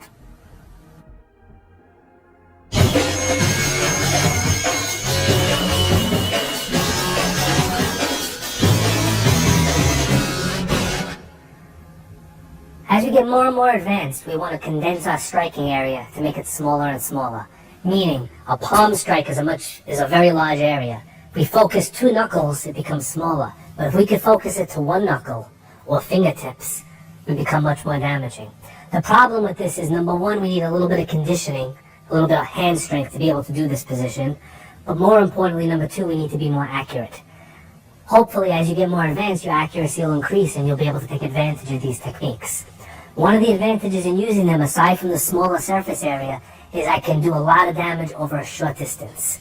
If I face Dusan and I decide I want to strike him from here, pretty much anybody can knock him out there. But if I'm in very close and I need to hit him in a short range, that chop might not be so effective. But if I could use a small weapon, the index finger, the center finger, the thumb, or even the fingertips, I could generate enough force over a short distance to be able to use my technique and do damage to him, even though I don't have all the wind-up that I would have liked. So the first one we're going to do is the index knuckle. Usually, we'll use this one if we're going to punch in a downward motion. So we put our thumb on top to give it support, and we go in and slightly down. The targets for this, the best target is the mental nerve, the little hole in the corner of the jaw where the mustache comes down. So over here and over here. And basically we want to just place it in and down. Even that little tap he felt, if I would extend my hand, he'd probably be picking it up from the ground. Extending down. Okay? Another target area that we can use with a small weapon is we can actually go to the torso, which we usually don't do. The reason we don't do that is if I punch him in the chest, he's got enough muscle that he can protect it. Alright, switch one more time. But if he grabs me, and I use a small weapon, and I come to the stomach 15 point, which is in the center of his chest, I get a really big effect from that. Where if I would have punched him, he would have just felt it and stood there. So focusing to the chest area, if I use a small weapon, I can bring him right down. Another spot that I really like to hit is, we find where his shoulder is, and the line where his arm lifts, there's a hollow pocket where we have 1, 2, 3 points. We have lung 1 and 2, and we also have a spleen point. We're interested in the top ones. The knuckle will fit directly in there. So if he's grabbed me and for some reason I need him to turn, maybe to expose a back point, I'll shoot a knuckle into that point, which will set up getting behind him. So I don't need a lot of wind up. I'm here, I just shoot it in, and I'm behind him instantly. The advantage in this also is, if he's grabbed me here, where is he punching me? This hand. If I'm striking into this region, when he goes to punch, it's going to stop it instantly and allow me to follow up with another technique. So anytime I go down, I use this knuckle. If I need to strike in an upward motion, let's say under the cheekbone, we extend the center knuckle and we twist in and up. So now when he grabs, I cannot show you this. I can show it to you, but I can't do it to him because this one will be very painful. We put it in, twisting, and we strike under the cheekbone. And you'll get a very quick knockout like this. But you'll also get a lot of bruising. He may damage his teeth. In and up, we're going into the small intestine 18 point under the cheekbone. So he grabs, and we shoot in. Another upward target that we can use is the small intestine 17 point, which is in the corner between the jaw and the neck. We can use the middle knuckle, same way, by applying pressure, or we could even use the fingertips because it's so soft in the neck region. Once we go into the neck region, we can use fingertip strikes because the neck is so soft that most people's fingers will go in there without too much conditioning. If he throws a punch, I can still go for the small intestine 17 point, or we can go for the stomach 9 point, opposite the Adam's apple, shooting in. Almost every system of karate I've ever seen has a technique that does this. And what you're doing is when he attacks, you're striking into that point, because it's very effective and requires very little force. So we can use fingertips here, we can squeeze, we can hit. This is a very important point, the stomach 9 point. The last fingertip point that I really like to use is the center of the neck, CV22. When you strike this point, it requires no force to get an effect. If your opponents are grabbing you, we shoot in, he's coughing, he's uncomfortable, he's immediately off of you.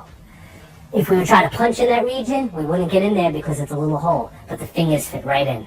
Whether you're doing it from a distance, or if you're in close and you just squeeze into there, small hand weapons will fit into this area. If you wanted to do a little more damage, we can put one of the knuckles and actually strike into that spot. but most times that wouldn't be necessary. The fingertips alone will do the work.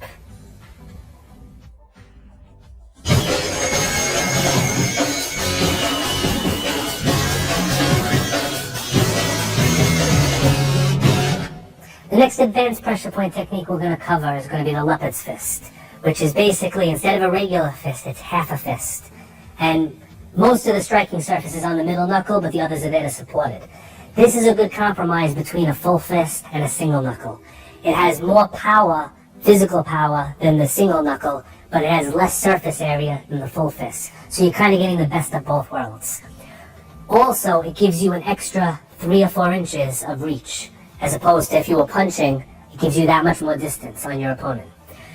When we strike here, we strike to the neck and we strike to the rib and the cheekbone area. This can be done in a downward motion or in an upward motion. So it's a pretty versatile technique. It can even be done on an angle as if coming into the neck. First technique we're going to do is one of my favorites. We're going to strike the rib cage. We find where the armpit is, directly below that first rib is a point called gallbladder 26. You find that you will know you're on it because it's very painful. All you have to do is touch it and the person's going to react. He throws his straight punch, we slip to the outside, and we just tap onto that spot. Now all I did was this. If you came in with a shot like that, he'd be on the floor unable to breathe. It's a very effective technique and it can be used in motion. So as he comes in, we shoot it in real quick and we strike. In slow motion, all we're doing is defending, and the other hand shoots straight in onto the point.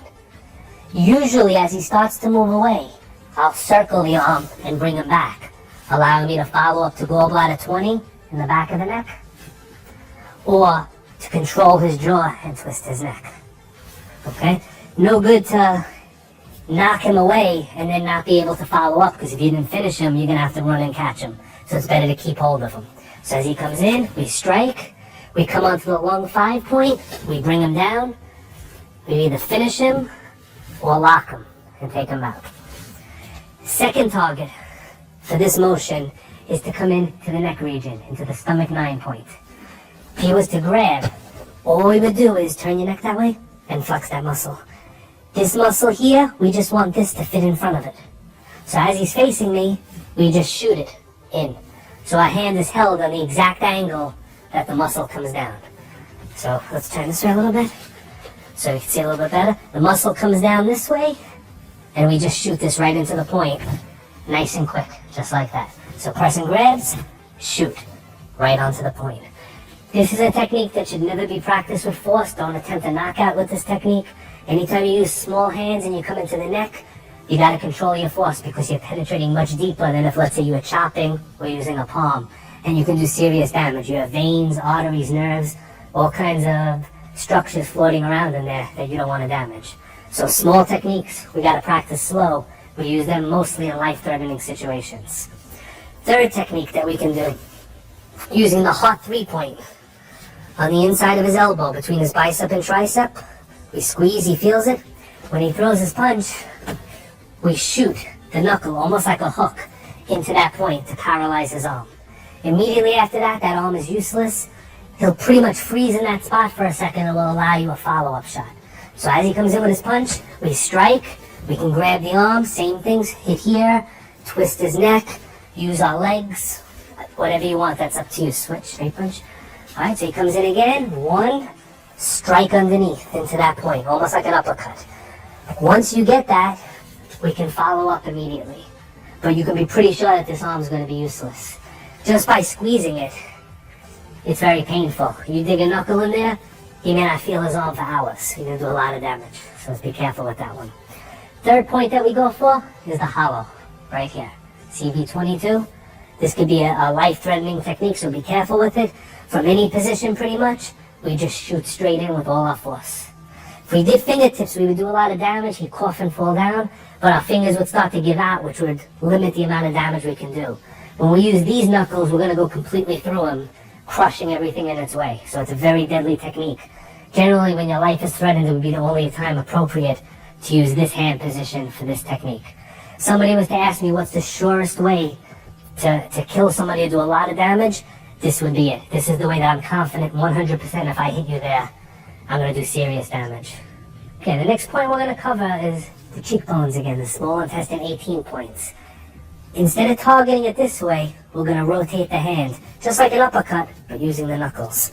So, if he threw a punch, I move to the outside, I would shoot the knuckles in and underneath the cheekbone. If he was to grab me and pull me in close, in and under the cheekbone. It will be a short jab, snapping his head backwards. When we pick points to strike, especially at an advanced level, we need to pick points that are going to control where his body moves. There's a simple way to learn that. Feet together.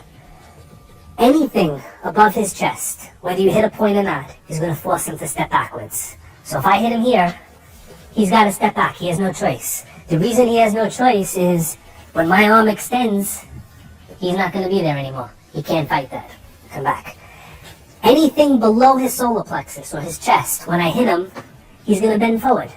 Same idea, I'm pushing this part of his body back.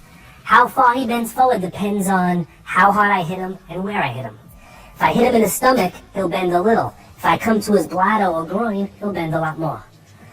If I hit him, I find his center line. If I hit him on this side of the center line, this side will go backwards. So before, when he grabbed and I wanted to turn him, I did a single knuckle strike to the lung 1 point, which turned him sideways. So now, we're above the center line and we're on this side. So he's going to step back with that foot and turn. Come back. If I want him to step back with this foot, I'll hit him on this side. Come back. If I want him to bend forward and step back a little, I'll hit him in that rib. So on and so forth. So when I choose points to strike, I'm not worried so much about where I'm hitting, I'm worried about where he's going to be. I'll give you another example. If he throws a straight punch and I slap him into his bladder points, my next move can't go up here. It doesn't make sense, he won't be there. So I have to make sure that if I hit his bladder point, my next move comes down or comes into his kidney area. Where I move and where I go is dependent on my previous technique, so I always have to think one step ahead. If I decide that he punches and I hit him in the throat, I can't hit him with my hand again. So that move will always be followed by a front kick. So if he's here and he punches, if I hit him in the throat, the next move is always a front kick. When I throw that low front kick, that brings his head down, allowing me to twist it or to strike it. These theories are 100% because as long as you're striking, you're going to get that reaction. And if you're hitting a pressure point, it's going to be even more of a reaction because the pain will be more, it'll be more intense, and it will be quick. How long the person stays there depends on how much damage you do. If I just kind of flick him there, he'll go and come back up. If I really hit him hard, he'll just kind of stay there. You ever see a fighter gets his rib broken, he's constantly like this because it just hurts so much that he's protecting it. So keep that in mind. Another fighting theory, advanced level, is that wherever you hit, the person's hands will generally go. If I go for his eyes, he's going to go back and his hands will go up. So if I'm looking for a low shot, I'll go up high and then I'll attack low. That's how the switching hands technique works. I switched hands, he went to defend it, and I came low. Or I can reverse it. I could come low as he goes to defend it. I could shoot high with a power slap to his forehead.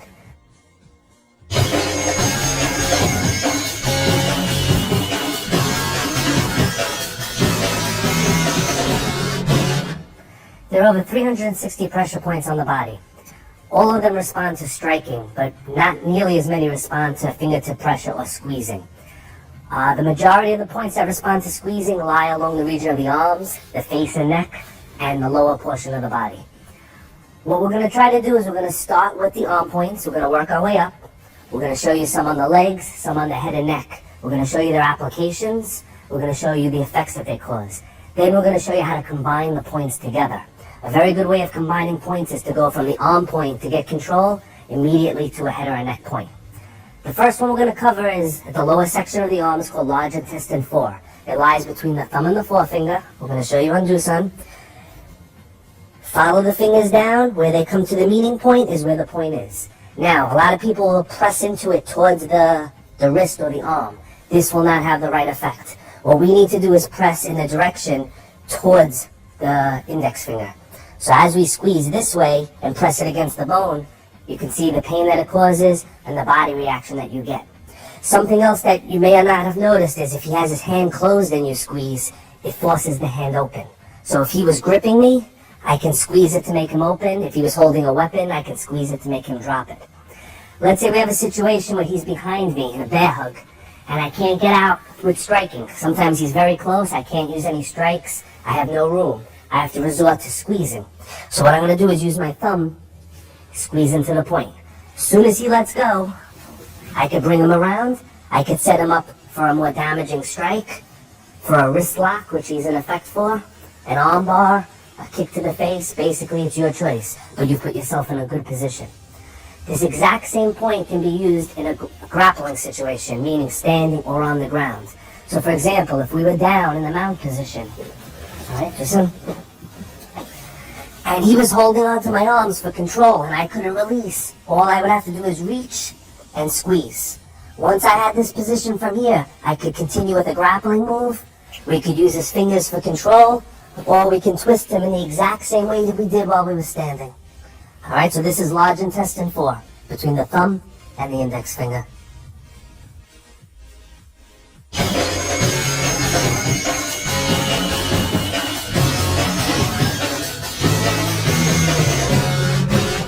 The next point on the hand that we're going to cover is triple warmer 3. Triple warmer 3 is opposite large intestine 4. It's between the pinky finger and the other finger, right between the joint. So when he grabs, I want to find the last 2 knuckles, I want to go up about 1 inch, and this is where the point is. The way we press this is you can use your thumb, but it's easier if you take a knuckle, and you just squeeze. It forces his hand open, setting up fingers. The reason this point is important is if he was grabbing underneath the arms like before, I have my hands free, I can use my thumbs. If he goes over my arms, I can't use my thumbs, but I can still find the point and access it with the knuckle. So if I have even more restricted motion, one more time, I find the point on either hand, and I dig in. Now of course, once I'm here, I need to turn and face him so that he doesn't turn it into a chokehold or a punching situation. What you're going to find is the points on the hand make the hand open. But as we travel up the arm that you'll see later, it will affect the body a little bit more. So when he grabs and I do this, the hand opens and he comes forward a little bit. If we were to do a point further up on the arm, we would be able to make his entire body react. So the points on the lower arm, you get a quicker reaction, but less body movement. As we move up the arm, the reaction's a little bit slower, but we have more control over his body. So triple warmer 3 between these 2 fingers can be squeezed with the hand. If you have a good grip, you can use the thumb and squeeze it, but it's best used with a center knuckle. Place the knuckle, dig in, and again, rub. Make him let go. Generally, if he was attacking the lower body, we would attack his lower, meaning here. As he goes higher up, it's a little awkward to get to this position, so we'll attack closer to the elbow. If he was to pull me in closer, I would leave the arms together and I would go towards the head or the neck. So while you can use all the points in all the situations, some points lend themselves more easily to be attacked. The further down he grabs, usually the further down you will attack. The higher up he grabs, usually the higher up you will attack. So triple warmer 3 between these 2 fingers.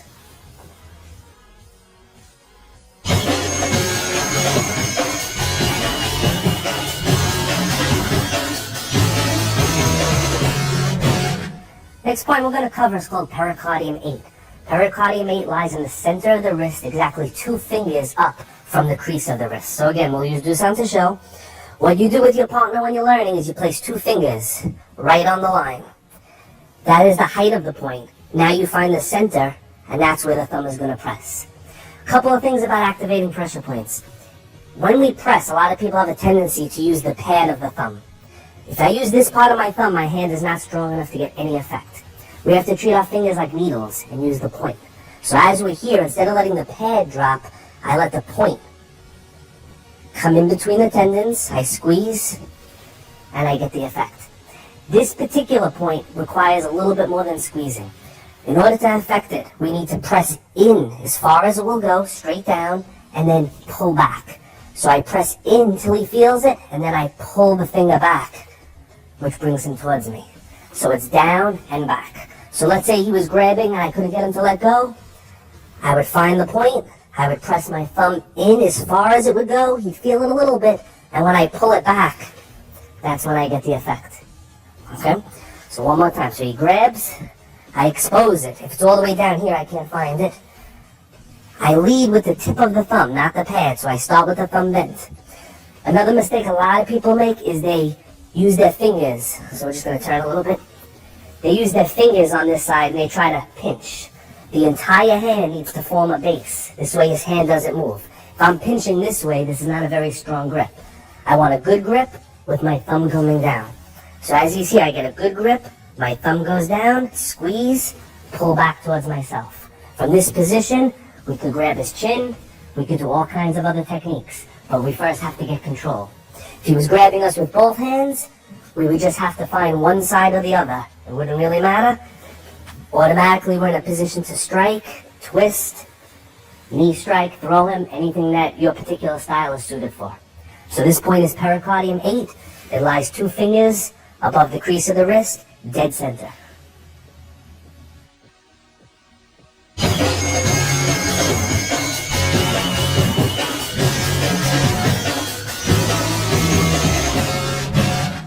The next 2 points we're going to cover work together. That's why we're using them at the same time.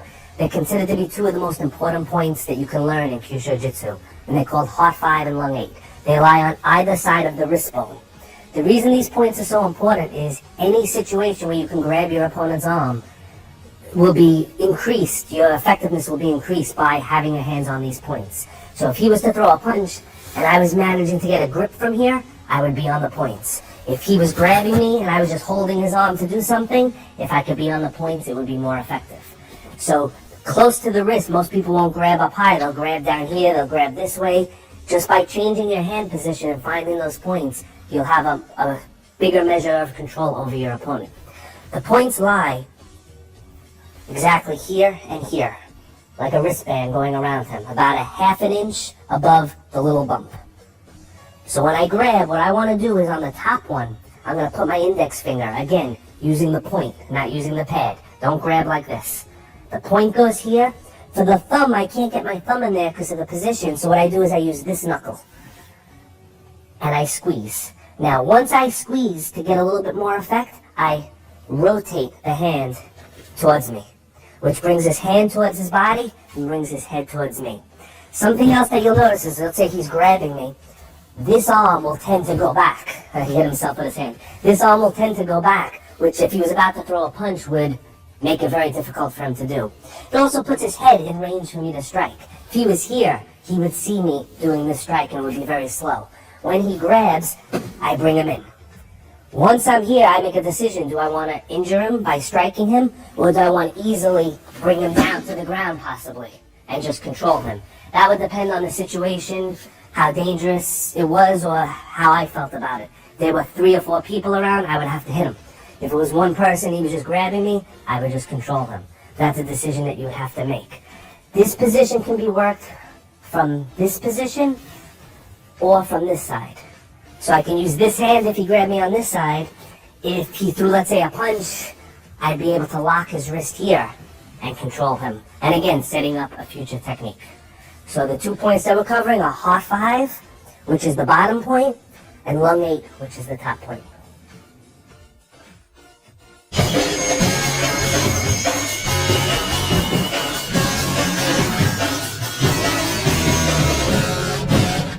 Point we're going to cover next is called lung 5. This is one of my favorite points for striking. It's also very effective for squeezing or grappling. The reason this point is very effective is the further up the arm that we travel, as opposed to the wrist, where this one's near the elbow, the more it's going to control the opponent's legs and his posture. Alright, for example, let's say he's grabbing. When I squeeze this point, his entire body is affected, as opposed to when we squeeze one of the other ones, where he was affected, but just not quite in the same degree. This particular point, lung 5, is located on the thumb side of the arm, below the elbow joint, right in this spot. Easiest way to find it is what I call the clock method. We look at the circle and we make a clock. 6 o'clock, 12 o'clock, 3 o'clock, 8 o'clock. And it's right about 7 o'clock. And we squeeze deep inside. A good application for this is if somebody grabs you, you can do it either with your center finger or your thumb. That will be determined by the size of your hand. People with small hands, they're going to have a hard time doing it this way. It'll be easier here. You can also do it with the opposite hand. So we'll do it with the thumb to show first. We're going to squeeze. Now when we squeeze the point, we're causing pain. So he feels it. You could see by the look on his face, but he didn't move. He didn't move because I didn't move him. Now he's moved. This is based on my control. If, let's say, I had multiple opponents and there was somebody in that direction, I would move him this way. So whenever you squeeze a pressure point, understand that you're putting pain into the point. But in order to control the opponent, you have to direct them in a manner that you see fit. This exact same point, if he was to choke me or grab me, I can use either one or I can use both to really control him. Now from here, a follow-up knee strike or a kick would be good, or I can easily throw him, bringing him to the ground. So whether I use one side or both sides will be determined by whether he's attacking me with one hand or two. If he attacks me with one hand and I'm doing something with two hands, he's going to punch me. But if he's got two hands on me, double grab. If he's got two hands on me, I can use two hands easily because I know he can't strike me with his hands. I only have to worry about his legs. And like we said before, once we squeeze the points, he cannot kick when his body drops like that. But I can. So it gives me two weapons to use and him none. So the point we covered was lung 5, again on the thumb side of the arm, right in this spot.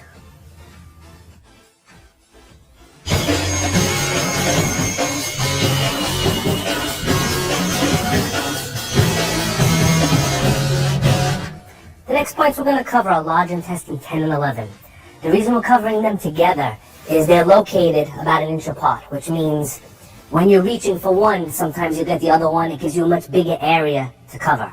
Most pressure points are about the size of a quarter.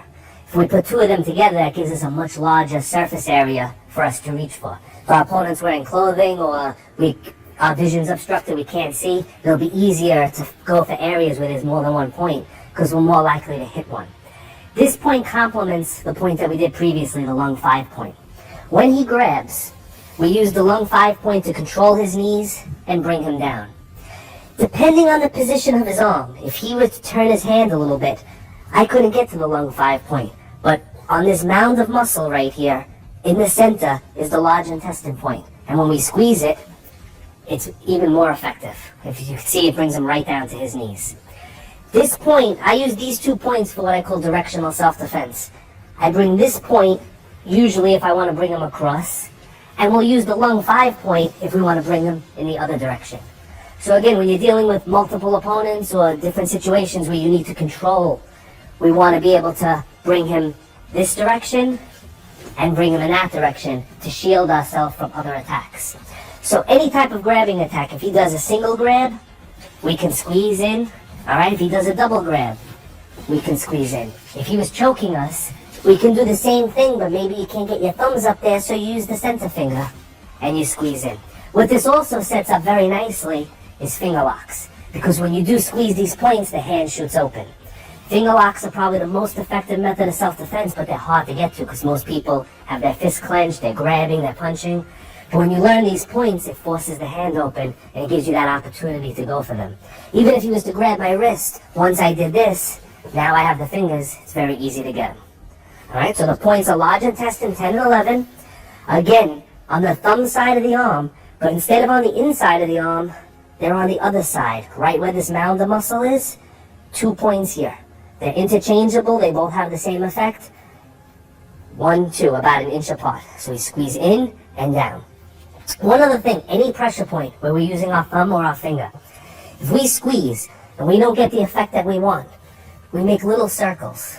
So if I'm squeezing and he's not quite feeling it so much, I make little circles and it becomes very painful. This is an analogy similar to water going down the drain. So the pressure points are located in a hole. You could be slightly off and be on the muscle. When you wiggle your thumb, it'll find its way into that hole. So any pressure point, whether it's on the arm, the neck, the leg, you squeeze it. If you don't get an immediate effect, rub the thumb a little bit, rub the finger, and it will guide you into that hole.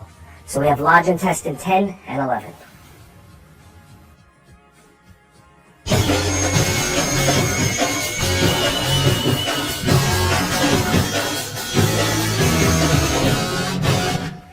Next point we're going to cover is called large intestine 12. This point has an almost identical application to large intestine 10 and 11, the previous technique. The reason we're covering it is it's activated slightly differently. And like I said, there's variety in that some techniques will work for some techniques will work for others. Large intestine 12, the easiest way to find it is when, let's switch places, when your partner grabs you. Okay? Your palm, the center of your palm cups his elbow, and the thumb automatically finds the spot. So if he was to make a muscle, it would be between his bicep and his forearm, right in that groove where there's no muscle. So no matter how tight his muscles are, there's a soft spot here. And when you squeeze it, it's very painful. Okay?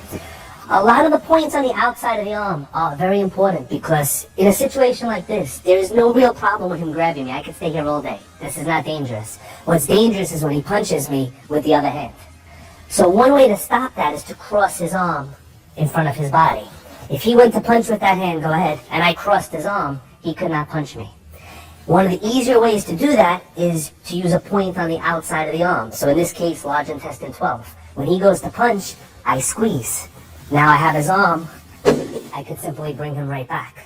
All right, so let's come back up and show one more time. So when we do find the point, we cup it, we squeeze, and again, we have to control him. When I do this, he's feeling it. But it's when I control him across, that's what sets everything up. If we were to use a striking application after the squeeze, we could easily come in and strike the back of his calf if we wanted to bring him down and injure his knee that way. So once you get him into a good position, you have to decide what you're going to do next. Are you going to strike? Are you going to throw? Are you going to kick? Are you going to continue with pressure point shots? If I brought him to here, I could come under the nose and bring him down this way with a different pressure point, which we'll cover a little bit later. So the point that we did was large intestine 12. When he makes a muscle between the bicep and the forearm, you'll find a hollow pocket. Again, squeeze in and then down a little bit. You have a little trouble, rotate, make the circle, and you have a great effect. And like all the other points, it forces the hand open, it forces his knees to bend a little bit, and it makes the other arm move away from you. Large intestine 12.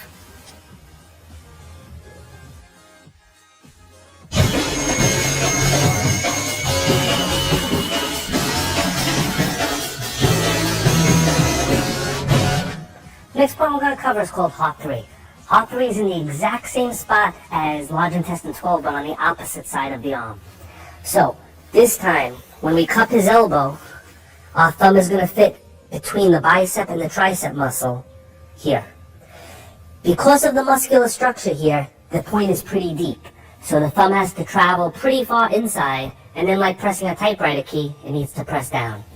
So when here, we squeeze in first. And he starts to feel it a little bit, you can see that look. But I can't really control him until I press down, and now I have complete control over him. Once we reach up to the elbow points, we can start combining them. Which means, once he grabs, instead of just going for this point here, we can go back to the heart 5, lung 8 point, to the pericardium point. Okay, any of those points, once we get a good grip here where we can control them, now we come here, and we have a lot more control. From here, simple step backwards, we'll bring them right to the ground. Okay? Pressure points have compound effect, which means that one point will make the next point more effective. The good thing is not only does it double it, but usually it triples it. So when he grabs, one point, I can control him. Or one point here, I can control him. If I get both points and squeeze, I can easily bring him down. Once he stands up though, he's not injured, just a little sore, no striking. Basically, what I would do strategy-wise is if I wanted to hit him, I would lock one point and strike. Alright, I would use the first point to set up my hit or my lock. If I wasn't looking to hit him, I would use multiple points to control him. By using multiple points, I give him an extra amount of pain, make it less likely for him to resist it. I bring him to the ground quickly. So heart 3 point, again, when he makes the muscle, palm, the center of your palm on the tip of his elbow, grab with the fingers on the other side, thumb goes in. Once it's in, we press downward, or if we have trouble, we wiggle a little bit, and it brings him down. Again, always watch for the knee bend, the head drop, and the other hand to start moving away a little bit. So when he grabs, as we hear, all that tends to happen at once. It's important that you know where your opponent's going to go for your follow-up shot. If my follow-up shot was up here, that wouldn't work. I'd have to use something that struck him down here, or twisted him down here, so on and so forth. So when you do strike a pressure point, you're going to get a reaction, and it's a predictable reaction. How big of a reaction depends on how hard you squeeze and how sensitive he is to that point. But the reaction will always be the same. The knees will drop, the body will turn, the head will come forward, setting up other points for you to strike or grab at. So again, hard 3 on the inside between the bicep and the tricep.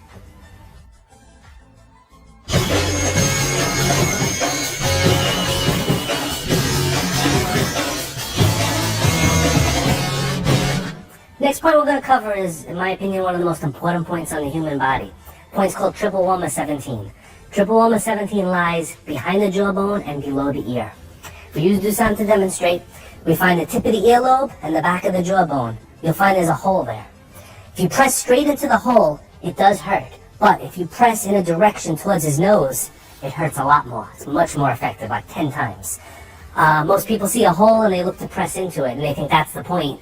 And again, it is effective, but the real angle is bringing back towards yourself. The reason this point is so effective is this point can be used to release any hold, whether standing or on the ground, as long as you can have one hand to access it. If he was to grab me somewhere and I didn't want to use the arm points and I couldn't get out, I can just press in there to make him let go.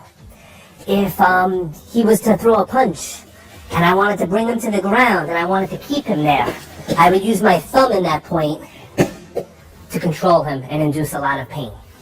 Another application, if let's say I had him in the guard position and we were grappling and I couldn't get a hold, I can press in there to cause a lot of pain and to disrupt his body. One of the key things in grappling is to take his balance. If I try to sweep him, it's hard, but if I put my finger in that position, I can easily bring him over and come into a dominant position. Okay? So when we use triple woma 3, always remember, press back towards the person's nose, not in. Another application of this point is a controlling move that if he was punching straight, I can use my thumb, actually we'll turn you this way, behind the point, and my other finger just to grab his nose as a handle and squeeze. And I have complete control over him. Alright, so one more time. If he was to throw his punch, we'd move out, the thumb, like a claw, would shoot in. This grabs the nose, but the pressure is with the thumb. And once I squeeze, he's in pain. What do I do to bring him down? Direct him there, I use the thumb, hold him in that position immediately. So again, triple woma 17, behind the earlobe, below the earlobe, behind the jawbone, pressing back to front.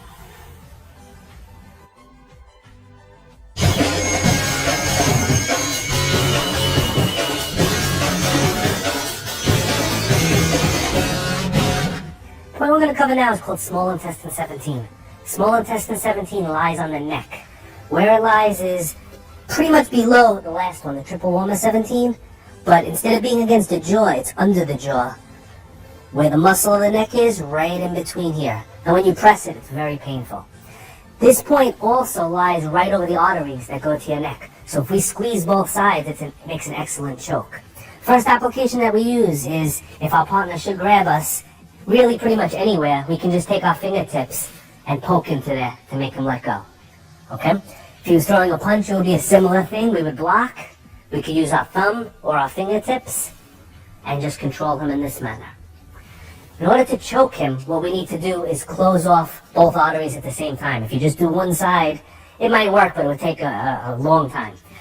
This is the one exception where we don't use the tip of the fingers, where we actually use the pads. It's much more effective. And the way this choke works is we use the web of the hand and we bring it into the throat. We don't strike him, we just place it here. And using this finger and this finger, we squeeze. We squeeze together and we push forward at the same time. Now, if you were doing this, he has two free hands, he's going to hit you, he's not going to let you do it. So we need to set up a technique that protects us at the same time as we're choking him. So the way we're going to do that is when he throws his punch, we're going to duck underneath it. And using the hand coming up, we're going to use the squeeze. Our head is protected here, he can't hit us with that hand, and we start to squeeze until he can't take it anymore and he goes down. Once we bring him to the ground, we can continue choking him. We can continue from this position, or if you wanted to make sure that you had a more solid hold, we would shift to the mount position. With our chest, we would put pressure on his arm and continue choking from here till he tapped or till he passed out. Once you're in this position, I'm going to move this hand so that I'm not choking him. From here, he can't strike me with either hand. Go ahead. Very little effect, and this hand is useless. Also, by putting pressure on this hand, it helps put pressure on my hand, giving me more downward strength.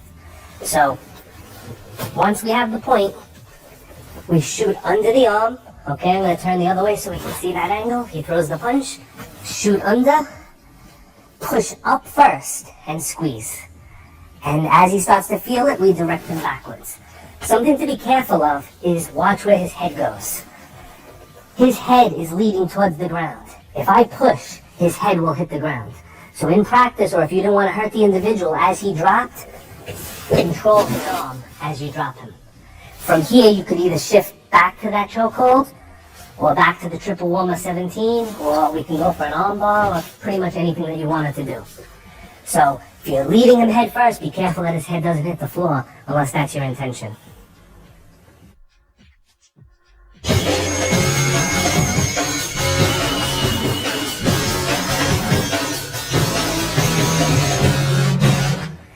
Next point we're going to cover is small intestine 18. Small intestine 18 lies under the cheekbones.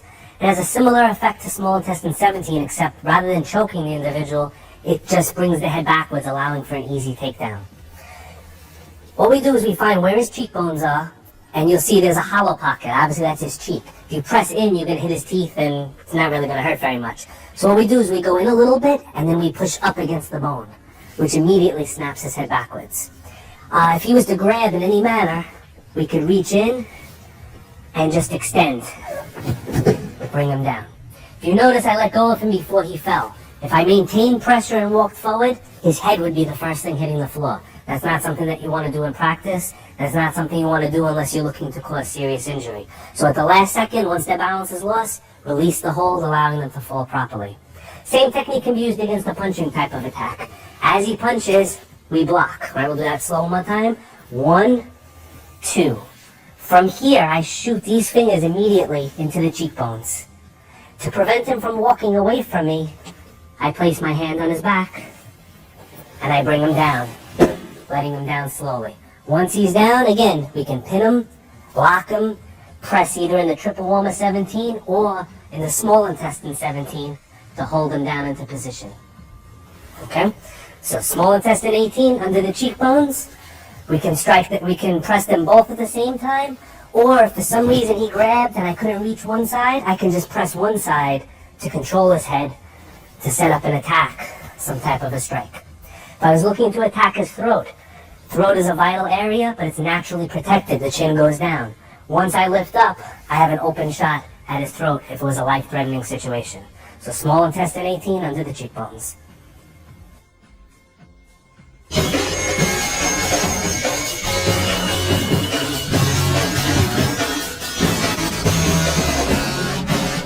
Next point we're covering is called conception vessel 22. It lies in the hole in the pit of the neck. This is the single most important point on the body, even more than triple warmer 17, because it's always accessible when your opponent's facing you. This can be used to choke the opponent, throw the opponent, make the opponent release you, or set up a strike. So we're going to show an example of those. First, we'll just go over that location one more time. We have his chest, we have his throat. There's a little hole between the two muscles, in and down. And when you go in and down, he goes in and down, which is what you're looking for. So now, if he was to grab me anywhere, my wrist, my arm, my thumb can go into the spot, and all I would do is squeeze. And the reaction, I squeeze a little more, and I can release. If I was looking to set up a strike, I would squeeze, and set up a strike with this hand. This point's also known as the cough point, for reasons that you can see. If you press it too hard or too fast, it makes him cough. Now, once we have control over him, throwing him is easy. Once his knees bend, I need to just direct him where I want him to go. So I grab him and bring him around. We're going to show that throw one more time. We're going to use this conception vessel 22. If he grabs us, he can grab anywhere he wants. He could be choking me, and it still works. For the sake of the camera so you can see what's going on, I'm going to have him grab low. We're going to put our thumb in. We're going to squeeze in and down, not up. Once his grip loosens, I'm just going to grab his arm. I'm loosening the hold. From here, I'm going to direct the arm where I want him to go. Now, normally, he'd be very strong and he would resist. What prevents that is that I'm using my thumb to push him also. So from this position, I take a step back. I bring him over. Now, we're going to turn him a little sideways. If he lands on his side, we use our thumb and we press behind the jaw like we've been doing. If he should land flat on his back, we come around and we just push into the hole till he taps. So the same thing that we use to throw him in that hole, we use our fingers to control him. Okay? This is an excellent point because it can be used to release holds, it can be used to help throw him, and it can be used to pin him while he's on the ground. So CV22, right in the hole.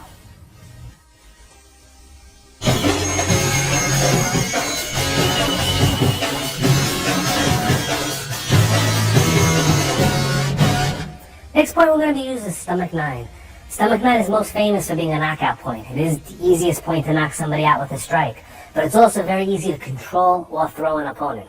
Stomach 9 lies where the Adam's apple is, just look straight, between the Adam's apple and the sternocleidomastoid muscle, right in the space. So all we need to do is put our thumb in that hole, squeeze in and down, and we have complete control over him. If he goes to punch me, I just squeeze a little harder. Alright, so any situation where you're in close, whether he's grabbed you, whatever he's done, it doesn't matter. We put the thumb in, okay, we can use both sides, one side, we squeeze, and we control him. I'm loosening up a little bit. From here, we can strike him, we can throw him to the ground. There's lots of stuff that we can do. One thing that I like to do is from this angle, when he grabs, is to use that middle knuckle again and place it right on the spot. All we do now is grab his sleeve and throw him over with it. Now the reason that works so well is one hand is giving pain and taking away resistance.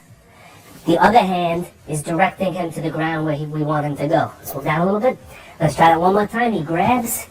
We place the middle knuckle right in the spot. Right next to the Adam's apple, about a third of the way up the neck. Grab the sleeve or the wrist, or if you want to grab some of the other points that we've done on the arm, that's fine. Take a step back, push in slowly, and direct him to the ground. Okay? This point can also be used from reverse, meaning, let's say he threw a punch. It would be a little awkward to get my thumb in here, but I can reach around and put my middle finger, and then squeeze to bring him down this way. Alright, so let's do that one more time. Alright, his punch comes in, we move to the outside, we reach around with our center finger, we hook it, and we go in and down, bringing him to the mat.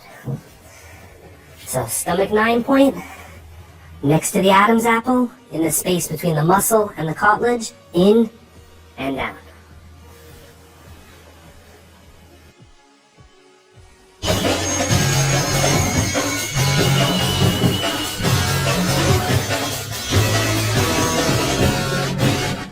The next points we're going to cover are stomachs 11 and 12.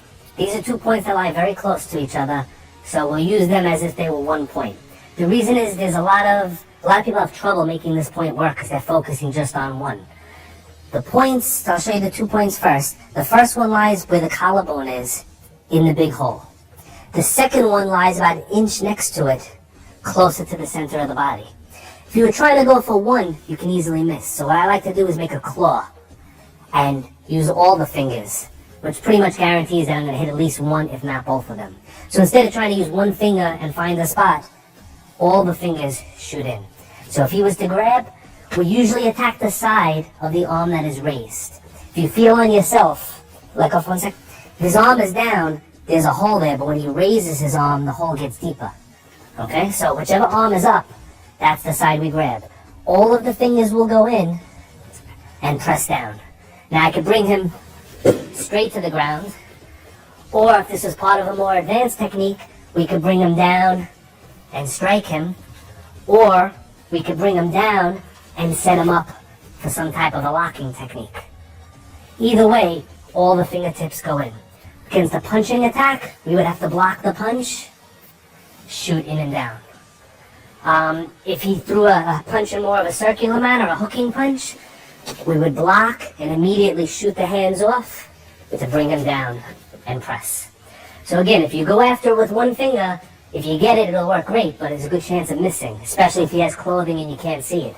All the fingers, all 4 of them. Sometimes you'll even get the CV22 point with it, which is just a bonus.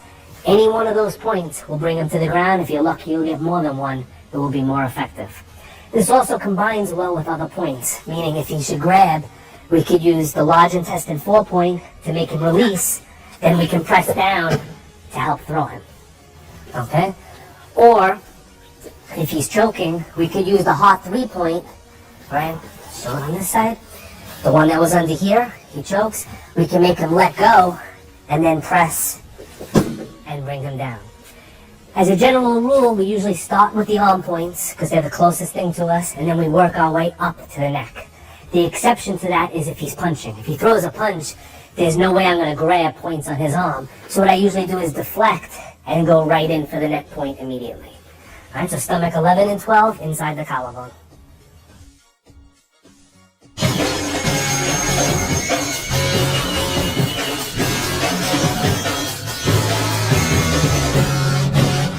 Next point we're covering is called large intestine 20. Large intestine 20 lies next to the corner of the nose on both sides. So basically we find where the tip of the nose is, right in the corner, and we press. This one's usually activated with thumb pressure. Let's say, for example, we were in a grappling situation. Okay, from here I would shoot the thumb right into the corner. The hand would go behind the head, and I would squeeze, which would easily set up a throw or a takedown. So, when we here, if I was trying to throw him, he's not letting me, I slide the thumb in, and I squeeze. Once I get his body reaction, I bring him over. Once he's on the ground, I can even use my center finger to control him onto the same point. Alright, so let's do that one more time. I'll show you from this side. We're in a grappling situation, we're looking for a throw. I slide the hand into the point, and I squeeze.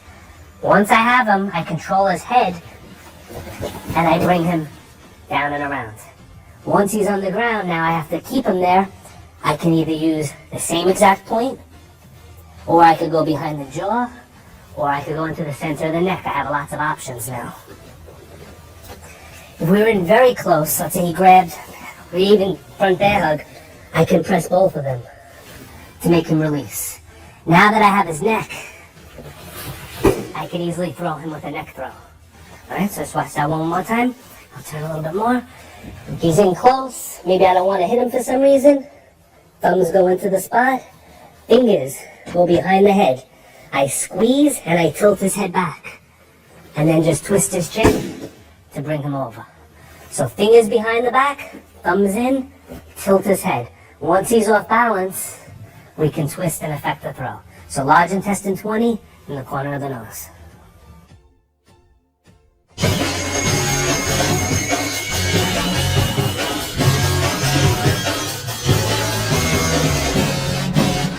The next point we're going to cover is called the mental nerve. It's called the mental nerve because if you look at a picture of a skull, there are 2 holes by the jawbone. It's called the mental foramen, and a nerve passes through there underneath the skin. It doesn't have an acupuncture name, but it's still effective nonetheless. The purpose of this point, the way we use it, if we strike it, of course, it can be a knockout, but we use it to control the neck and twist the neck. Meaning, when I press down, his head turns. When his head turns, the rest of his body goes along with it. The way to find this point is we find the corner of the mouth and where the mustache comes down.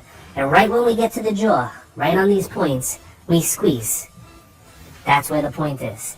Usually we won't attack it with 2 hands. Usually we'll just come from one side with our thumb and we press down to make his head turn. One technique that I like uses this point twice. What we do is we press down on the point to turn his head. We bring him to the ground. Another way to do it is to bring him into our chest and squeeze him. Let's say he doesn't fall. We bring him around and using this bone, we squeeze down onto the point. If we want to make it more effective, 2 hands. So basically what we're doing is pressing into here, rolling his head, letting our thumb knuckle come onto the point, and squeezing until he attacks. So we're using this point twice. If we want to just take him to the ground, we just continue the head turn and bring him over. Okay, we could pin him or we could set up an arm lock or other techniques from there. In certain cases, we can use both sides and just squeeze it to push him back away from us. Also keep in mind that when striking this point, I've been using the thumb a lot, we can always convert to the knuckle. If he should grab, if we want to use the knuckle to press down, we get a little bit of a faster effect because the knuckle's pointier, sharper, creates a better response. The disadvantage is we lose a little bit of control. With the thumb, I have control. With the knuckle, it's more of a push. So I'm going to do it on this side also. We press down, and we control him right away. If I follow through, we bring him to the ground. So any of the points that we're squeezing, we can squeeze with the thumb, the middle finger, or press with the knuckle. That even goes to the arm points. If I want, I can just press the knuckle in to make him let go, as opposed to striking or using the thumb. But remember, with the thumb, usually we're using the entire hand, and it gives us a little bit of control for what to do with our opponent next. Alright, so the point is the mental nerve, right in the corner of the jaw where the mustache comes down. You'll feel a little hole there. That's what we're aiming for.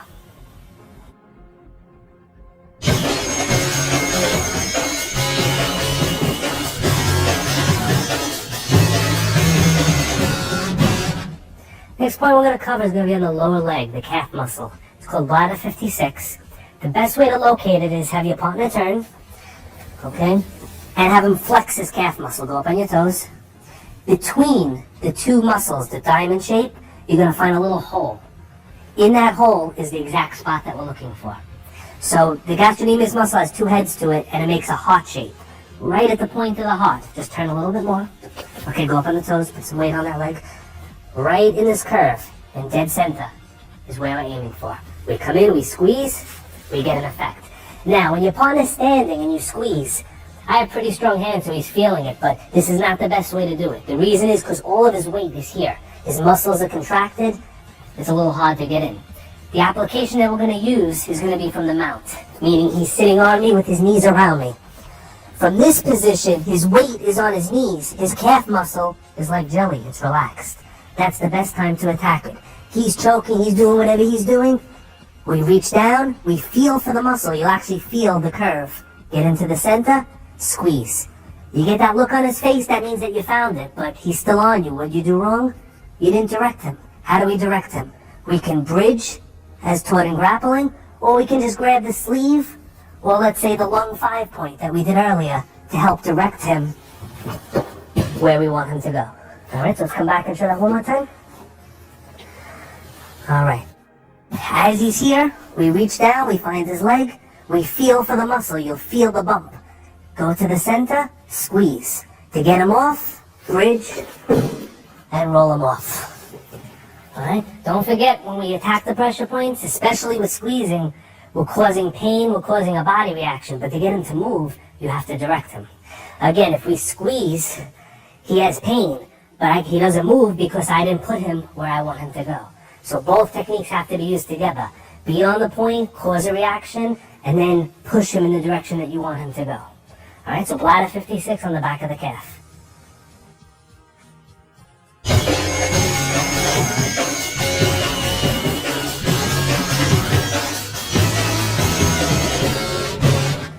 Next points we're going to cover, again, are interchangeable points. It's spleen 11 and liver 9. Both points are located on the inner thigh, and we're going to use both of them to escape from the guard position.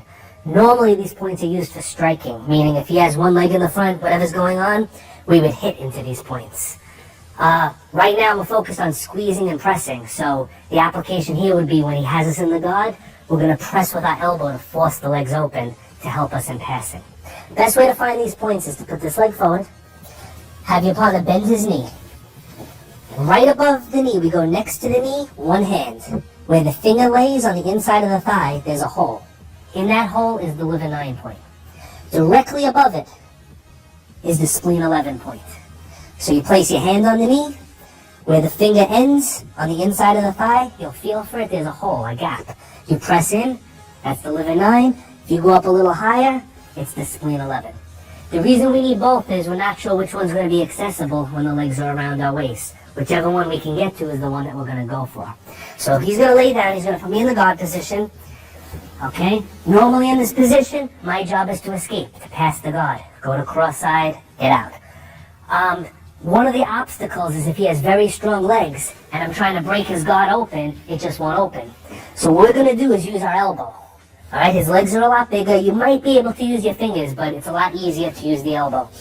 We're going to feel for either the liver 9 point or the spleen 11. I prefer the spleen 11, but either works. We'll do the liver 9 first. I put the elbow in, and I press, and the legs open. Now, of course, we're grappling. He's going to close his legs. He's going to do something else. I need to know how to pass, So I'll go over, I'll go to the side. All right, we're not doing grappling today, we're just showing this one application though. So from here, elbow inside where it's supposed to be anyway, press to release. If you wanted to cause pain more than that, we would lift the leg and press. Now, there's nowhere for him to go because the leg, even if it opens, I have it braced on this side. The exact same technique using the spleen 11 would be, let's say we had a really tight guard and I couldn't get the elbow back. I'd fit it a little bit lower and I would press. What you want to do is press it to the ground. All right, all the way down. As long as I keep pressure, he's in pain. Pass it to my hand and bring the knee across. And then from here, I can go to my guard passing and to the cross side. So one more time. All right, I have my elbows in for protection. He tries to sit up. He can't. Okay, I have good posture. Elbow in, press to the ground. Palm, hold it down, bring the knee across. And now I'm halfway towards getting out of the guard. I've accomplished my goal, which was to break the guard open. All right, come back up. So when we go for these points, inside the knee, inside the upper thigh.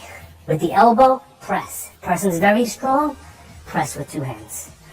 Real fight situation, if you want it, you can strike it, but this actually works better pressing in the position that you're in because you don't have a lot of room to wind up. So just leaning forward with your weight on the point of the elbow into the liver 9 or the spleen 11 points.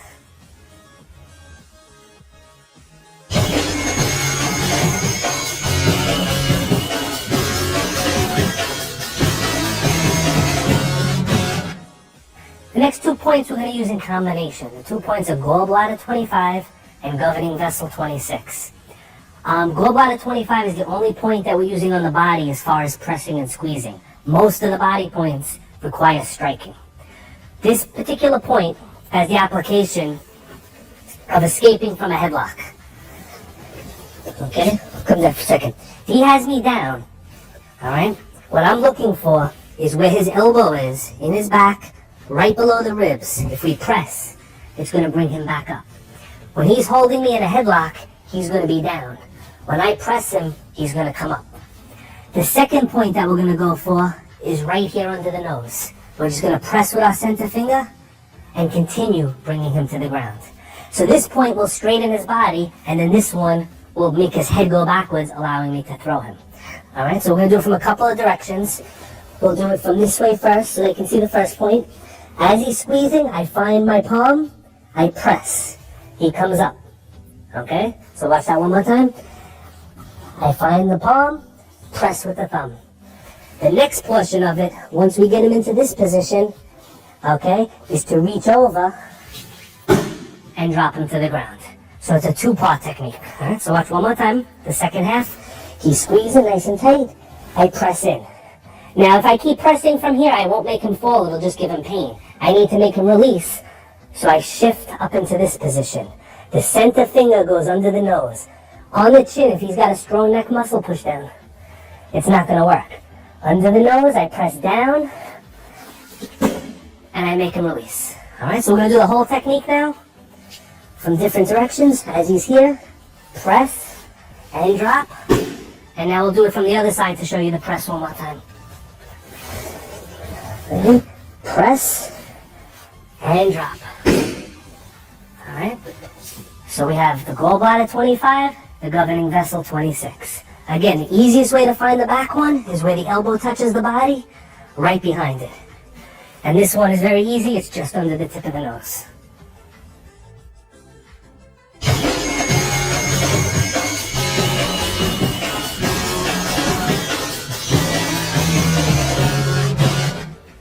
To make pressure points more effective, we want to use them in combination with each other. One will generally set up the other one or open up the possibility for another pressure point attack.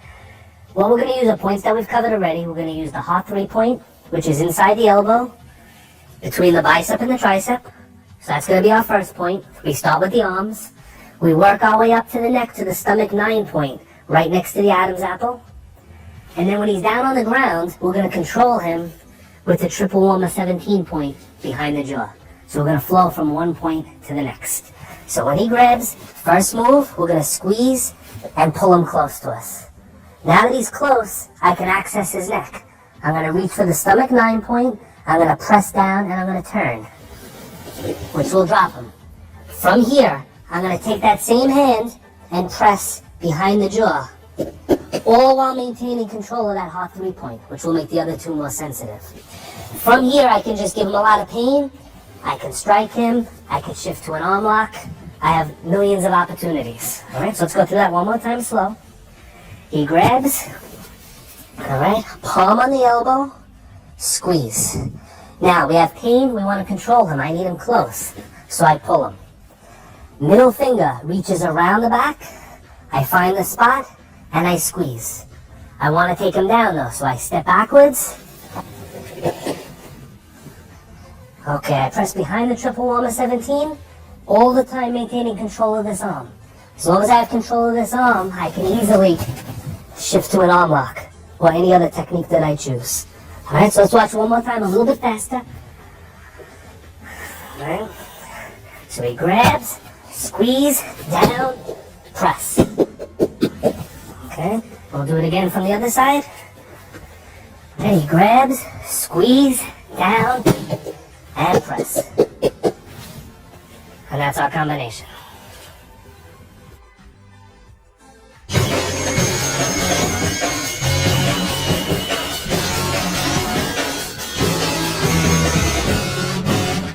Alright, the points that we're going to combine now are going to be the wrist points.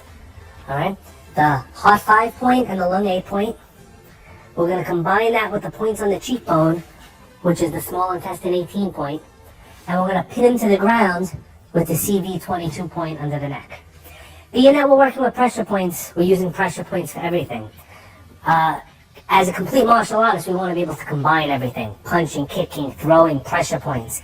So in your system, as you're training, if you bring him down with a pressure point, you don't have to pin him with a pressure point. You can go to an arm lock or you can kick him. Keep in mind that you can blend it. We're just showing some applications to give you an example of how the different moves work together. Doesn't mean you necessarily have to do them this way. Alright? The first move, we want to control him on the heart 5, lung 8 point. We want to bring him a little bit closer, so we bring him down. If I do it right, he'll come like this. If I only get him to come a little bit, that's okay also. Alright, so I bring him down, I find the cheekbones. I put the thumb and the middle finger in with the points. I push up, I bring him down, drop to the knees, and I press into the CV22 point in the neck. So just turn sideways a little bit. Let's just, no, the other way. Let's just show that point. As I get him to here, like a spear, I push, and I apply pressure till he taps. Now, could I have used the same point we used last time to pin him behind the jaw? Yes. For variety, we're just showing you different examples of things that you can do. So let's do it one more time. Alright. Same thing with the attacks. If he grabbed me with 2 hands, I can still do the same move. It doesn't have to be off 1 hand. We're just doing this so you can see the techniques a little more clearly. We grab the points, we turn the wrist, we bring him down. Fingers go underneath, I take his balance, step back, bring him down, drop to the knees, and press in. Alright? We're going to do it 2 times fast from both directions. He grabs, bring him in, down, and pin. Okay? And one more time from this angle. He grabs. Control him, bring him down, and pin. Okay? So we have heart 5 and lung 8, squeezing, small intestine 18 under the cheekbones, and CV 22 to pin him.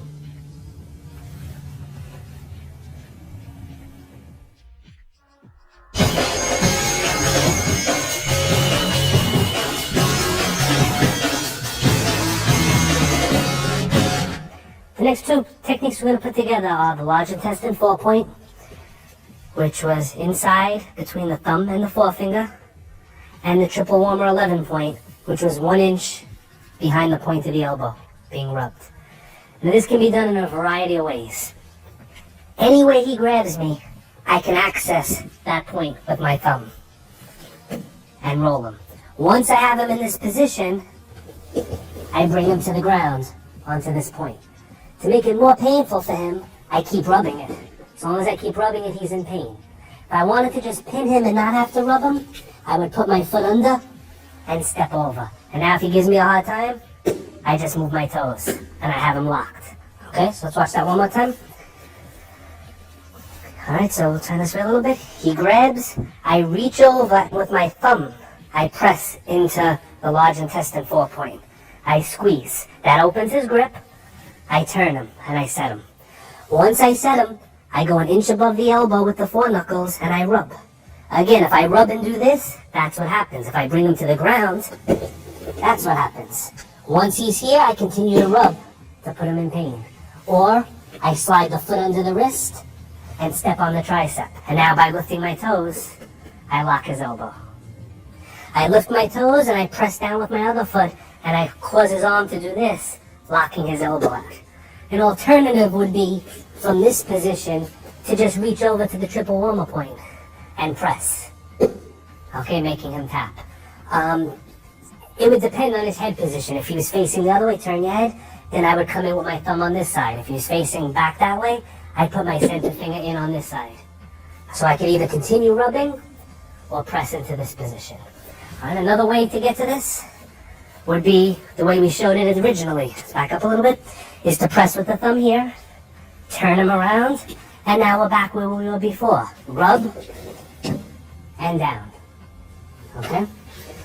Anytime I can get my thumb into that position, all right, turn this way. Let's say he was choking. I can reach through, or reach over actually, and squeeze. And I'm back to here. He was grabbing the wrist before, we were here. He was grabbing with one hand, we were here. So anytime we look to twist his wrist, that large intestine 4 point becomes very important. Anytime we get him to this position, the triple warm-up point is very important because when his arm is straight, it's very susceptible to being locked. Alright, so the 2 points we used again, the large intestine point over here, and the triple warmer 11 point, 1 inch above the point of the elbow.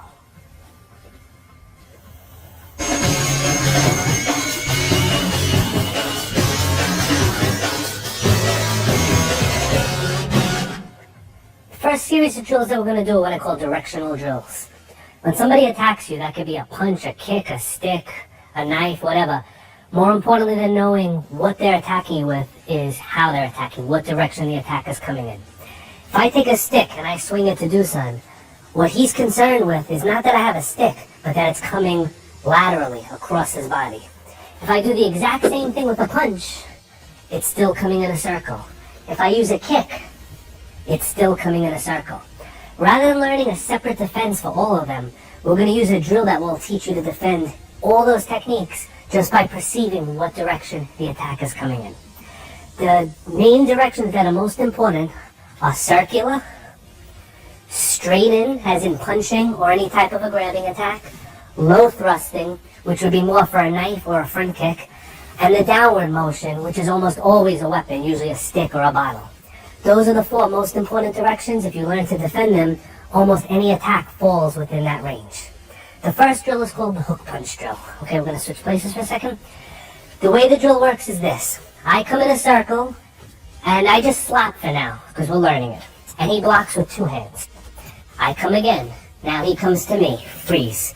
What I'm trying to do is use the edge of my hand to actually chop the pressure points in his arm. What I'd like to do is hit this point, which is the lung 5 point, the lung 6 point, or the point that's on the bicep, pericardium 4 point. Now, if a punch is coming at me fast, I can't stop and try to hit it. So what I do is when he punches, I just chop with both arms. Right now I struck the lung 5 point. This hand didn't strike anything, and that's okay. All I want to do, mostly I want to block, and if possible, strike at least 1 point. Now, for drill purposes, I just stick my hands up this way. In reality, I'm going to chop his arm, which will set up future strikes. If we did that in a drill, it would slow everything down and would not build the reflex. The reflex we want is the hand shooting up. This is a natural reflex based on people putting their hands up when they're scared, but we're just turning sideways and we're using the edge of the hands to make it a little more offensive. One big mistake people make is if you block with one hand, when the arm bends, it's going to hit you. If you do 2 hands and they're close together, you got the same problem.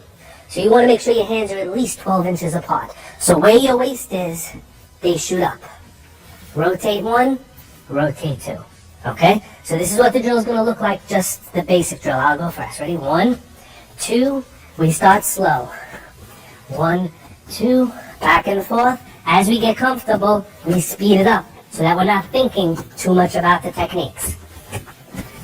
Okay, freeze. Now, first step of the drill is not getting hit. Self-defense situation, somebody attacks you, don't get hit. Second step is immediately strike the other person back.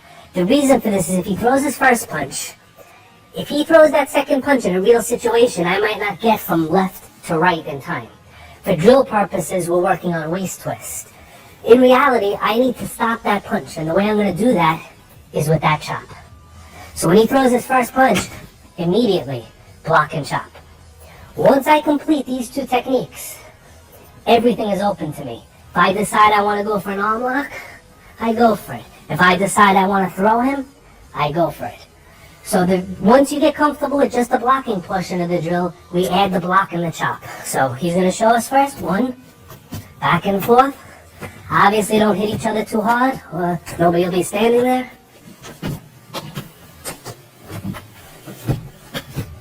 Very good. Okay. So the core of the drill, block and chop, block and chop. Once I complete that chop, the third technique is always going to be different. I call it the 1, 2, 3 system. Step 1 is defend. Step 2, immediately hit. Step 3 is where your particular martial art will come in. Again, if you're doing a throwing art, you'll look to fit a throw into there.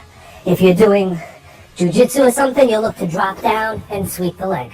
If you want to continue striking, you can do that.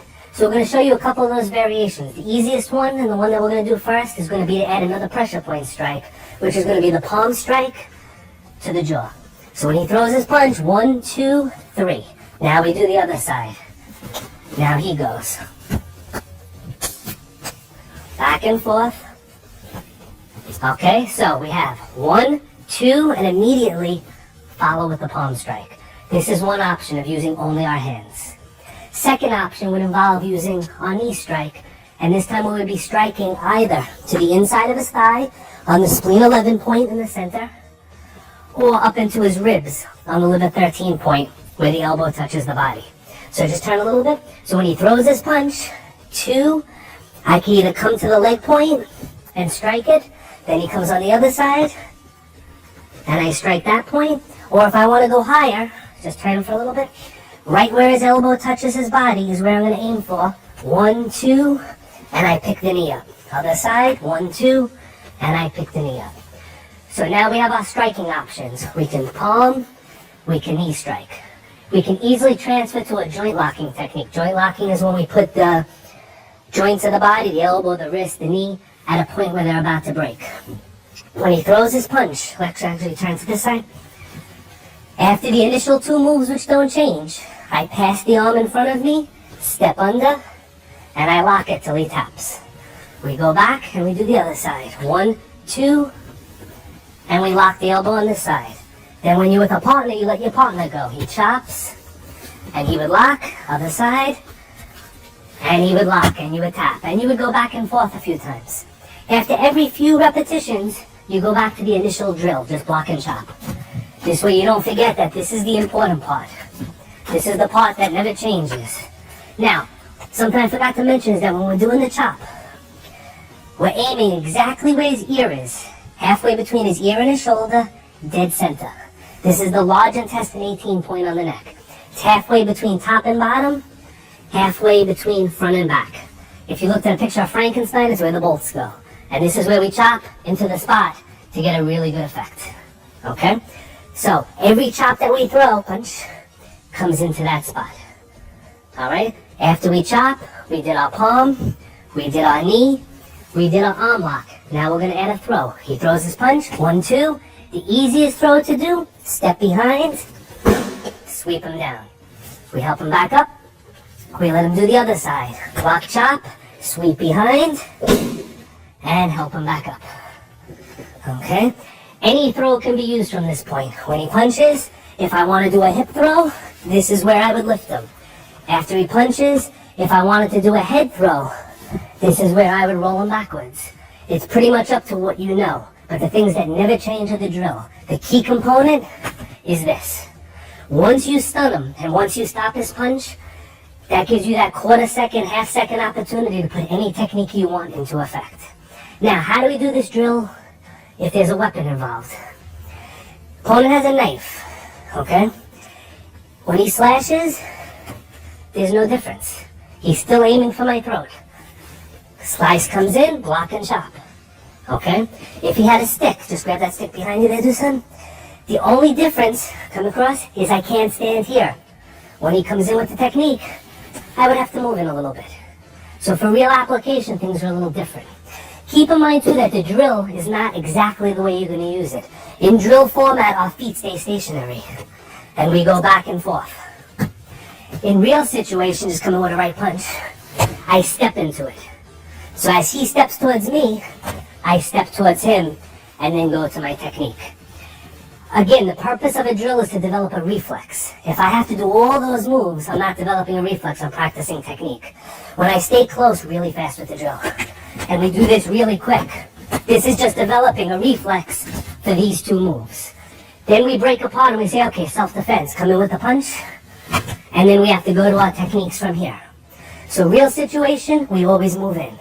Drill purposes, we just focus on getting that reflex block and chop immediately. Whether he's got a stick, a knife, his hands, it's all the same. Now, a couple of variations. If I come towards him and he blocks, okay, do the exact same block. Do the exact same block. Same block. It doesn't matter. Anything that comes in a circle, he will block this way. The slight difference will be the counterattack. If he throws a hook punch, I can counter with my chop perfectly. If he threw a back fist, I would have to use a palm strike or an elbow strike or something else. But the most important thing was that I did not get hit. If he threw a roundhouse kick and I blocked, I could still move in with the chop. If he threw a spinning kick, hook kick, I would have to come in with the palm strike. So basically, if I ended up inside his arms, I would chop. If I ended up outside of his arms, I would use the palm. So that's a pretty good rule. If you don't want to use the palm, we can use a fist. On the inside, if for some reason you don't like to chop, we can use the knuckle strike behind the jaw into the triple warmer 17 point. So the drill then would look 1, 2, 1, 2. You do the same, 1, 2, 1, 2. Just like that. We want the two knuckles to fit right in the hole behind the jaw. It's just, if not more sensitive than the neck. Personally, I prefer the open hands because you're blocking open-handed and you're more relaxed. Once you make a fist, it tends to tense you up a bit. Alright, so this is our hook punch drill.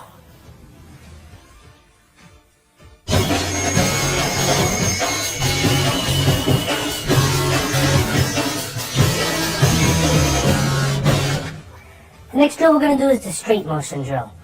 Almost every attack falls into this category. Whether he's pushing towards me, his arms are moving in a straight line. If he tries to grab me, straight line. If he straight punches, straight line. If he was thrusting a knife, anything that goes forward, when he reaches out, he's coming in a straight line. So rather than learning to defend each individually, we're going to use one simple block that covers all of it. The way that block works is we slap with one hand and we check with the other hand. So it's a double block. 1, 2. 1, 2. Other side. 1, 2. Now, when we do it realistically and he punches, we step in so we can counterattack. Because it's a drill, we're not going to move our feet and we're just going to get used to the coordination of the hands. So this is the way it's going to start. We're going to start shoulder width apart so that we can't reach each other. You don't want to hit each other during the drill. He throws his first punch. I block his wrist and his elbow. Now I punch him. Wrist, elbow. Wrist, elbow. Wrist, elbow. Back and forth, nice and slow. 1, 2. 1, 2. And the idea is to pick up the speed until it gets real smooth. And you're not thinking about it anymore. Now if he steps back and punches, you'll do that move lightning quick. So we're going to slow it down one more time. This one's a little tricky. Punches out, super slow motion. Wrist, elbow. Now I hit him. Wrist, elbow. He hits me. Wrist, elbow. 1, 2, 1, 2. Back and forth. All right, one more time. We'll speed it up a little. Good. That's it. Good. Good. Okay. Now, some applications from here. The most obvious one is the straight punch. He punches to my face, I block, and I immediately strike. So anytime I do this drill, this and this follows. This can either strike the gallbladder 20 point behind the head, or if his face is turned a little bit more, I'll come to the temple region, right over here near the corner of the eye. So he throws his punch, 1, 2, either here or here. It all depends on how much he turns his face when he punches. That's something I'll have to determine as I'm moving. The footwork in this drill is very similar to what karate people call a front stance. A front stance is a 45-degree step in and away from your opponent. If we turn sideways, you can see that me and Dusan are lined up straight. If he was to throw his punch at me and I stayed here, I'm in the line of the punch. That would mean my hands would have to do all the work, which isn't so good. What I want to do is take a step in and away. From here now, he's up next to me. This allows his punch to travel past me even if I don't contact it. So if he punches very straight, just doing this is a good defense. Of course, I don't want to rely on that. I want to use my hands also. So when I step in with it. So now we're going to turn back this way. Immediately, 1, 2, 3. Or 1, 2, and punch. So he punches, 1, 2, 3. Once I make contact at this point, this is when you can start getting creative. This is when you can add your throws, your other strikes, your chokes. Alright, so let's do one this time. After the strike, we step in and we choke him till he taps. Okay, that would be one that we can do. So he punches, hit, shoot around, and choke. Okay? If we wanted to go the route of doing a throw, after the strike here, we can take his wrist and just bring him over. Alright, so watch that one more time. He throws his punch, hit, wrist. I'm going to do it once in slow motion so we can catch those details. Wrist, elbow, hit. From here, I grab the wrist. I take a step forward. I grab my own hand and bring him down to the ground and look for a pin or another strike. Alright, so one more time. Punch comes in, 1, 2, 3, grab, bring them down. Always squat down when you bring them down so you're not tipping forward off balance. And if possible, your knee goes on the ribs, keeping them down there. Alright? Same idea now when he throws his punch. Actually, let's go from the other side. 1, 2, 3. I'm going to take this arm and this foot, step in, and arm lock underneath. So we're going to go to a straight arm bar. So he punches, hit, arm bar, right from here. Okay, one more time, slow. Left, right, hit. Lock the wrist, step in, turn the pinky up, 2 hands, tilt back. Obviously, if I did it quick, it would pop his elbow. Okay? One last option that we have is the squeezing option, using pressure points to bring him down completely. So he throws his punch, grab the stomach 9 point in the corner next to the Adam's apple, and bring him down. Okay? Same technique can be used against a static attack. So if you can grab the gun, Dusan, if your opponent's pointing a weapon at you and not moving it, and we're here, we use that same drill. Basically what we do is we knock the gun to one direction and we step to the other. So we go one way, the gun goes the other. At the same time, as we're here, we lock onto the wrist and what do? We finish the drill. Hit, bring him down. The only difference is here, we would take the gun away, of course. Alright, so watch one more time. Alright, as he points the gun, left, move out of the way. Left, right, hit, bring him down, and take the gun away. That's our straight punch drill.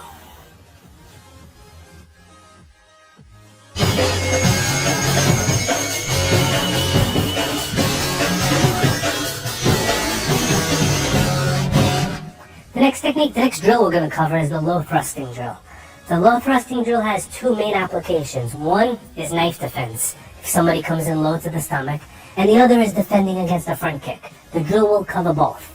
The way we're going to do this drill is we're going to face each other, and we're going to aim for the belt, or the waistline if you don't have a belt. I'm going to step like I want to hit him. As I do that, he's going to use his forearms and just turn. So this is another situation of where the body moves one way and the arm moves the other. If you just stand relaxed and start turning your body, your arms do this anyway. So it's a natural movement. All we're doing is adding a little pop to it. And we're using the back of the arm to defend. Okay, so when I thrust into him, he defends. If you notice, the hand is about a foot away from him. I come back and I use the other side. And he defends. Now he comes towards me. I defend. I defend. This is the basic format of the drill. We go back and forth. 1, 2.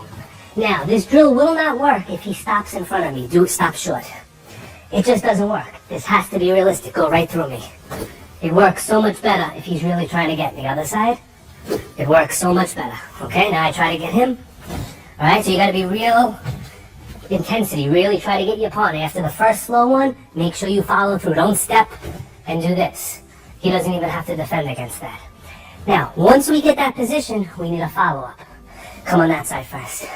Once I defend, I immediately grab the wrist. As I step in, I hammer the ribs, again at the liver 13 point where the elbow touches the body in the front, or I could come to the groin area. Okay, so as he comes forward again, you thrust nice and quick. I defend, and I grab.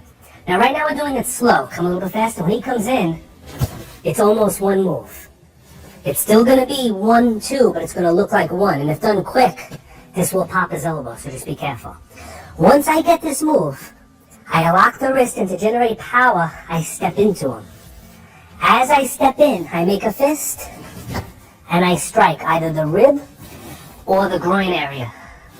Once I make that hit, if you notice his head came down, he's perfectly set up for a throw and a follow-up. Alright, so let's try that one more time, nice and slow. Come with the left hand, he comes in quick, defend, grab. If you know them, the wrist points, heart 5, lung 8, you can lock them just to give you a better grip, give him a little bit of pain. Step in, strike to the rib, which will bring his head down. Put your head back up. If his head is up, I can't get that angle. Head down, reach up, grab his neck. Once I'm here, I take a small step backwards, and I press both hands down, leaving him in a position for me to strike him while continuously follow up. Alright, one more time. Let's turn this way. Same left hand. Same technique from the opposite side. He thrusts, defend, wrist, hit, reach around, grab.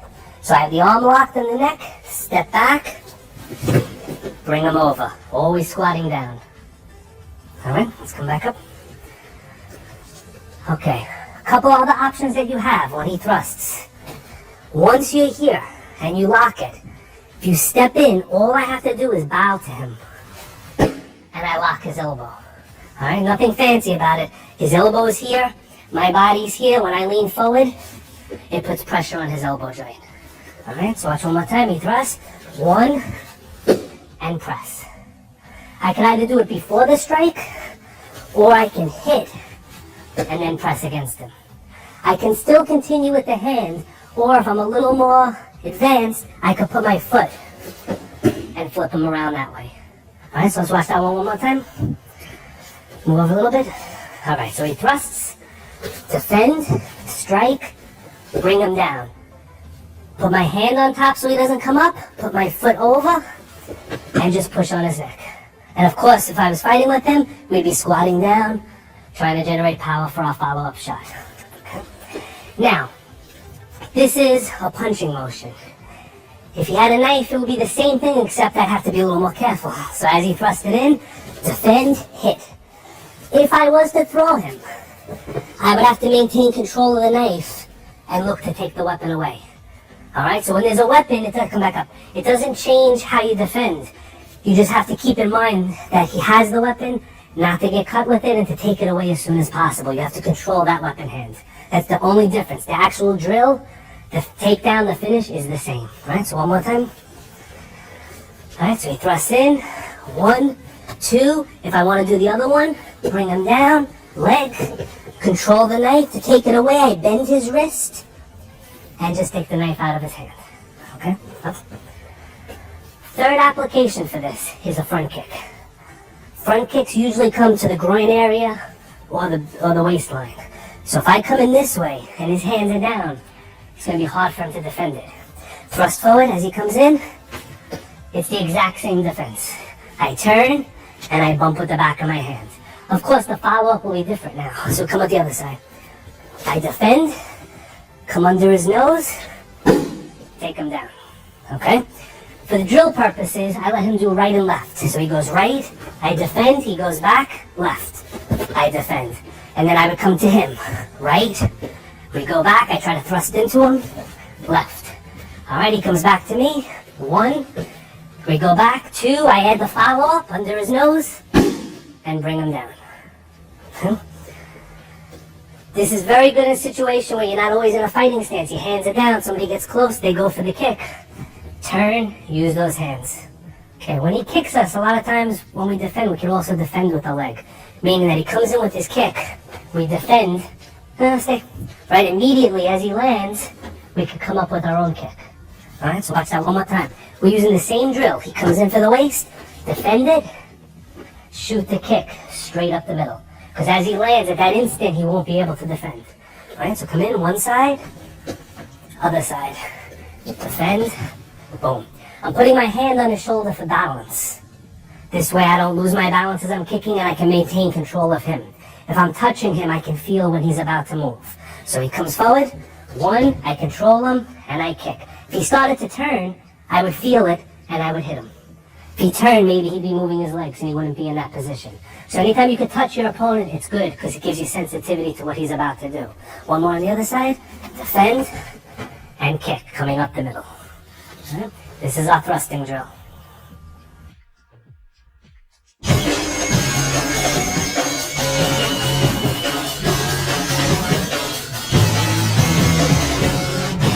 The next directional drill we're going to use is downward motion. So far we've come straight, we've circled, we've come in low with a thrusting, now we're going to come down.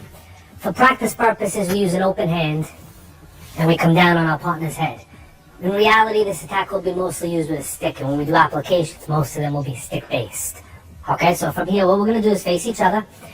We want a distance where I can hit him right on his head. When he comes down to me, I step out with that front stance, and I slap it down really, really slow. I make contact, and I direct his hand towards him. If he was holding a stick or a weapon, he would have just struck himself. We go back, he does the other side. I step out. We go back, I come to him.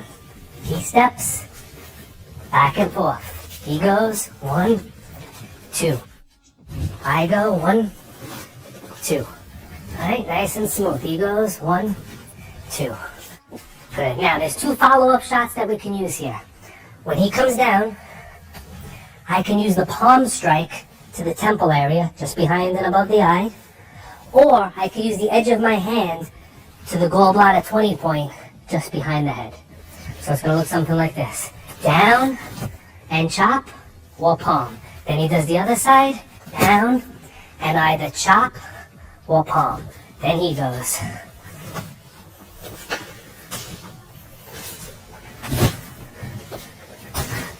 Keep in mind that if you do the drill properly, come straight down. No, right side first. You're avoiding the motion. The hand is there for control.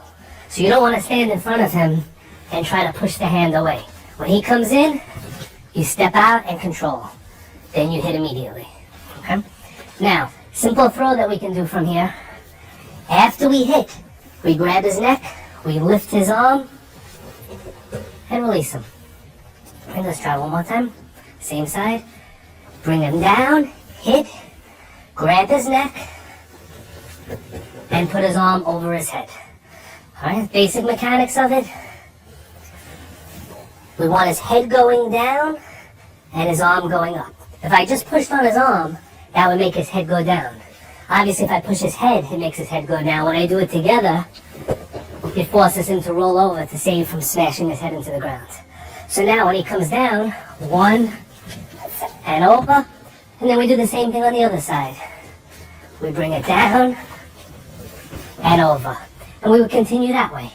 If we don't want to finish that way, we can finish with strikes. We hit him once, we can hit him with a second shot right between the shoulder blades, right on the spine, this way.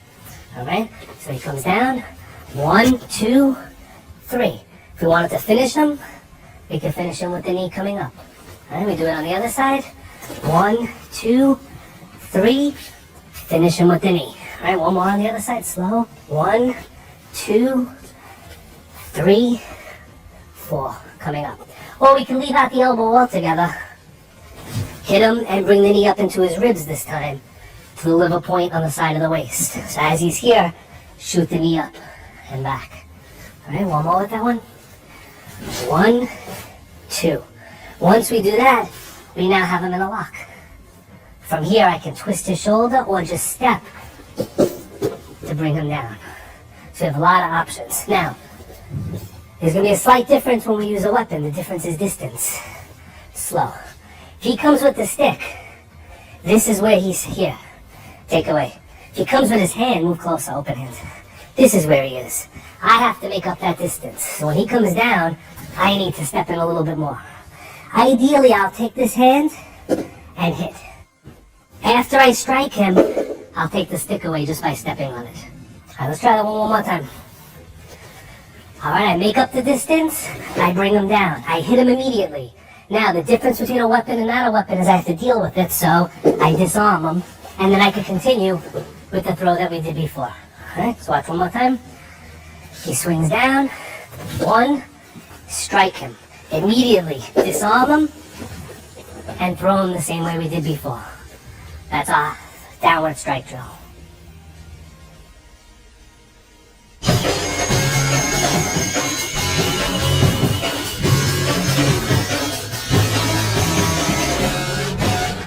The next drill that I like to cover is the grabbing drill. This drill covers basically all grabbing actions, whether they're wrist grabs, lapel grabs, chokes. And I'm going to escape either by squeezing or striking pressure points. Now, of course, I can just go right for his torso or his neck for a knockout, but right now I'm just interested in releasing from the hold, so you could also call it a releasing drill. We're going to go through about, 4 or 5 of them. I'm going to explain what I'm doing, then I'm going to do some freestyle and just show you how easy it is to get out when you use these points. So the first one we're going to do is if you should grab the wrist. We're going to escape using the point 2 inches above the wrist, pericardium 8. We're just going to squeeze and make him let go. So he grabs, squeeze, make him let go. If he was to grab a little bit higher and I couldn't get my hand in there, we're going to use the lung 5 point by the elbow. We're going to squeeze and make him let go. Alright, so as soon as he grabs, I can either make him let go by squeezing or by striking, and he releases right away. If you were looking to escalate the situation, strike, because after you do that, you're going to have to hit him because he's going to be mad. If you're just looking to get out, you could get out and maybe still, use your words, talk the situation out, maybe it won't get that far. So realize once you start hitting, you're probably going to have to continue hitting. Alright, if he grabs a little bit higher, I can use one side or both sides to make him release. Okay, so right now I'm on the large intestine 10 and 11 points. Okay, I did the same thing on the other side, so he grabbed.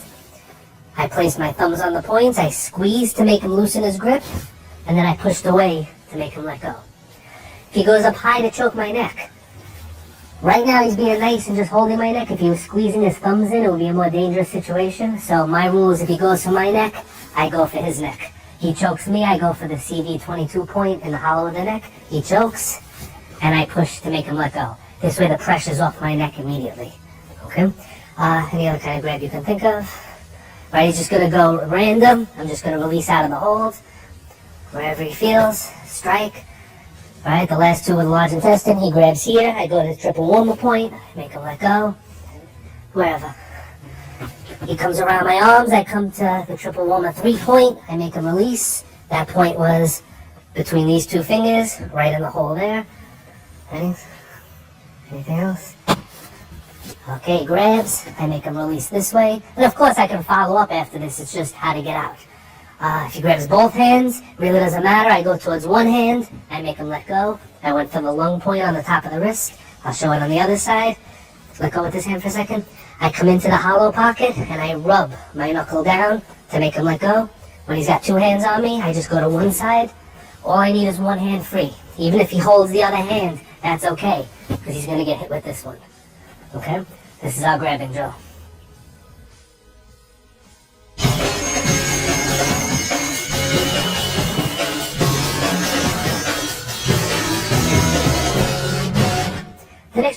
do is the different points we can attack from the clinch. So we get in close, you're looking for a takedown or a throw.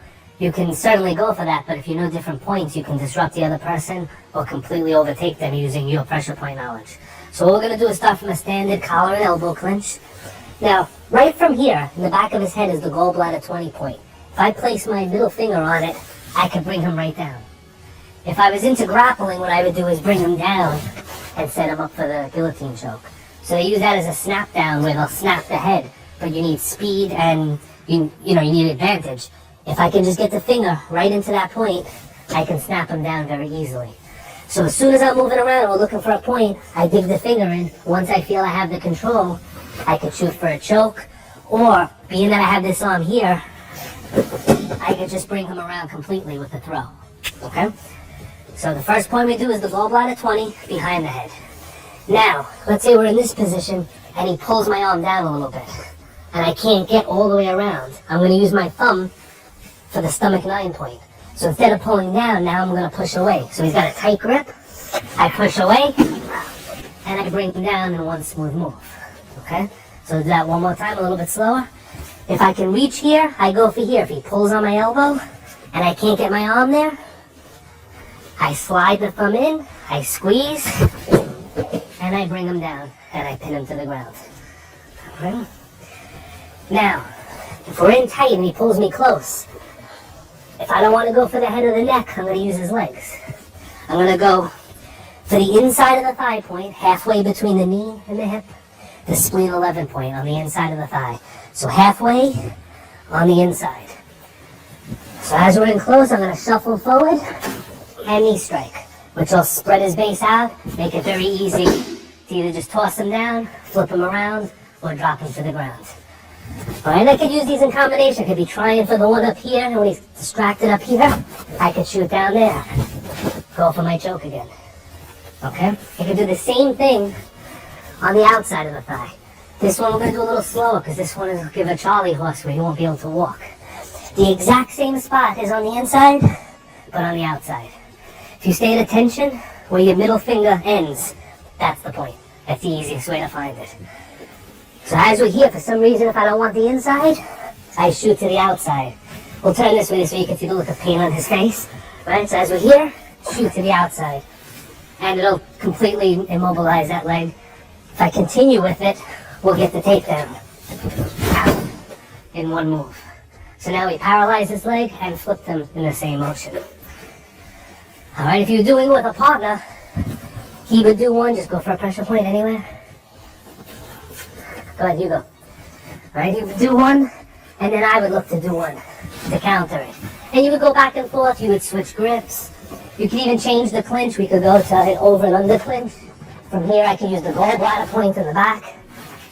Okay, and this way when you're in that position, it's very hard to strike. Using your hands, you could usually access a number of points. So that's our clinch drill.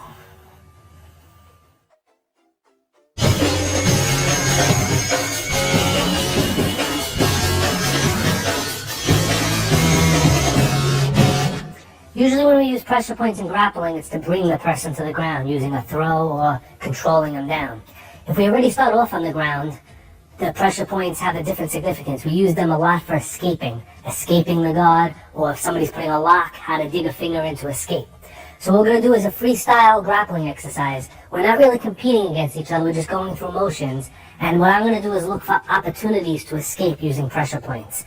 Obviously there's grappling methods of escaping and there's punching and kicking methods of escaping, but right now we just want to focus on the points, how to get out. If you isolate it and you do the drill this way, you'll be much more effective in using your points. And later when you combine them with your grappling escapes and your punch kick escapes, you'll be able to be much more effective on the ground. So the way we'll start the drill is on the knee. Okay, we're going to start from our knees. We're going to get into a clinch, and then we're just going to try to take each other down. Whether I take him down or he takes me down to the mat really doesn't matter. If I end up in a dominant position, I'm going to try to use the pressure points to submit him. If he gets me in a good position, I'm going to try to use the pressure points to either escape the position or escape whatever lock he tries on me. Remember always it's a drill. You're not competing against each other. It's not a contest. You're kind of working with your partner, working through these moves till you feel comfortable. This way later on when you do a freestyle match, you'll be able to apply the points. Alright, so as we do it, I'll talk you through it. Alright, so we lock up. Right? Maybe he goes for a takedown. Okay, he's put me in the guard. I'm just gonna move so we can see. Now, my first goal in the guard is to escape. So I get good position, elbows inside, good posture. All right, now anything that he tries to do, I can kind of keep him at bay. In order to escape, I'm gonna use my elbow.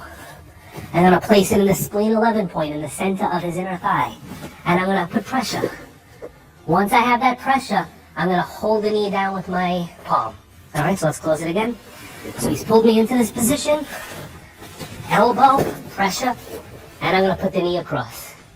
Once I'm here now, I'm gonna move across to cross-side position. I'm gonna go around his neck. I'm gonna stay a little high, this way you can see the moves that we're doing. Of course, you'd wanna be tight and low. I'm gonna step out, and I'm gonna lock him down. Once I have him in this position, let's turn a little bit. There's some pressure point attacks that I could use on him. One is the thumb behind the jaw at triple warmer 17. All right, so basically behind the earlobe, I press the thumb in to tap him out. If I wanted to go the striking route, I would put the hand on this side and I would elbow into the exact spot.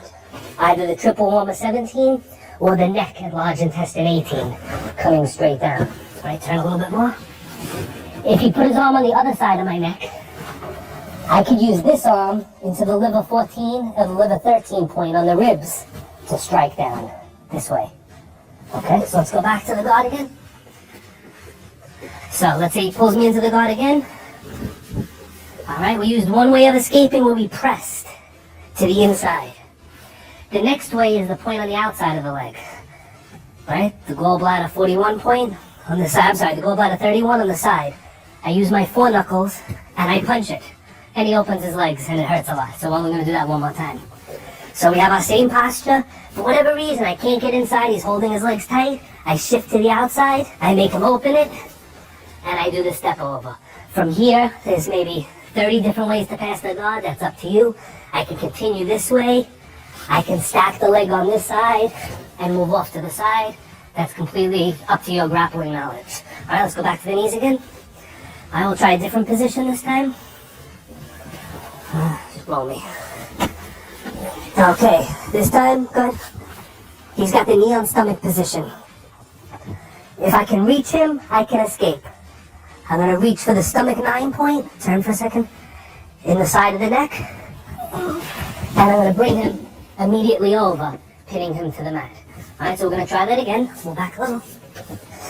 He's got the knee on stomach. Okay, if I can reach him, I go for the stomach 9 point with my thumb, and I push. I bring him over, and I get cross-side. Once I get cross-side position, I establish my position, and I look for what I want to do. I can do what we did before, striking. I can push the fingers into the spots. I could grab the neck. Basically, any of the points that we've learned so far. So we use the stomach 9 point to reverse him from the knee on stomach position. Let's do some offensive techniques. This time I'm going to pull him into the guard. I drop back, I lock him in.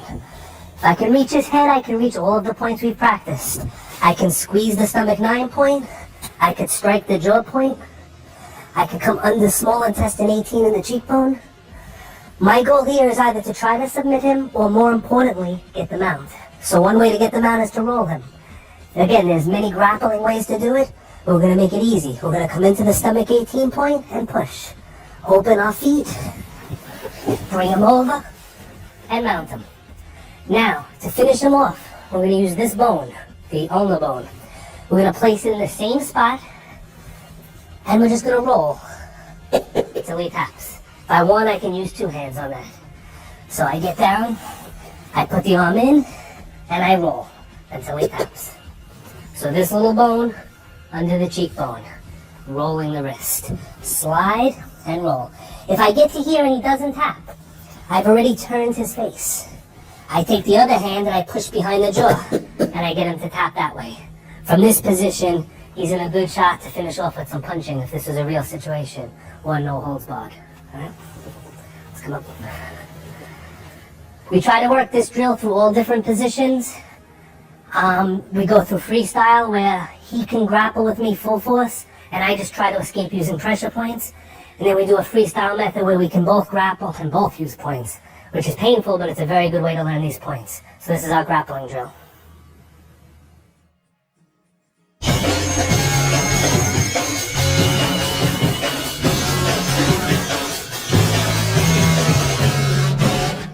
The next drill we're going to use is called sticking hands.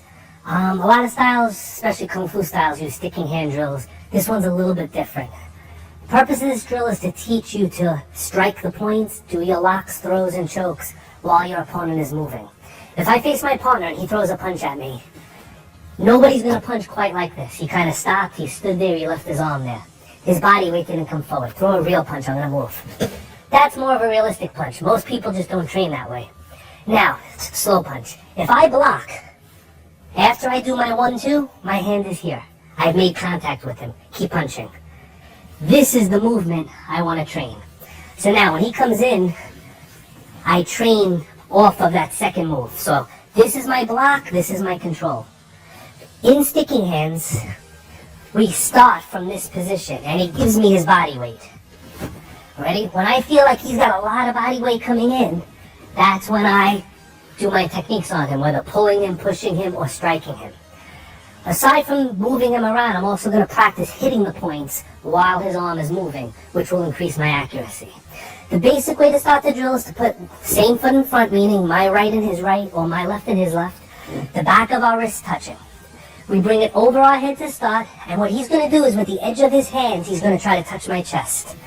As he does that, I roll my hand towards myself.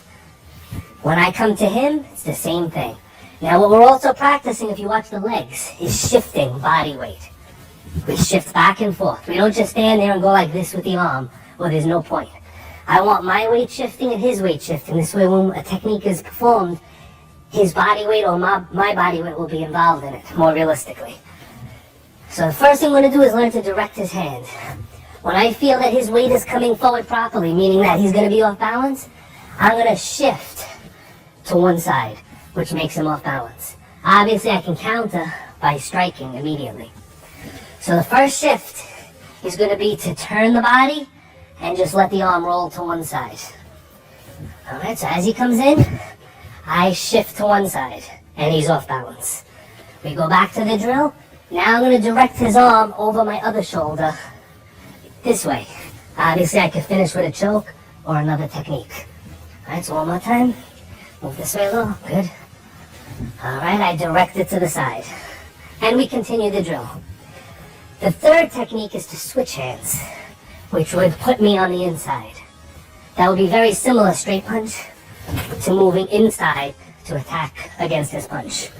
So as we come back and forth, I insert the lower hand, and I pass, and catch. From here we can chop, hit, choke, throw, any technique that you can think of. So the three main motions, push a little, over one shoulder, over the other shoulder, pass. Once you have those three down, and you're coming up and down, we can add specific techniques. First technique that we're going to do is grab and palm. So if he punches, grab and palm to the kidney area, to the gallbladder 24 point, this way. The way we practice it in the drill is when I feel his weight, I pull and I strike. When I pull this hand, give me this hand, I'm grabbing the two wrist points, R5 and lung 8, and I'm squeezing and twisting. Other hand strikes. Of course I can continue with an arm lock or with other techniques. You can take this drill to any level you want. You can go 4, 5, 6 techniques, any way you feel like it. So one more time, real simple. Try to wait for the moment that you feel that his weight is really pushing forward. Maybe on the first or the fifth or the third. Twist and palm strike. So this is a simple block and hit. Now, the exact same technique from the inside. I'm going to pass the hand inside and chop. Again, grabbing the wrist points, chopping to the large intestine 18 on the side of the neck, straighten. So as we come down, I wait for his weight to come forward, I insert the hand, and I chop. When you do this exercise, weight's going to be moving a lot. It's very easy to misjudge and hit a little too hard because now he's coming into you, so just be extra careful. Alright, so one more time. Inside and chop. Now, the drill can end here, or I can twist and throw, or just be continuous. At an advanced level, which we're not really going to cover just so you know where it goes, he can block my chop. And then we can turn it into another technique. So it can actually become a back and forth. While it's not freestyle, it's the next step. This is the bridge from static technique to freestyle, is this sticking hands exercise. If you get really good at this, it takes you that much closer to using it in a realistic situation. All right? So, first technique, we went outside. Second technique, we went inside. Now, of course, I use the chop. We can use the elbow, or the forearm, or the back fist. That's completely up to you. Third technique now. I'm going to direct his arm slightly to the side, and we're going to strike the large intestine 10 and 11 points, putting his arm across his body. So face me this way a little bit. Okay. So now, as he comes down to me, I'm going to strike the arm, follow up, striking the neck on the knockout point. So the gallbladder 20 point, which is right over here. So we're learning to connect this point to this point. So now when he comes at me with the punch, chop his arm, chop his neck. But we practice it in drill format. So we'll do it again a little bit slow.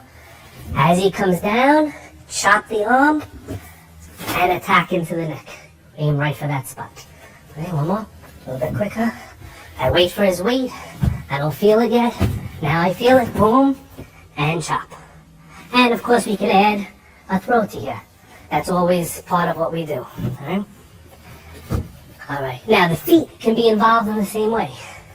As he comes towards me, I slide back, and I kick him into the liver 13 point at the corner of the waist. Alright, so if I want to use my legs, back, and kick. Immediately after that, we can add hands, or we can add joint locking. So we can kick, strike, and lock, or we can kick, and just go right for the takedown or the throw. And again, your knowledge of the martial arts will determine how many techniques you can practice after that initial one. If you want to go slightly different, let's turn. We can do the roundhouse kick. Instead of pulling it, I'm going to pull it across my body like a scissor, and my foot will come up this way. So my arm goes one way, and my foot goes the other, pulling him into my power. So as he comes down, kicking across. Okay, one more. Kicking across. Okay, switch. So we've counted with our hands, we've counted with our feet. Now we're going to add some choking techniques. We're going to strike the point on the arm, slide the other hand up, step behind, lock the fingers, and squeeze till he taps. Alright? Striking the arm point serves to lower his head and turn his body, making it easier to establish the choke. So back up one step, let's try one more. So, we strike large intestine 10 and 11 on the forearm. This hand shoots up, walk behind, fingers together, and squeeze. You can also lift him and let his own body weight choke himself. Right? Different type of choke. Alright, as he comes down, we do the same thing. We shoot up, turn a little, into small intestine 17 in the corner, and we squeeze. And we bring him down this way. Okay, show it to you from the other angle. So we hit the arm, shoot up, and squeeze. Always remember to release his head before he falls so his head doesn't hit the floor. Okay? We don't want to do a choke anymore, we want to twist his neck, strike, push down on the mental nerve, and we have a neck lock, twisting his neck. Mental nerve is the corner where the mustache comes down. Alright, so let's watch that again, turn a little bit. Back up a little. Okay, strike, push on the mental nerve, and lock the technique in. And we're twisting his neck. Alright. This time we're going to go back to the inside. We're going to chop, do our takedown, and our follow-up shot behind the jaw. So we're putting everything together. Okay, one more. Chop, takedown, push behind the jaw, and make him tap.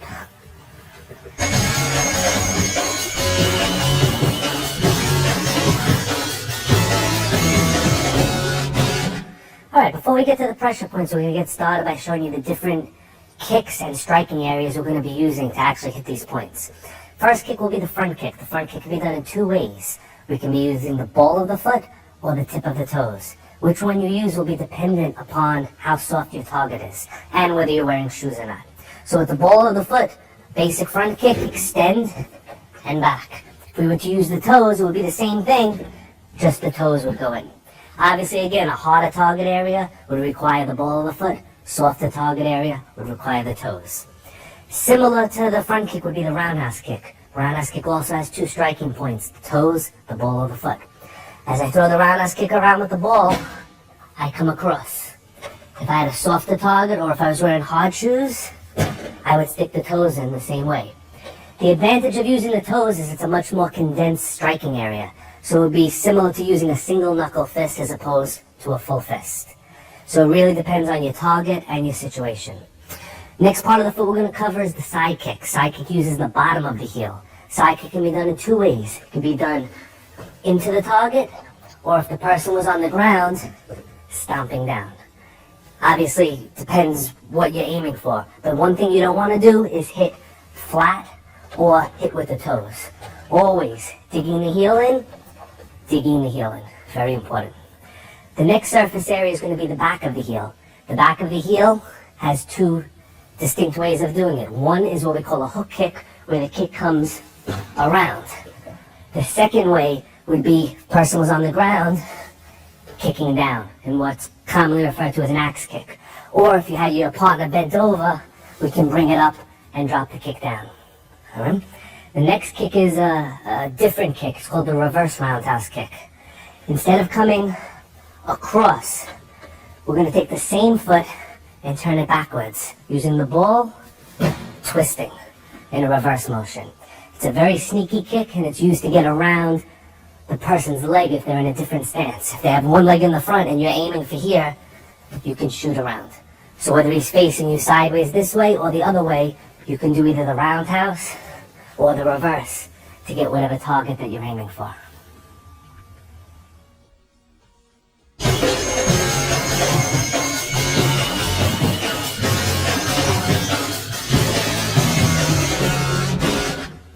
First 4 points we're going to cover work together. They're called the knee points. These points are probably some of the more dangerous points we're going to learn because done properly they will dislocate or break the knee. So always be careful with these. Extremely careful, more than any of the other points, because you're not just going to knock somebody down or knock them out. You're going to break their leg in a way that it's unfixable. Okay, so what we're going to do is we're going to do some step forward with one foot. We're going to explain how this works. We're going to find where his kneecap is. We're going to make 4 spots. 1, 2, 3, 4. So like an X across his knee. Each spot is approximately an inch above the knee. On the inside, on the outside, so you could pinch on the bottom, and on the other side where you can pinch. The 2 points on the top need to be struck down to buckle his leg. Same thing if I come on the other side, going down. The 2 points underneath get struck upwards to buckle his leg. Now the techniques that we would use for this, switch feet for a second. The first one would be a side kick. If, let's say he was punching, whatever he was doing, I moved out. Instead of actually kicking the knee, I would kick slightly above onto the spot to buckle his leg. From the opposite side, I would do it the same way. If I moved out this way, I would kick above the spot to buckle his leg. Just from a light tap, you can see how far his leg goes. If I extend my leg and I did it fast, there's a good chance of dislocating his knee there. Now for the bottom points, it needs to be struck in upward motion. So you could use a front kick coming up from both sides.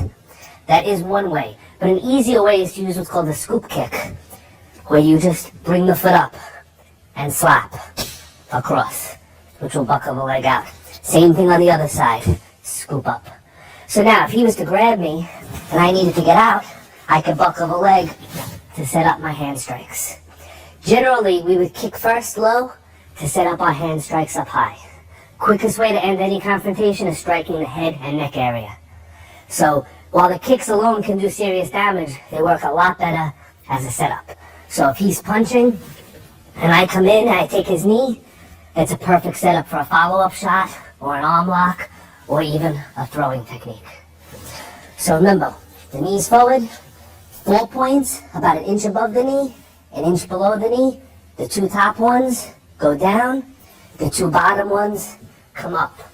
You need to extend your leg. If I only come down a little bit, he only moves a little bit. If I extend all the way, that's what's going to make his leg buckle when I hit it nice and hard.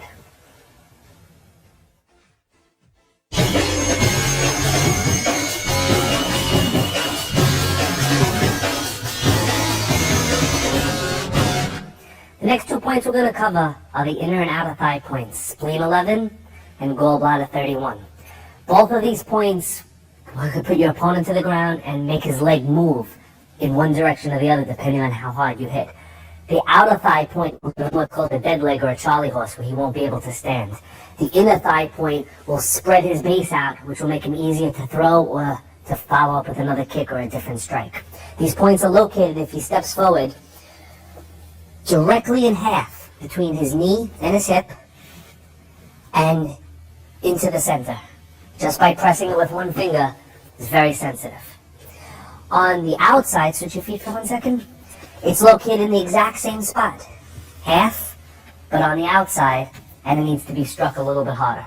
The reason for that is if you feel on your own thigh, the inside is soft compared to the outside. The inside one you can do more damage to with a lighter shot, but the outside one, because of the muscles, once you get through them, it's more sensitive. So the muscles act sort of like armor around the point, but once you get through it, the point itself is actually more sensitive. 2 ways that we strike this, with our foot and with our knee. The knee is the easier way, but you need to be very close for that. So let's say he was to grab me and pull me in close. I would go for the inside thigh point with my knee to his knee. And with a light shot, you could see the amount of off balance that he has. Let's say I wanted to set up an arm lock. Once I was here, I would have the arm lock immediately. Okay? What I can also do is after I strike here, it sets up a perfect groin shot, because there's no way he can move his legs to protect himself. So that's one option. If he has, actually switch again. For the outside of the thigh, if he was throwing a punch, we would come in and strike it. And very light strike buckles his leg a little bit harder, and it's really going to put him down. Set him up for a strike, set him up for a throw. Second way to attack these points is with the foot. Depending on which one you choose will depend on which kick you use. For the outside point, punch with the left again, we would use the side kick and drive through. Again, this is thick muscle. If you came in with a roundhouse kick, you might be able to take it. But if you did a side kick with the heel in, it's going to get an awesome effect. Now, grab. For the inside, we have a choice. We can either use our roundhouse kick, or we can use a special kick with our heel. So it's sort of like a front kick, but it kicks off to the side, and the heel's the striking point. So when he grabs, we kick, and it buckles his leg out, setting him up for another kick, a strike, or you can see the arm is right there for an arm lock. So no matter how he grabs, whichever foot is in front, if I see this foot in front, that's the side I hit. But the other foot, if I see the other foot, that's the side that I hit. If he was to punch, and he was here, I would hit the outside of the thigh. If he was to step with the left and punch with the right, then I could come into the inside of the thigh with a front kick and buckle it. Something to keep in mind is if you do kick these points, there's a good chance that your opponent will be on the ground. So when you figure in your follow-up techniques, figure that he's going to be on the ground, you're going to have to close real quick and either grapple with him or continue striking and kicking.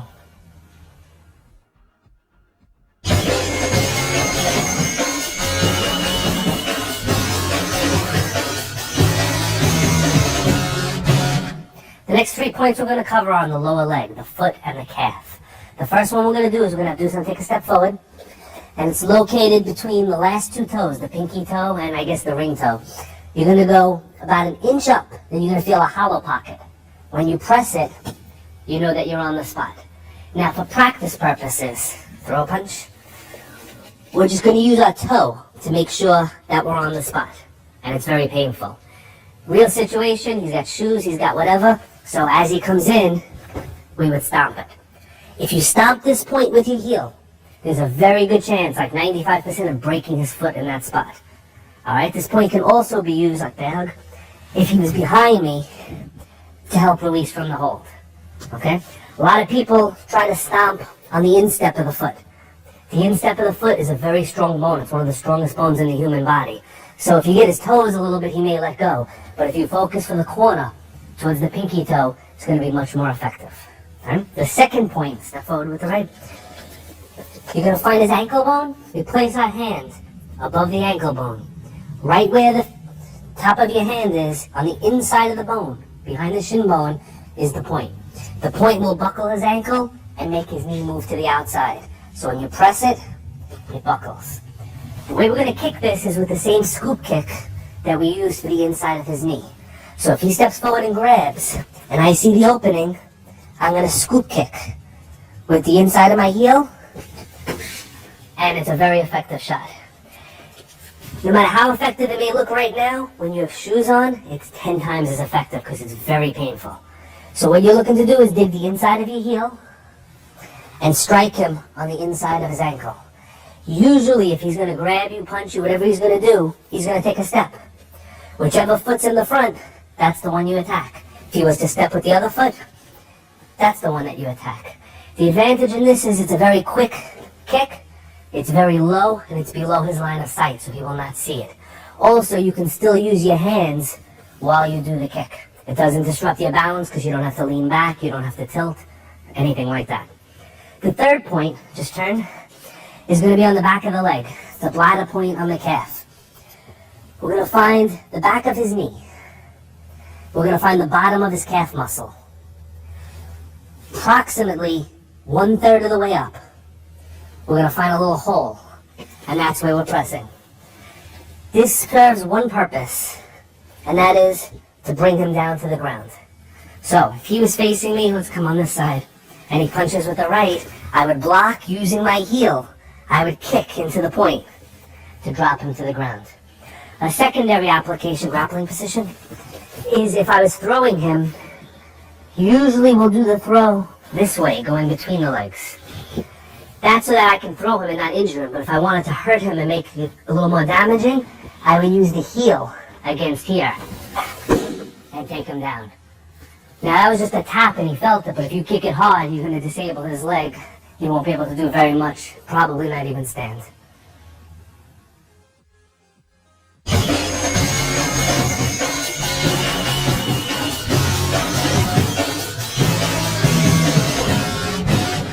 What we're going to use now is the front kick. We're going to show some targets and some basic self-defense applications for it. The first one that we're going to use is if he extends his arm, if you go all the way to his body and up into his arm, is a point called heart 1. This is a very sensitive point. It's almost in the armpit. When even just squeezing it with your thumb is a little bit painful. Kicking this point, aside from the pain that it will induce, will also dislocate his shoulder. So one way that we get to that point is if he punches, we step out, and with our front kick, preferably with the toes, we kick up into it. We can use the ball of the foot, but the toes will be much more painful. And it sets up perfectly for a follow-up shot. Alright, so watch one more time. He punches, step out, straight up into the armpit. Front kick. Second application for the front kick is going to go to what's known as the solar plexus, or CV14. Solar plexus is a very sensitive spot in the body because it controls the lungs and the heart function.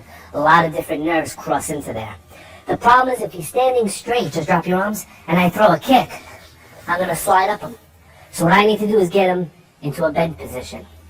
So if he was to choke me, and I could bring him down into this position, I could snap the front kick in either with the ball of the foot or with the toes shooting in. So what I'm doing is I'm grabbing his wrists, bringing him down, and kicking. So as he chokes, I grab his wrists, bring him down, and kick.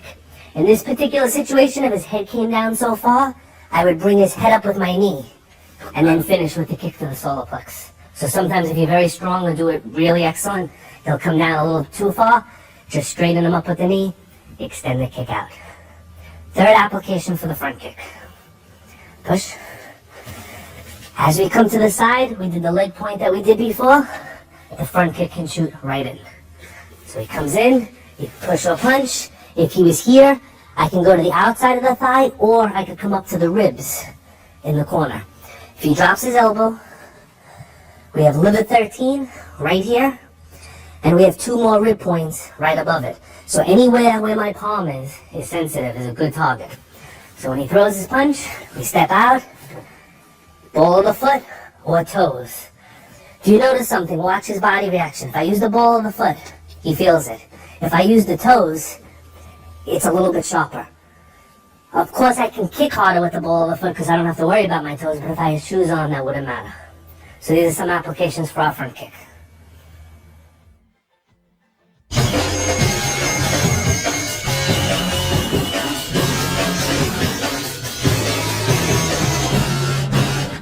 We're going to do some applications now for the roundhouse kick. The roundhouse kick, the first point that we're going to use is the side of the waist, the liver 13 point, or the liver gallbladder points in the ribs. So again, that whole corner region where your elbow is, there's so many points there, it's a perfect target. So again, as he either pushes or punches, we step off, and we put the foot in either ball of the foot or the toes, shooting into the spot. So he comes in, move, and kick. Now, we're practicing with punches, but if he was to choke me or grab me, let's say he choked me, I would move off the same way, throw my kick into the same point. Remember also that kicking is, just like everything else, a piece of the puzzle. After I threw my kick, we could set him up for a follow-up. If we wanted to, we could come to the exact same rib point with our knee and strike him again. Or we can throw him, or we can hit him with our hands. We have lots of options at that point. The second spot that we aim for the roundhouse kick is the corner of the jaw. Obviously, if you're not very flexible, you're not a very good kicker, this one would be out for you. But you do have opportunities if, let's say, he was choking and you were able to bring him down a little bit. Now, even if I wasn't a very high kicker, I can get up there. So what I'd like to do, if he pushes, come around, ball of the foot, right underneath the jaw on the stomach 5 point.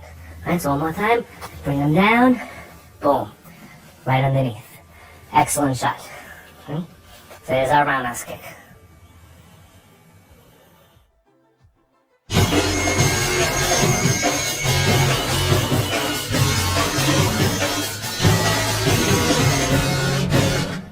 Next kick we're going to do is the reverse roundhouse. Reverse roundhouse is exactly like the roundhouse, but it twists in the opposite direction. So the first point we're going to do is, again, the liver gallbladder points below the chest and the one in the corner of the waist. So we have 3 points we can go for. That gives us a very big surface area. It's always a good spot to aim. Whenever we hit pressure points, we want to try to aim for points where there's more than one in the area. This way, if you're a little off, you have a good chance of hitting at least 1 point. If you focus on a spot where there's only 1 point in the area and you miss, sometimes you're left with nothing. Alright, so when he comes in with his punch, we shift to the side and reverse roundhouse across. One more time. Shift, reverse roundhouse. The same kick can be done if he was, let's say, choking. We can make him release with our fingertips and reverse roundhouse to his jaw. So rather than bringing my foot all the way up, I bring his head down so that I can kick in my power level. So he chokes, I spear with my fingers into his belt line, reverse roundhouse to the corner of his jaw.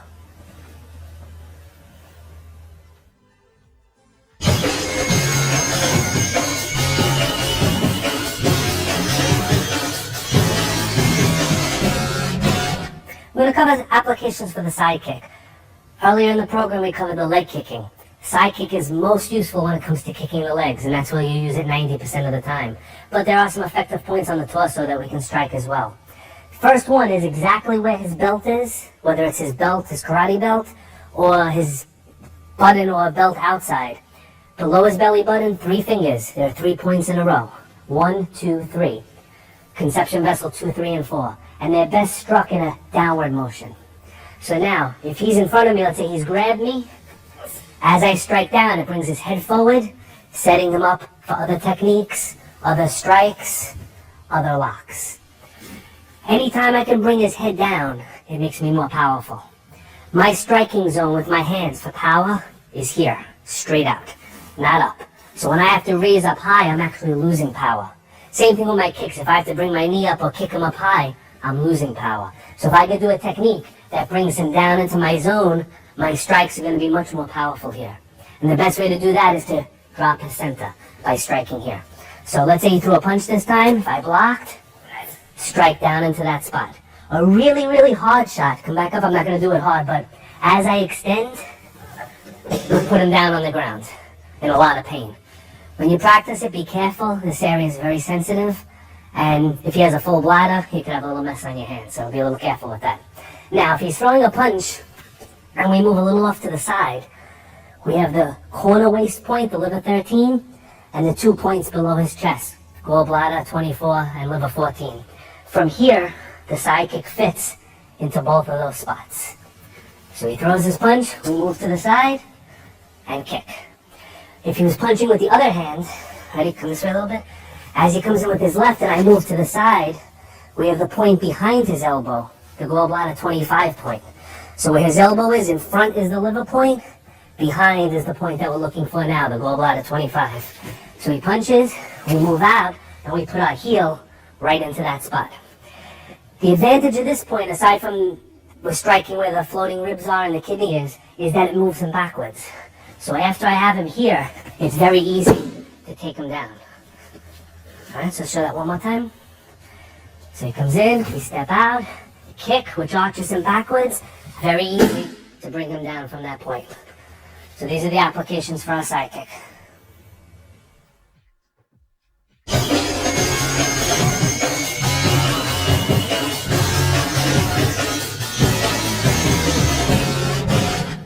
Next kick we're going to use is the hook kick. The hook kick is not a very powerful kick, but because you're using the back of the heel to come around, the back of the heel is one of the hardest bones in the body. So imagine hitting somebody with a hammer. You wouldn't have to hit very hard because the hammer is so solid. Same thing with the hook kick. The main targets for the hook kick would be the head. This becomes a problem because if you can't kick very high, you won't be able to use it. So if I was facing Dusan, I can come up and I can hook him behind his jaw at triple warmer 17. But it would be a lot easier if, let's say he was grabbing me and I brought him down. Now that same point is a lot lower. It's easier for me to put it into there. Stay there for 1 second. The motion would be this, whipping the heel across into that point. Now, same idea, if I brought him down, let's say he punched, if I blocked and I brought him down, we could come to the temple. Over here or the spot over there, the little cluster. And same idea, shoot across with the hook kick. So primarily the hook kick's going to be for the temple area, behind the jaw. If you wanted to get fancy, for people that are very good kickers, if he punched, you would be able to spin and do the exact same spot. But again, be very careful in practice because even a light shot there will dislocate his jaw and do serious damage behind there.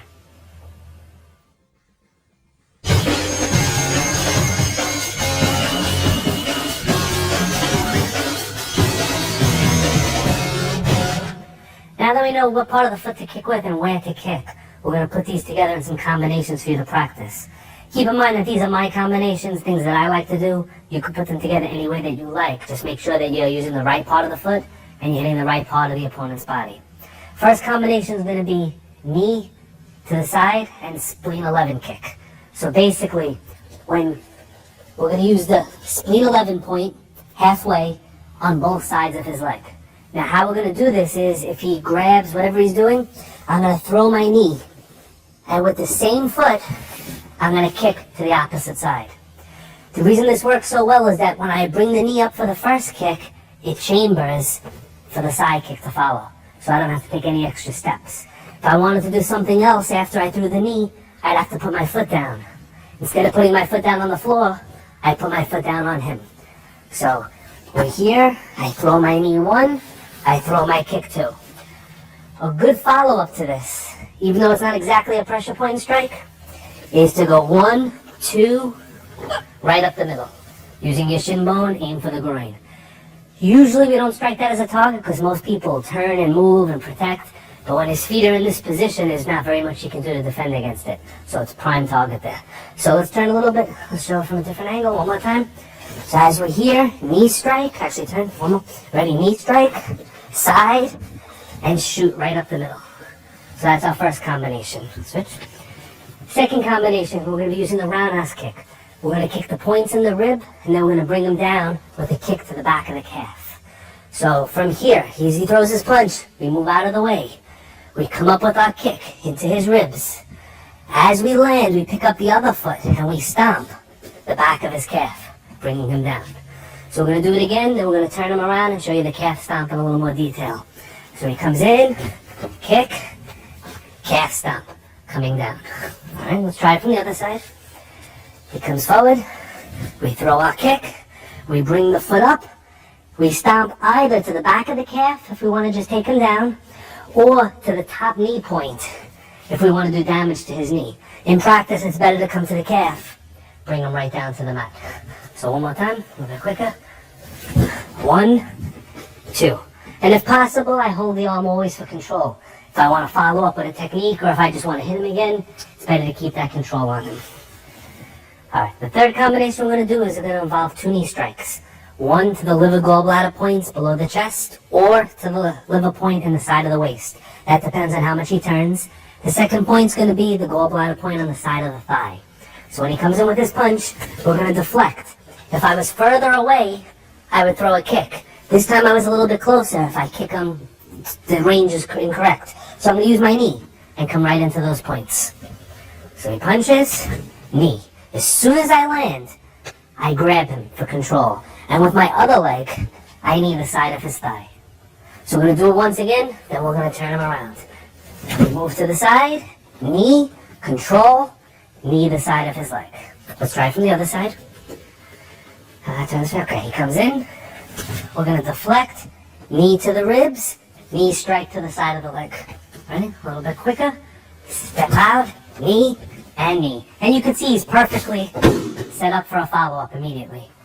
Keep in mind though, if I did my job right, this knee alone can drop him to the ground and able to breathe. This knee will certainly take the legs out from him. So we practice to do 2, 3, 4, 5 techniques, but the goal is to make one technique work instantly. Alright, let's switch back. Next combination we're going to do is a double combination. This is very advanced. This is for the people that are very good at kicking. When he throws his punch, we're going to deflect, and we're going to throw our roundhouse kick towards his belt, to the conception vessel points. The reason I'm doing this is I want him to lean forward a little bit. So once he comes down, I'm going to circle around and kick to the triple warmer point or to the gallbladder 20 point behind his head. Alright, so without touching the floor, we're going to deflect, kick 1, kick 2, coming down. This alone should drop him. If it didn't, he's perfectly set up for a follow-up shot. So let's show that from the other side. Alright, he throws his punch, I deflect, I bring my first kick to the middle, I shoot around, and I drop down behind the head, gallbladder 20. One more. 1, 2, coming down. Alright, and the last combination we're going to do is we're going to go back to his legs, and we're going to do that reverse front kick to knock his leg out. We're going to follow with a reverse roundhouse kick to the rib points. So let's say he grabbed, I would come up, 1 and 2, shooting across. Alright, one more time. He grabs, I take my foot, 1 and 2. The reason for the first kick is if he grabs me, he probably wants to punch me. Now I can stop it with my hands, but if I'm quick, I'll stop it with my foot, and now I'll immediately counter with the other foot. Alright, let's show it from the other side. So he grabs, he's trying to punch me, I kick 1 and kick 2. So again, the inside of the thigh, the corner of the ribs.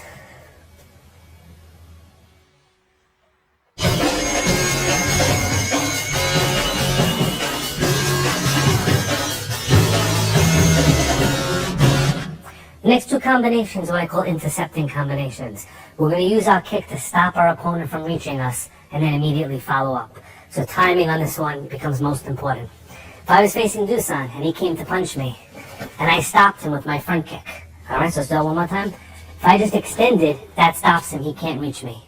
Immediately, I follow up with the roundhouse kick to the side of the jaw. So let's watch that one more time. He comes forward, let's kick 1 and kick 2. Let's do that from the other side. Alright, as he comes in, I see him coming, kick 1, kick 2, follow up to the corner of the jaw.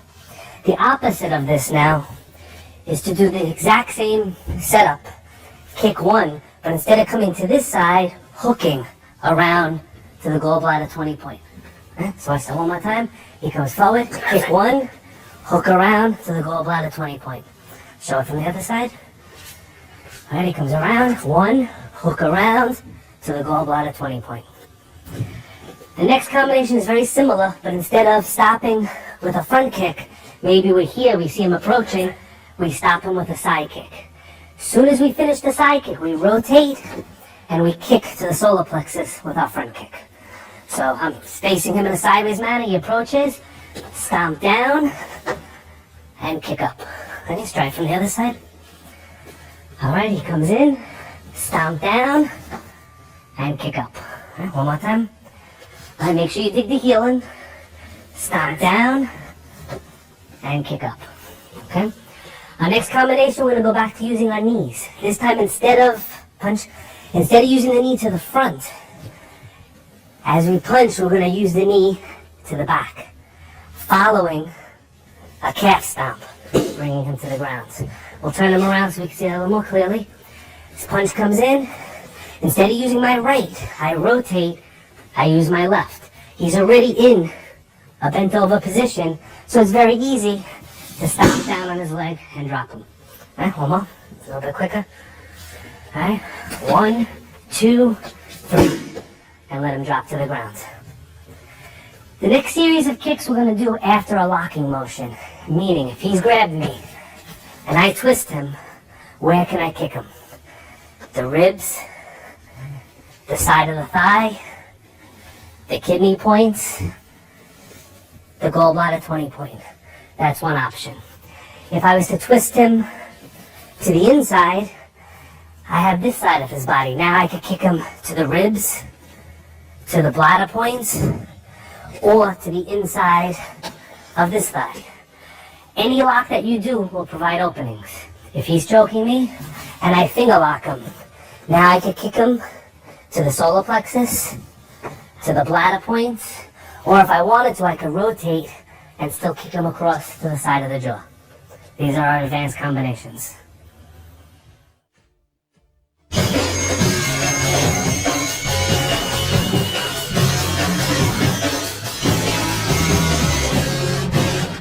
The next series of kicks we're going to use is once we bring our opponent to the ground, say with a lock or a throw, how to finish our opponent, how to kick him properly. What we want to do is make sure that we control him on the ground first. So let's say we'll start, for the sake of argument, with a wrist lock. We'll bring him down. If I let him stay flat on his back, he can kick me with either foot, and he can punch me with the other hand, and he can pull me over. So what I need to do is roll him onto his side. So let's come back up and try that one more time. Just face me this way. So once I bring him down, we roll him onto his side. We walk up nice and close to him. So now he can't roll back towards me. And if he wants to roll onto his stomach, he can, but it's not so good for him. All right? All right, one more. All right, so we bring him down. The first strike that we're going to do is a ball of the foot strike or a toe strike to the kidney points in the back. So from here, we're going to strike across. So we're going to do the whole move again. All right, we'll rotate him a little different. Once he's here, ball of the foot to the kidney area. All right, let's just show that one more time. All right, so we're here, ball of the foot to the kidney area. This will also help turn him over onto his side because of the way you're aiming the shot. The second kick that we're going to do is going to be right into the armpit area, to the hot 1 point. So let's say he was choking, we released him, we brought him down. This time, when we stomp, we're not just doing this, we're going up and down. All the way up, all the way down. At the same time, we're pulling on his arm. So we're going to lift up and stomp right down inside the armpit. Follow the line of the arm until you hit his body. So let's try it one time, a little bit quicker. Ready? Down and stomp. Okay?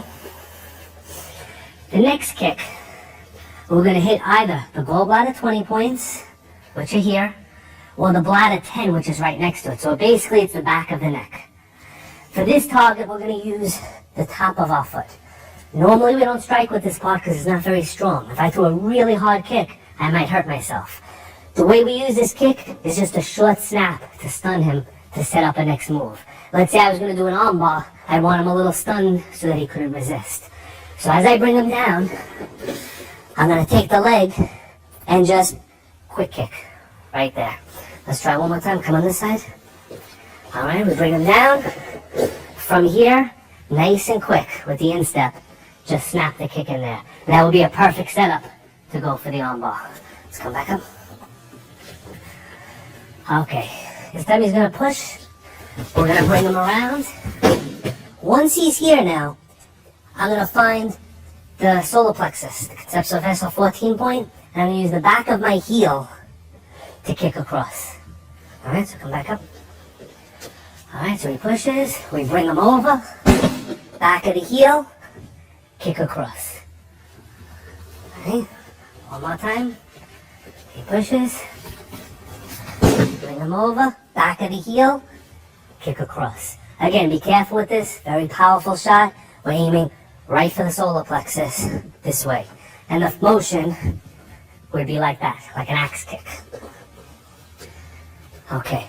Aside from striking his body, we can also attack the arm that we're holding.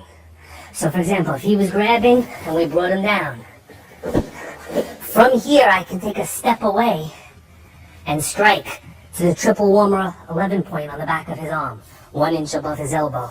So as I was here, side kick and follow through, breaking the limb. All right, one more time. So he's here, bring him around, side kick. If I didn't want to use that side kick, I could take the other foot and reverse kick. Thrusting across. Pull the arm and strike. Okay, that's how we kick a downed opponent.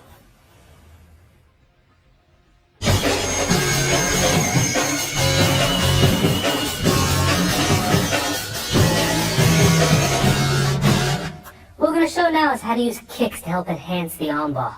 The armbar is the most basic grappling technique. The problem is people know how to resist it. They use a lot of strength. By kicking the pressure points, you'll loosen them up to the point that the armbar will be very easy to get. So we're going to start off from the mount. We go for the armbar.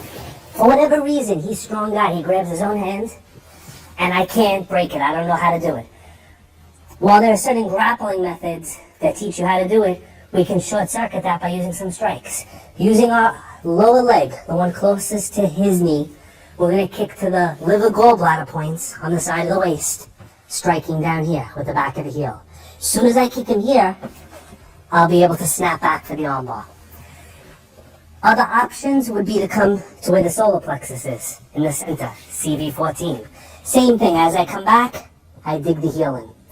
Third option would be to come to where the belt knot is, to the bladder points. So if I'm struggling, I'm trying to get the armbar, kick, and release. What I can also do, which would be more damaging, but I lose a little bit of control, is to use the other leg. With this leg, I could kick him behind the jaw in the triple warmer 17 point, to the temple point, or to the points on the neck. The problem with this is if I lift this leg, sit up into me, he's going to roll into me and he might escape. So what I could do is part of a combination, kick to his ribs, loosen him up, kick towards his head, and lay back for the armbar. Another thing that we can be concerned with is if we don't want to kick him, but we want to release the arms, how do we make him let go? Using our feet, we're going to strike the PC2 point, pericardium 2, at the top of the bicep. And all I'm going to do is use my heel. Instead of pushing, just give a little kick, which you can hear that sound that he made, means that it hurt a lot, makes his hand open, and it's very easy for me to fall back for the armbar. So he grabs his own arm. I'm resisting, it's not working. I don't want to strike him in his face or his body, so I use my heel and I dig.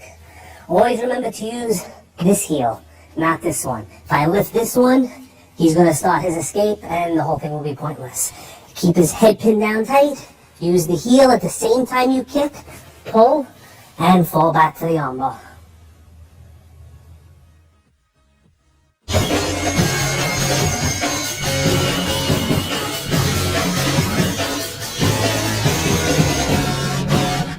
We're going to work now from the knee on belly position. Knee on belly position is a very uncomfortable position for the man on the bottom. It can be made more uncomfortable by enhanced by using pressure points. If I have my knee across his body, his abdominal muscles are going to contract. But if I could focus the point of my knee to the solar plexus and just put some weight on there, you can see it's much more effective. I don't even want to stay there because it hurts so much. Other options would be, instead of the solar plexus, to come to the rib point below the chest. So you can see it on him, you see it on me. I just put the point of the knee and dig my weight in. And I'm basically getting to tap just by holding him. By putting pressure on one of these points, as I'm looking for a lock or a hold, it's going to make him think more about the pain than about defending himself. If his elbows are in tight and I can't get to the upper point, I'll go right where the belt knot is, to the conception vessel 2, 3, and 4 points below his belly button. Same idea, I put the knee on and dig the weight in. From here now, it's very easy for me to strike or go for a hold. Let's assume he's a really big guy. I do that, I can't finish him that way. How else can I strike him? I'm going to use the opposite knee, and I'm going to strike to the triple warmer 17 point behind the jaw. So if I have him in position, I'm going to fake like I'm going for some type of a hold and smash with this knee coming across. 1 or 2 shots there will either end the fight or ensure that I can get a lock. So once I have him here, I make like I'm going for a lock. He starts to resist, smash, and then I can easily drop down to cross side, finish him with an arm lock.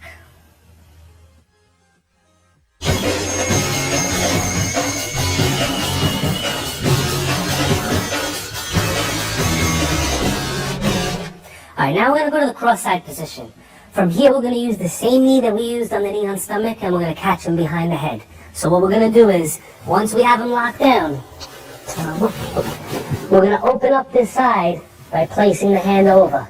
Once we're here, we're going to extend the leg back and smash into the triple warmer 17 point behind the jaw, or the neck points, large intestine 18. Alright, so one more time. I control him so that he can't move. Once I feel that he's stable, I place the hand on the other side of his elbow. If I wanted to strike on the other side of his head, if I wanted to strike him with my elbow, I could. Or I can shoot my left leg into his neck. Sometimes I don't want to do that, I just want to go to the mount position. He's going to try to stop me. So once I get into here, I'm going to shift and try to step over. He's not going to let me. So I'm going to use my knee and strike the gallbladder 31 point on the side of his leg, which allows me to mount him and stops his resistance. Alright, so I'll show that one more time. I go from the cross-side position, I shoot my hip through. My intention is to step over. He's very active with his legs. He's not letting me. I can't step over. I'm going to smash my knee into this point, which is going to allow me to mount him and continue my attack.